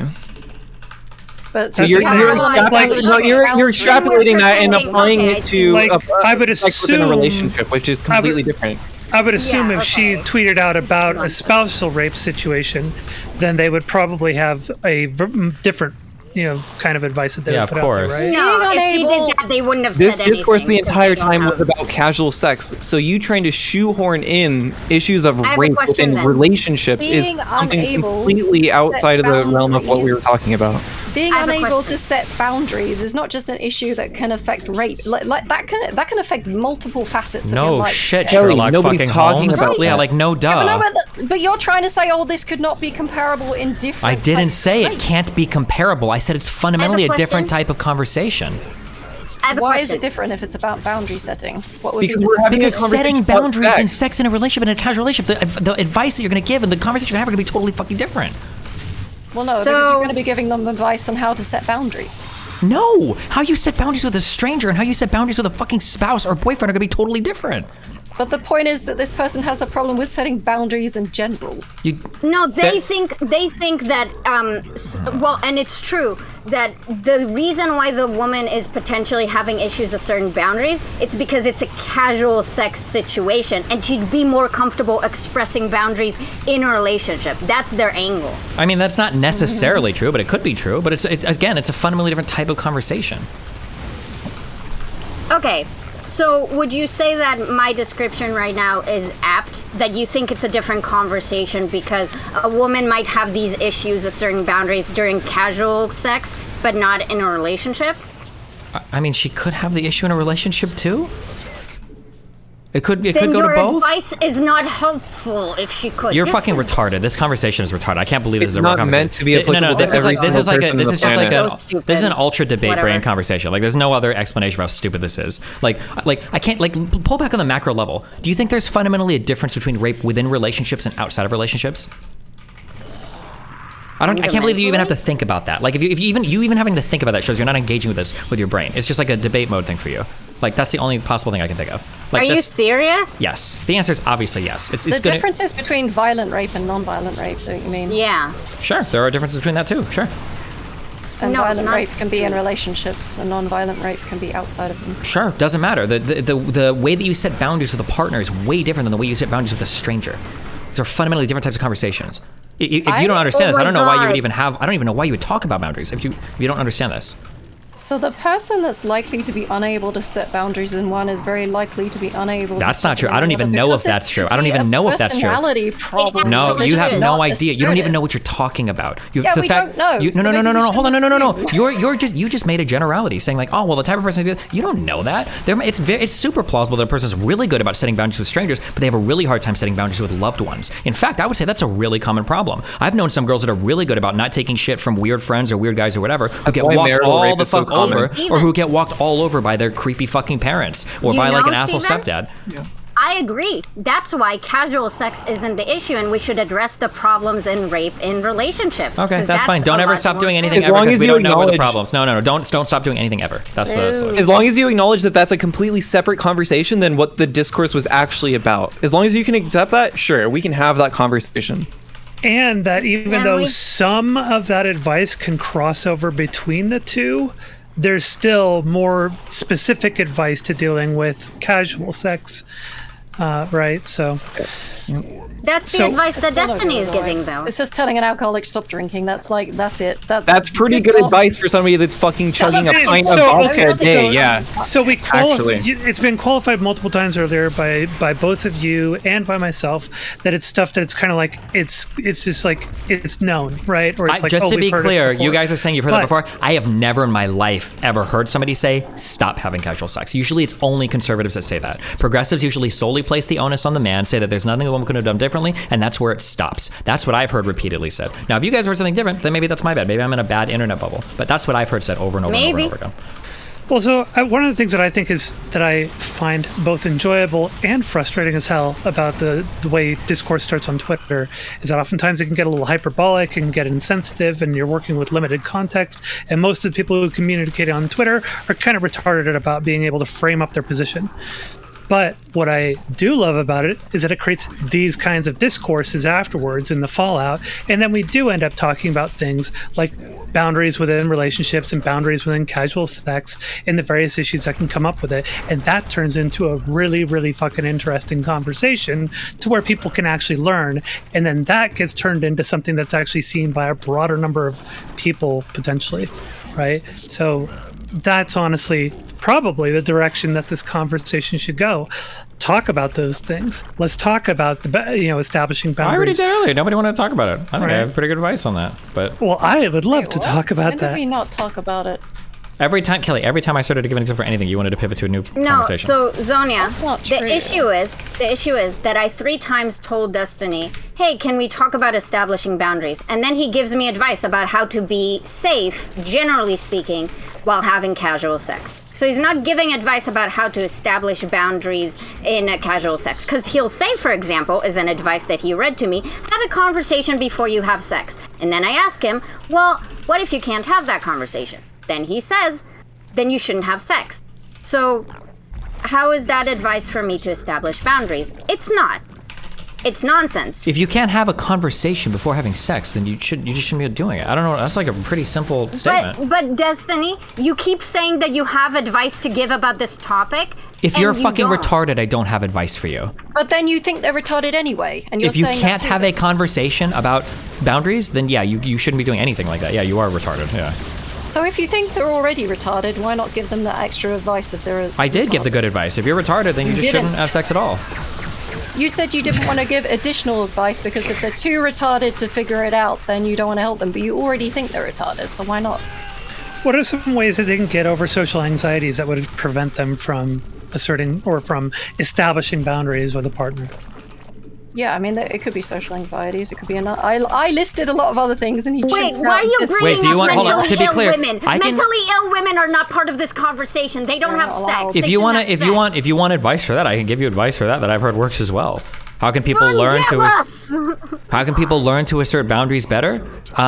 Some people, if you have a lot of issues relating to like how physically confident you feel about yourself, some people say that once they've started to take up martial art, like a jujitsu or something like that, that they feel more comfortable asserting boundaries in real life because now they feel a little bit more physically confident. Not that they're ready to actually fight a guy off, but just the fact of like doing physical things to their body gives them other confidence in other areas of their life to assert boundaries. That could be one thing you do. That's good advice. Also, what Mindwaves said earlier about like trying to establish boundaries in other areas of your life to gain more confidence and practice in doing that. That was also very good advice. Yeah, well, people also have different reactions. True, you can't give advice for anything. True. No, that's not what I'm saying. So you need to know what they are. So, you know, obviously if you fight, you're probably not in a bad spot, but people freeze and they just don't react. Right? But you know, about freezing, if you know freezing is an issue for you, it would be a really good thing to inform your potential partner that you have that issue so they can be extra conscious of that and try to help you through that or stop it. So you tell them that you freeze, that it might be an issue, this is how it would look like, and then they're prepared and then they'll be able to help you out of that. So it would be important to just inform that's something that could happen. Yeah, I wasn't giving it as an example as to why they shouldn't do anything. It's more like you need to be aware. I was giving advice. Yeah, you need to be aware of your responses so that you can learn how to better react with them. Yeah, like a lot of women disassociate, for example, a lot. Some women disassociate and they don't know that they are. So it's like, that's a good thing for women to introspect, to make sure that if you are dissociating, you know how it feels like, so you can tell your partner that that's a possibility so they can properly engage with it when it happens. So you have safer sex that way. I think the hardest part for a lot of people is just recognizing that they have an issue with establishing boundaries, because a lot of people just go day by day not really realizing. They just sort of think it's normal behavior because they're maladapted in some way to think that that's normal. Or because women are socialized to be more meek, appeasing. Not really, yeah. Mm-hmm. I know from... What was that?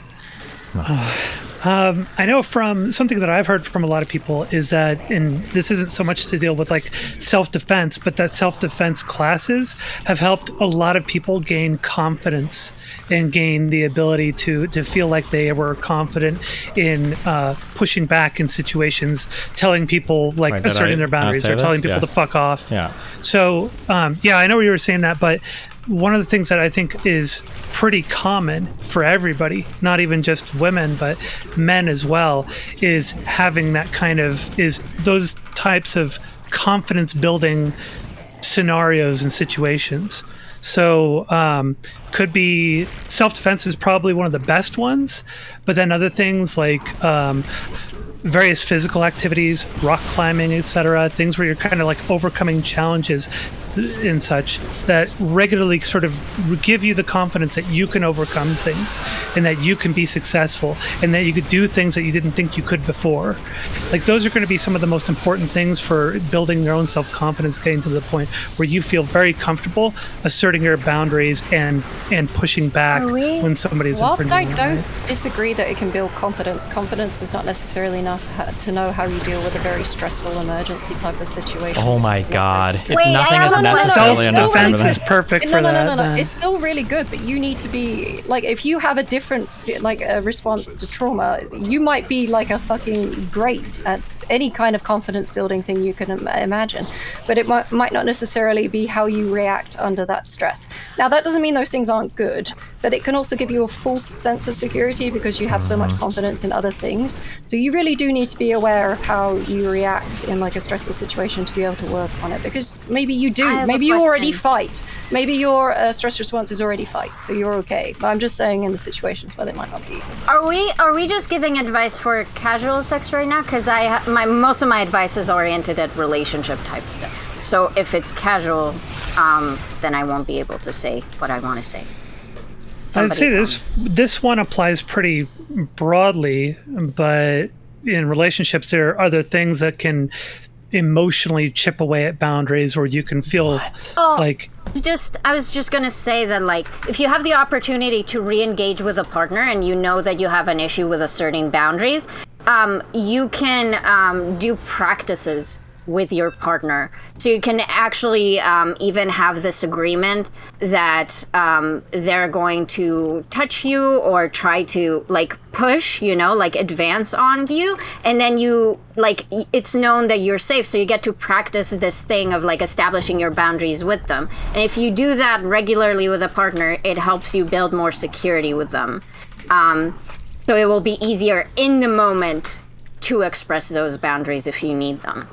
But that doesn't work in casual sex. Could that be built upon with, like, what are those trust scenario kind of things where you do these trust situations with your partner? No, that's the opposite of what you want to do. Is the opposite? Yeah. Establishing boundaries is different than blindly trusting somebody. It's the exact opposite kind of thing. Yeah, but then you also come to better understand your partner and what it is that, where things may be an issue. Yeah, well, I don't know. Maybe it is chipping away at boundaries in that case. So... for an actual partner, you'd probably need to work a lot more with, I don't know, maybe, geez, I don't even know what that situation would be. Somebody's got to have better advice than me. I'm the asexual in the room. Yeah, I was saying that, like, if you know that you have an issue, if you know I'm that really you have trying here. It's okay. Generally, if sexual boundaries are probably some of the hardest things to enforce because there's a whole bunch of different things that are going on during sex. If you're probably trying to practice establishing boundaries, what you probably want to try is establishing boundaries with things like friends and family first, or things with your partner that are probably outside of the bedroom. So, for instance, a really passive person might never choose a restaurant, or might never be comfortable voicing an opinion about stating a preference for doing something. So maybe a way to practice a boundary might be if your partner says, hey, do you want to go to Applebee's? And you actually hate Applebee's. You actually are more assertive. You're like, you know what? I don't want to go here. I'd rather do that. Building up on lower stakes things before you start asserting sexual boundaries is probably the way you would slowly build up the confidence to do that. Because chances are somebody that can assert boundaries in one area probably has difficulty asserting boundaries in other areas, depending on how it plays out. So you said it was hard. So if people fuck it up, they're still retarded, huh? Well, they make mistakes. They don't follow the level of like fucking retarded shit you say it blows my fucking mind in so many. I don't know if you thought. What point do you think you made right now? No, I'm just so curious. What point do you think you just made with that? I'm so curious. I'm just saying, you said it was hard, but people who fuck it up, I guess they're retards. I don't know. I didn't say people that fuck it up are retards. I said that if you think there's nothing you can do... You said that earlier. Find give me the exact quote. Go find the exact tweet that I said. You call these people retards all the time. Go give me the exact tweet. Well, it's a fun word. True. In this conversation, I said if you can't assert boundaries, you're retarded. No, you said if you can't follow the advice that I'm giving you and you keep not listening to it, then maybe you're retarded, right? That was a thing that you kept saying? I don't know in regards to that could be true depending on the type of advice I was giving, but I don't know what advice you're talking about. This is the first time I've said anything about small incremental steps to improving your boundaries. So I don't know what other advice we were talking about that I gave that I said that to, but I just don't remember. We were talking about how people can overcome their limitations and better establishing and asserting their boundaries for the quote retarded people, right? Or those who struggle with certain social limitations. Me. Right? I am the retarded. Basically, Destiny, you were saying like, hey, if you can't even have a conversation about boundaries, then you are retarded. You shouldn't be having sex. Yeah, if you can't even begin to have the conversation, then you're like, fuck, you need to go to like... So you said my that. bad. You've only been talking 80% of the time. Go ahead. Thank you. So you said that. But now we're talking about using methods to bring you more able to have that conversation. So we are teaching retarded people under your definition. Sure, but of I don't know if retarded. this was the particular problem that person had. So I can't give advice that's this specific. I don't know what the fuck the individual's issue was. What do you think it was? I don't know. They said that they just felt awkward. Okay. So your advice was, I don't know what your specific issue is, so until you figure it out, don't have sex. That's essentially what I said, yes. Okay. So then we just disagree if that's actually useful or not. Well, I think it's pretty useful. I think it's a good first step. And apparently the person got raped 4 times, so they didn't know up to that point.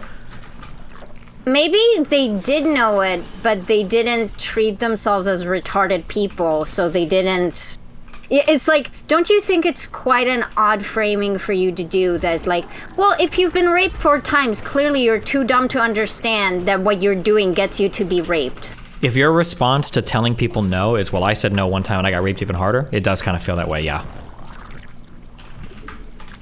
Okay.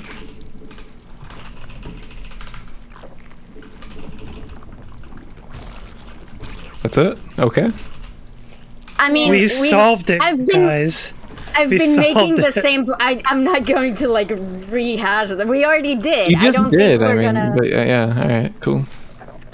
Yeah. It's amazing how we can like read one tweet in a million different ways and still not understand what it said. But yeah, I don't know. You know what's really interesting about what you just said? It's bizarre that you're saying that we don't understand what it said, but there are multiple people who have multiple interpretations of the tweet. You just think that your interpretation is valid, which is fine, but then you can't invalidate other people's interpretations. Well, but to be clear though, he did caveat and said if you can't do this. Yes. So his initial advice was correct. I stand by his initial tweet. If you can't do that, then you probably shouldn't be having casual sex. I still think incomplete advice is trash. That's great. Well, your advice then of you think all is also advice trash. is Yeah, trash. all advice is trash because all advice is incomplete. No, Kelly, How is all advice trash if only Because no single piece of advice is going to be sufficient for any given issue. That just doesn't exist. Yeah, there's no one answer to everything. But then maybe don't give advice to people you don't know the context No, of. don't give advice to anybody about anything ever unless you have the That's full not what on I said, every single is thing it, ever. bitch? You put a word in my mouth that I never fucking said. Oh my.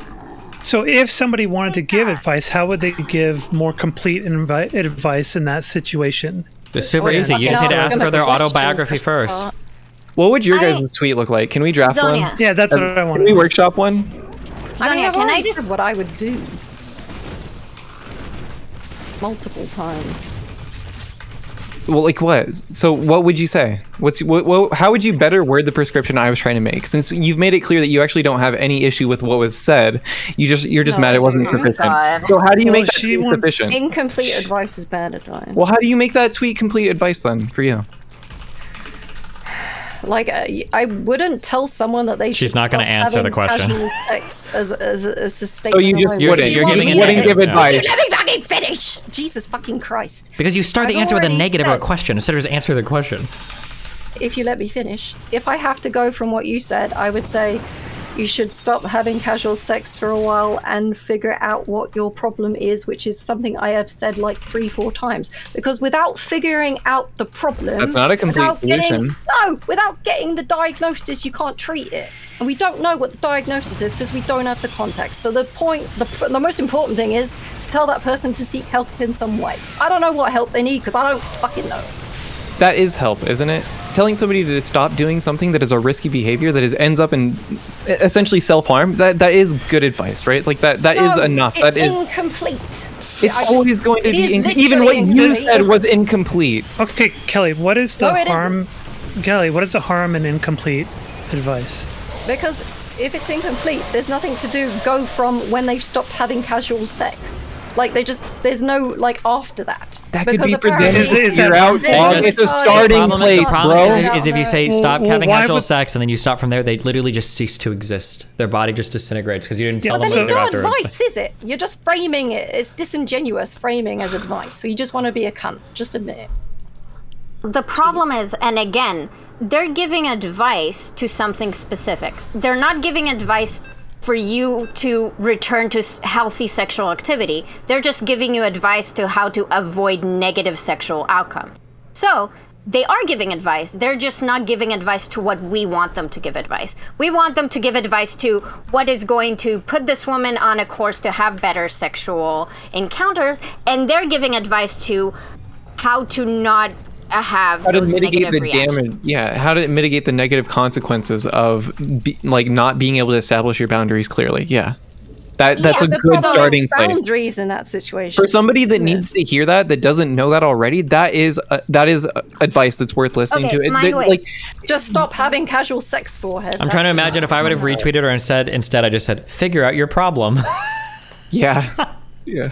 Saying to stop having casual sex, how is what you just said any better than what you did say? Exactly. If something bad happens, you should think about it. Like, okay. Well, because there's an actual step in there, like some tangible Yes, exactly. step. There's a fucking step. Instead of just being a condescending prick, you actually are trying to give advice because you're trying to say you need to diagnose your issue. Like, well, no, I was talking about what Steven said. You could still be a cunt said. and give advice. No. To be clear, the piece of advice that was given was two things: recognizing the problem, and then stopping the behavior that leads to the negative consequence. Right? How But you figure out your issue with actually establishing boundaries is on you. It's saying to an alcoholic, "Stop drinking." That's not enough information. It's Okay, but everybody, like, what if the alcoholic doesn't even realize, like that they are an alcoholic? Yeah. Well, then they would need to go do that and figure that out. That's the point. They need to go do that step to figure that out. That's what I've been trying to get at. Mindwaves. So you identify the problem, which is if you have an issue, a certain boundaries. Yes? That's the first thing you said. Mm-hmm. Right. Yeah. And then the second thing is stop doing the behavior that causes the negative reaction. Yeah, the negative consequences, yes. Mm-hmm. The negative consequences. So not what's causing you to not be able to express your boundaries, just what's causing the negative outcome. Yes, yeah. Yeah. So, as I said, you guys are solving the negative outcome. You're not saying how to make sex actually better. She needs to figure that out on her own, but you're telling her just like, hey, if you hadn't figured it out yet... In the initial tweet, yes, that was the message behind the initial tweet. So Just to be clear, that's where the discourse started. It is not where it's ended up, and even within the context of this conversation, we've expanded upon that. So to say, like, I don't want it to just boil down to that this was the only thing that we cared about or that was discussed, because that's not true either. Sure. And again, I have to do this, and I think we know where we'll go, but I'm gonna try this anyway. So, do you think that there are women who are aware that they don't know how to assert boundaries, they engage in casual sex, and you telling them, hey, if you keep having these negative outcomes doing casual sex, maybe don't have casual sex? Do you think they can find value in that? And if so, for what reason? Well, I think, I'd like to answer this one. I want to answer this one. I really want to answer this one. Oh. Yeah, go for it. No. I've already answered that question anyway. I would say you can have a go at it. Bailed out. I would say part of the reason why that advice actually has some value to it is because you don't need casual sex. I think that's a really important thing to keep in mind. Stopping casual sex, you're not depriving yourself of like having relationships or anything. You're not depriving yourself of having intimate relationships. You're depriving yourself of having something that I would argue today is a luxury, right? Wow. For people who are prepared for that luxury. Like, nobody needs it. This isn't about deprivation. This is about trying to get somebody help, right? So they actually fix No, it's about restricting your behavior if it doesn't align to certain standards. It's about recognizing maladaptive behaviors or like risky behaviors, right? Like, and minimizing that. Like, people oftentimes engage in behaviors that is harmful, whether it's acts of self-harm or whatever, and they don't really necessarily realize what they're doing is what's leading to the bad outcome. So and I said, why? Because they got an underlying problem, right? So, like their motor's dead on their wheelchair. If a woman has an issue establishing boundaries, and she takes your advice because she never thought about stopping having casual sex before. So now she stopped having casual sex, and she's in a relationship, but she still struggles expressing boundaries. The negative outcomes are not being mediated, correct? That again doesn't address the actual issue. I wasn't listening, if I'm being honest. What was that? Okay, then I'll ask Zonia my question. Zonia? Sure. So what you were saying is that there's utility in that because you don't require sex. But good.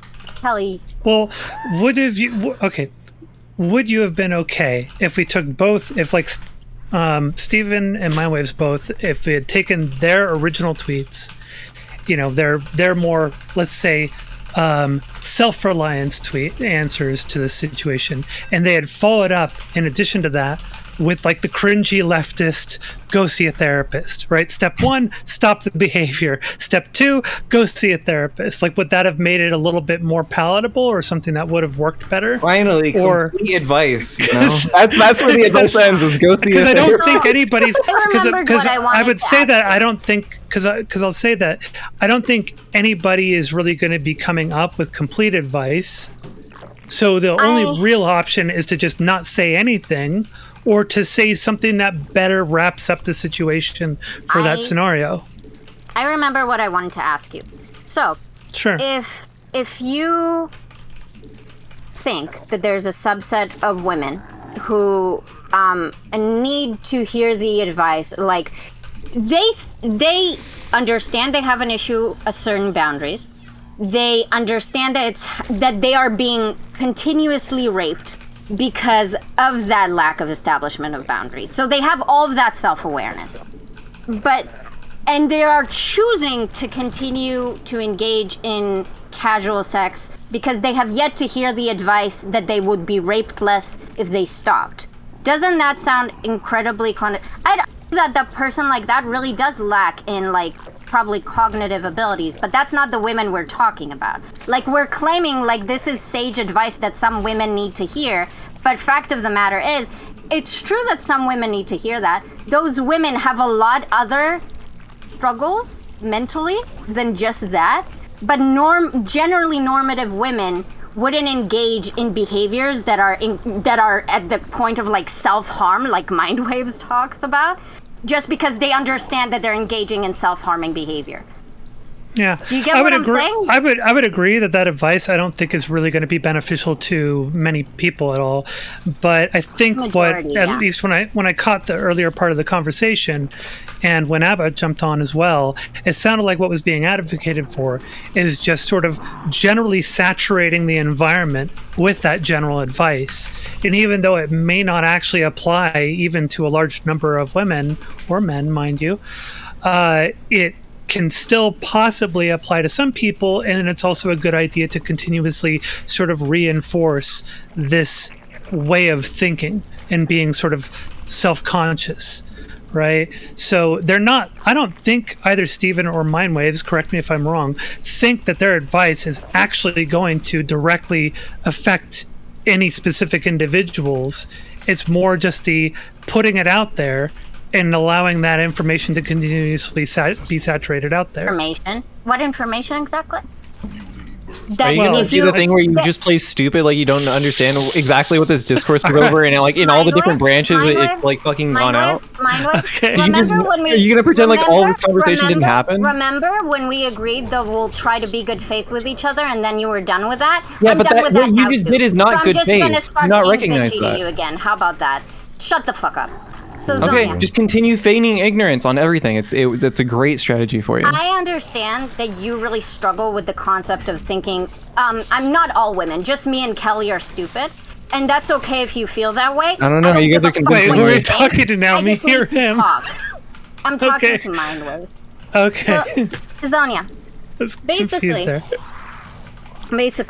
when we're talking about the information circling, we're under Mindwaves framing, it's if you're engaging in casual sex as a form of self-harm, stop doing that.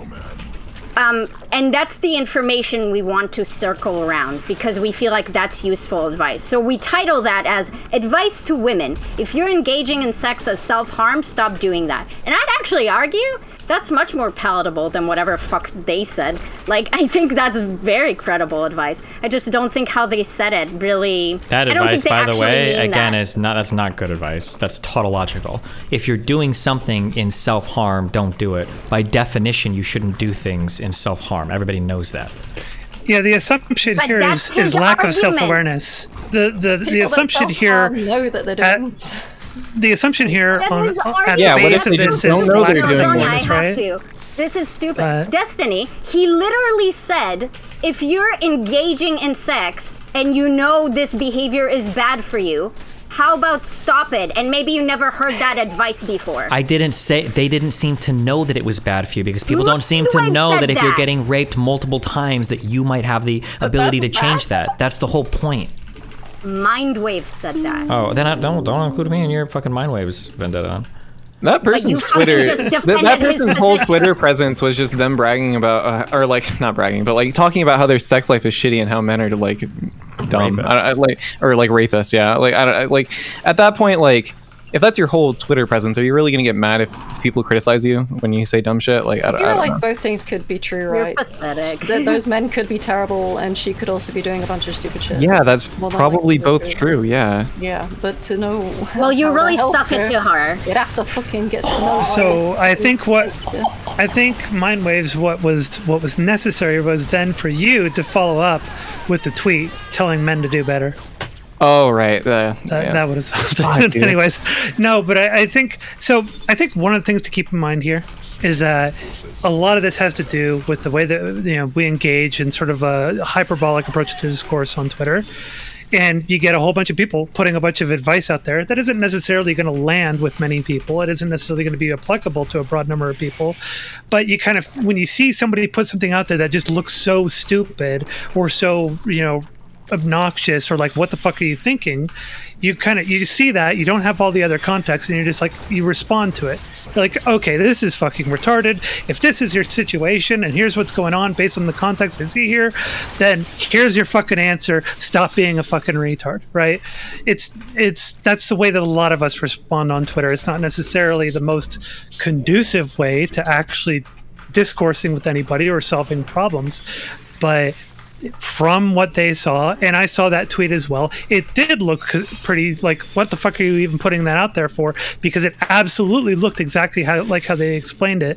It looked as though she noticed the stealth thing at the time, and then based on her reply, like, she had frozen up and didn't actually want to address the situation.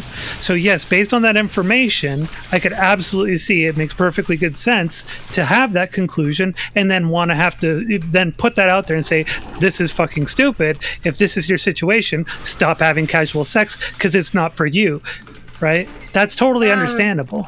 I mean, that still does, even if that was true, it still doesn't fully answer it, right? So if you think that the person is freezing, and I've already gone over this, right? So freeze is a trauma response, then you should be addressing that. That should be the thing that you're addressing. Yeah, but if you're freezing, you also that should be stopping casual sex, right? Yep. That's not going to stop you from getting raped, though, is it? If you have issues freezing up, but you'd absolutely want to stop casual sex first and then address that, correct? Yep. That's why I've been saying it's incomplete advice. It doesn't fix anything. But a single step is still better than no advice. No, right? Not really, because it just means they have less sex and nothing else changes. Oh, so you think that's it's probably wait, good. You think it's good? Wait, that's probably you'd rather than be having rather than be getting sex and getting raped. Again, it's a luxury type of sex too, right? Keep that in mind. Nothing has helped. Casual sex is absolutely a luxury type of sex. There is something helps. They stop getting raped. My argument is not from some kind of deprivation. Like I don't care about that. If somebody said to me, give up casual sex, I'd be like, yeah, okay, but that doesn't actually fix anything. No, it's just step Destiny, I have a question. Yeah, but step one doesn't mean shit if you don't have the other steps. It does. It means that person's not getting raped. What do you mean? It doesn't mean anything. That's a huge thing. It means a lot. That's still not a definite. I have a question. You're saying that like that's a definite. If that person is not... Oh my god. Getting raped less. Sorry, what's up, Katee? You don't even know that. There's still not gonna help. The rape is coming from inside the house. Dude. Kelly's making me a nihilist, dude. I just can't know anything. I should never trust. Okay, I don't know. No, let me try to bridge a gap here. All I've been saying is give better advice, and you guys are like, not enough letters on Twitter. That's your fucking excuse. I mean, that's Twitter. That's Twitter, and they're men. They love to give advice, especially advice that people don't necessarily need. That's a man thing, right? You're saying that, but you also said that she actually did need that advice, so... I I framed up the concept and I said it's perfectly understandable that they would come to that conclusion and then want to say something about it, right? So I didn't. The thing is, I didn't go out saying it. I saw the exact same thing they did, but I didn't go out putting the advice. Why? Because I don't really care to do that shit. Because I recognize the situation is probably more complicated than I understand, and the advice probably isn't going to land for anybody. But that's my perspective. But I'm also not really motivated like they are to go and give that advice. Right? I do make discourse. I have no issue with insults, but just say it's a fucking insult. But anyways, I was steel womaning their position. Don't put it on me that I'm going to go and give that stupid mansplaining advice, okay? I mean, you're validating them. Whatever. I'm steel womaning them, goddammit, because you won't do it, okay? I can't. Destiny, I really need her. I will call you out on your privilege. Stop this right now. You laugh like Muttley. I like it. It's good. Okay. So, Destiny, you said telling people to not engage in self-harm is a tautology because we know self-harm is bad. But your advice is, if you're not mature enough to have certain types of conversations, don't have sex. And I'm asking you, if a person doesn't know they're not mature enough, how is this not a tautology? Because one way to know that you're not mature enough is if you're saying you can't do something or if you keep getting raped. But wasn't that after? No, it was in the initial tweet. If you knew that he took off the condom and you couldn't even bring yourself to say anything, if you recognize that you can't do this behavior, then you shouldn't do this. If you self-harm, don't have anything sharp in your house, forehead. That's actually good advice sometimes. Yeah, or make sure that somebody else has control over the sharp object in your house. That's actually good advice. He said it wasn't his argument. I just want to say that was really funny because, like, unironically, one of the big pieces of advice if you are suicidal is don't have things that are easy to commit suicide with, like just having a firearm. Yeah, that's true. But how are you going to get rid of everything sharp in your house? No sharps. It's very much a thing. No. It is a thing. Which one is everything with a spoon? I know people who Why have are been you through the laughing? process. Like that's like not. I know people who've actually been through that whole It process. doesn't solve the fucking issue. It's not supposed to solve everything. It's just one step. It's the first thing you're often told to. It would be like saying, like, oh, like, how do I lose weight? And someone's like, oh, count your calories. And then you count your calories for 6 months. Like, this didn't help. And it's like, what do you mean it didn't help? Well, I counted my calories, but I ate the exact same amount of food. Like, yeah, no shit. They go back to the same patterns because nothing is solved. I have a community member who went through this whole situation a year ago, and the first thing that they were told is because they had guns, it's like, give those guns to somebody else, get them out of the house. Okay, that doesn't solve anything. That doesn't solve their depression, dumbass. Stop. It wasn't his argument. Destiny, are you now arguing that if you know that you are not mature enough to have sexual relationships, you should not be having casual sex? So you're saying only if you're aware of it? Only if you're aware that you're getting raped, yeah, sure. No, only if you're aware that you don't have the tool to assert boundaries.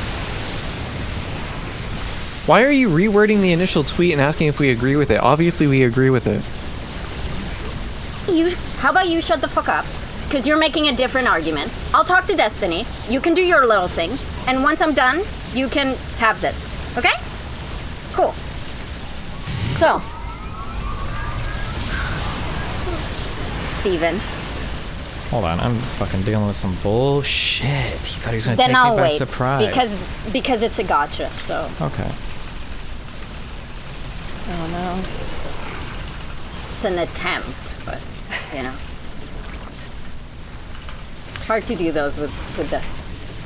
I bet you I can predict what your argument's going to be. You're going to say that you, okay, so if you're only applying this to people that do know that they have this problem, and then you're going to say, Destiny's going to say, yeah, sure, or something, and then you're going to go, oh, well, what about the people that don't know they have that problem? Are you speaking to them? Are you going to solve that problem? And we're going to say, well, no, this tweet wasn't actually meant for those people.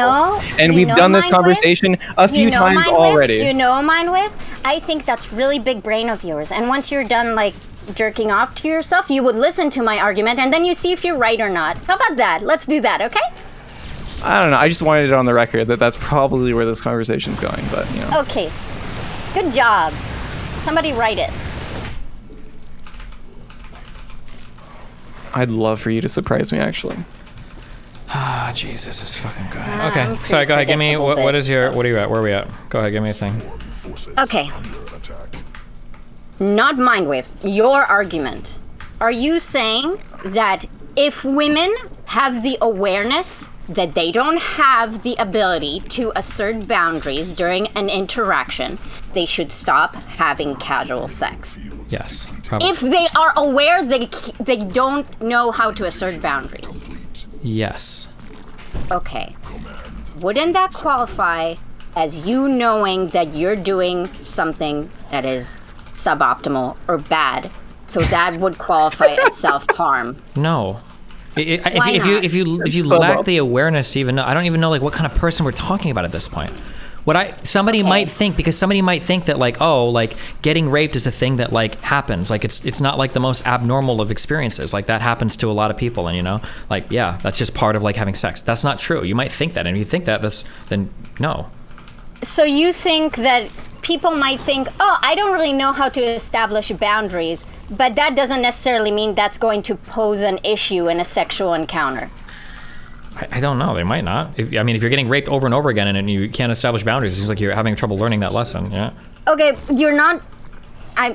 Are you trying to like trick me into this like, oh, you're actually making a tautology? Because if you want to run it down hard enough, then I guess theoretically you don't need to give advice to anybody ever for anything ever, because everything is always like, I don't understand what you're saying. What I'm saying is I would never tweet out like, don't do things that are bad. What I would say is that, like, if you're getting this outcome, then maybe stop doing these things. It's an indicator that what you're doing is bad. Which is why I asked you. If you're just saying, hey, you should look at the fact that you were being raped, and if you're being raped constantly, figure it out. But if you're saying, if you're aware that you're having this issue, then stop having casual sex, then that does follow your tautology argument. I don't think so, but okay. Okay, do you want to run it down? It's beyond fucking reductively retarded. If you really want to, we can. Yes, I would like that. Okay, a tautology is when a thing is defined as like a thing, right? So saying that like water is H2O is like tautologically true, or like don't do bad things is like tautologically true. The problem isn't saying don't do bad things. The problem is identifying what the bad thing is. Getting raped multiple times is a bad thing. If that's happening to you, then you need to change your behavior. That's not normal. Okay. So, do you think that women are confused or don't understand that they need to have good communication skills to not have bad sexual outcomes? I don't know. If you're having sex and getting raped multiple times and that's happening over and over again, then it seems like the answer to that is no. Okay. So what you're saying is you don't like the answer I'm giving you, so you keep trying to rephrase it until it like is an answer that you like feel like you win the discussion with. I don't know what you want me to say. I understand that you feel that way. I'm genuinely I speak out loud to clarify things in my head. But it's okay that you feel that way. Like, I'll try to avoid that, I guess, if it bothers you. My point is that there was a big emphasis on this element of if she knows that she can't assert boundaries. And I'd argue that that's saying that women go into sexual encounters when they know they have an issue with asserting boundaries and they don't understand that that's risky behavior is very weird. Okay. I don't think that's a common experience. Okay, you win. Everybody knows every problem they have all the time, always, I guess. Yeah, that's what I said. Okay. Good engagement with what I said. Yeah. Thank you. The faith has left this room. At least a good portion of it. I don't think she understands like what she's arguing. Like she's essentially arguing that like everybody knows every bad thing that's happening with them at all points in time. It's like just fucking That's retarded. Not what I'm saying. Not even slightly. Okay. It's very frustrating too. It is, trust me. I know. We all know. We're all very frustrated. No, I understand. Here. We're both frustrated. If you want, I can try to explain myself again. I don't think anybody wants it, honestly. I mean, I'm okay. Go for it. or unless you guys don't. So, my argument is that if women are choosing to engage in the risky behavior of casual sex, obviously they believe that they have the tools to manage the risks.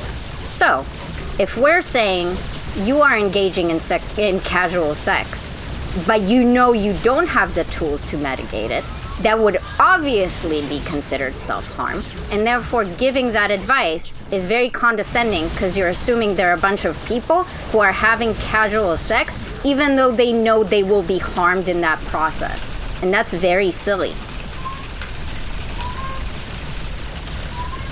Don't think about it too hard, Mindwaves. I wasn't thinking about it at all. I wasn't listening. Yeah, I doubt that you would. Okay, this has been fun, and by fun I mean like an actual mind rot of a conversation. I'll see you guys later. Good night. All right, see ya. Thanks, Dusty.